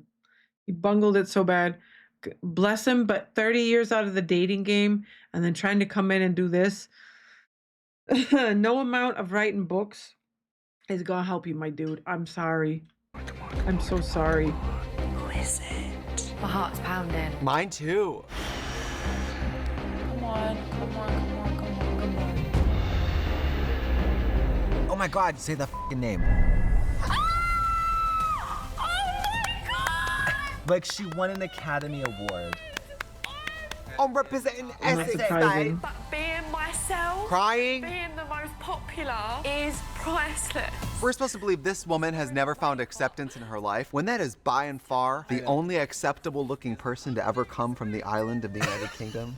I've never in my life valued being gorgeous. All through life, I've been liked, and now I got liked a lot. I'm blindsided. Bumped off the game. Fake Emily and fake Lance. They're gonna go meet one player in real life. She screams a lot. Screams. I want to know what happens to this woman in the morning when her Oh alarm goes shit. The toast pops up.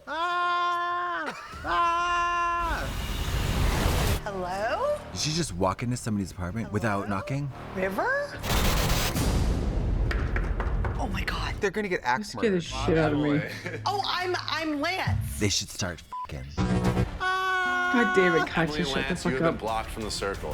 However, you are being given a They second were chance. sent Do they out? get to be second profiles? What? It's time to meet your new profile. Oh, they're being a team. Oh my god.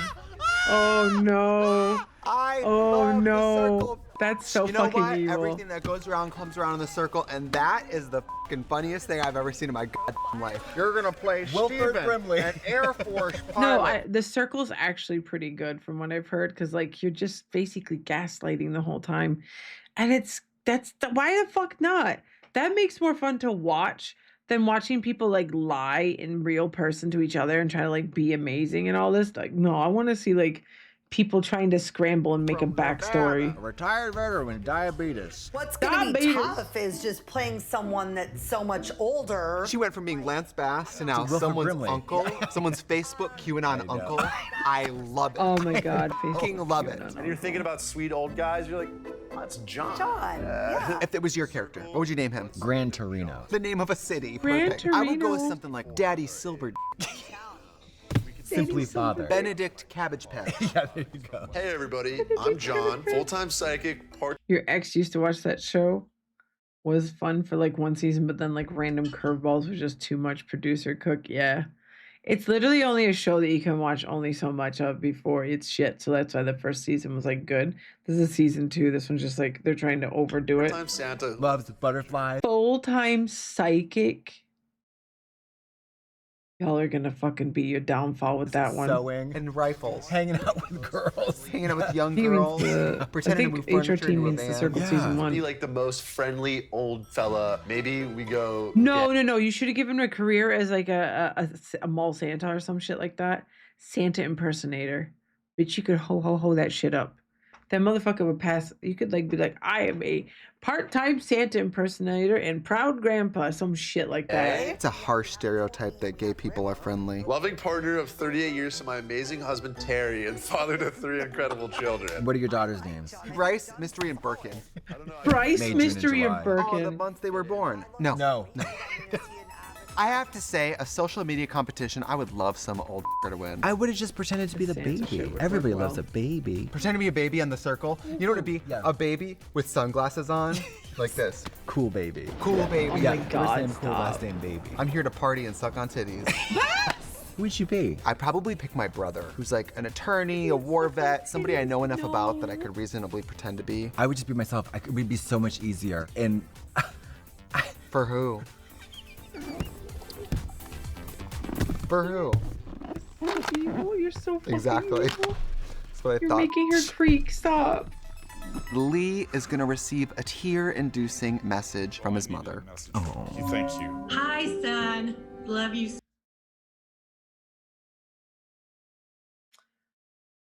Okay. Is this his ex? Or is this like So much. Miss you terribly. I mean, he's not in an internment camp. Hey, honey, you only got 8 more months until you have parole. We both love you so much, but we do want to reiterate that if you lose, don't bother coming home. You're so smart. You're so talented and really brave. His mom looks great. Yeah, like a sister. That My is mom his looks like a partner, I fucking thought so. ottoman. And we're looking forward to seeing. And she knows it. This motherfucker ain't gonna be able to do it being how many years out of a relationship? I tell her. Like out of the fucking We're moving along in the competition. River has become a super influencer, and it's time for him to make an elimination on his own. You must block this player face to face now. That's fucking That is evil. crazy. That's They're gonna say, fucking "Who are evil. you?" Who are you, old man? I'm River. I'm also a liar, and you're going home. Ooh, I love it. You are an evil, evil, evil circle. If he blocks Chloe, she's gonna keep screaming until all the flesh of his face. She's gonna bird box herself off the patio. Oh God. Oh God. Flies off the balcony. Yes. The secret super influencer is on their way to block one of you now. They're blocking them in person. Just screaming. I love her. They said so they're much. coming to block you now, and she's like, Bro, does this She opens the motherfucker ever door. close his shirts up? Does he ever close? Or completely nude, glistening bronze. Come the fuck on. Please tell me he goes into bed like that. What if he Dude, that walked looks in here? really good. And he has to We're block fired. him in person with his shirt open. "We're fired." That's how they fire Come us. on. Rivers. That would be incredible.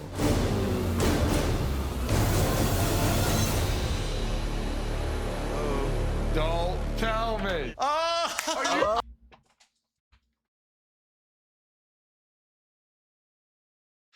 I've never watched this one before. I've never watched this one before. I just fucking knew it. He's like, you know why he wanted to block this one in person. He's like, oh, he can't be real. But if he is, oh, mama. Oh! Yeah, no, watching the show like this is fine, but He's watching like, this you whole know, show, I there couldn't. is one way out of this.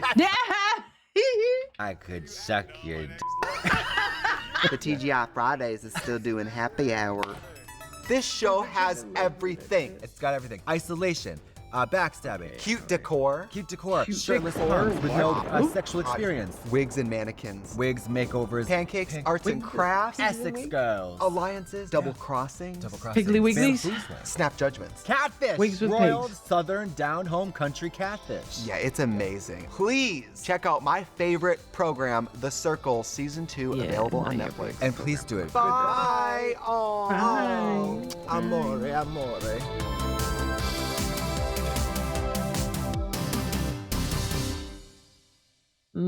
We will be saying bye now, though, because it is 2:11 a.m. by me. And I only got 4 hours of sleep last night, and this shit's hitting. Oh, this shit's hitting. That's good. We got 4 hours and 20 minutes. That's good. That's good. That's decent. That's decent. It's definitely good. That's good. That's good. Gonna skip to it. Different song. There we go.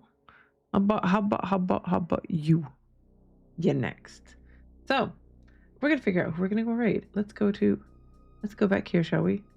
And say bye one last time. Thank you for being here. It was fun. It was lovely, lovely, lovely. Lovely jubbly. And I know Dre has been live for quite some time, but Bomb Lefts is actually live. So yeah, I'm gonna probably not stream. Like, I'll probably see I won't stream Wednesday, and then I'll stream Thursday, Friday. We'll see. I will keep you up to date on social media about that, because I definitely want to do a holiday stream, like a Halloween day stream. But I might do morning and evening then on Halloween. So we'll see. But yeah, I am going to send y'all to Bomb Laughs, because why the fuck not? He's actually live. And I think he's really great. I'm a mod there, apparently. I rated him last time and he made me a mod. And I'm like, oh, thank you. So yeah, make sure you are nice. You follow Bomb Lefts. Because blast off fucking meme connoisseur #1, just very talented individual. Amazing, amazing individual. So yeah, you guys have fun. You enjoy yourself. I'm going to start the raid now because my brain is toast. Yeah, and I will be back on Halloween, or maybe earlier. We don't know. We'll see, but I think that might be the vibes. But yeah, make sure you follow me on Blue Sky or Twitter, and I will post about it there or here in the channel. So thank you as always again for being here. This was fun, and I will see you guys the next time. Bye.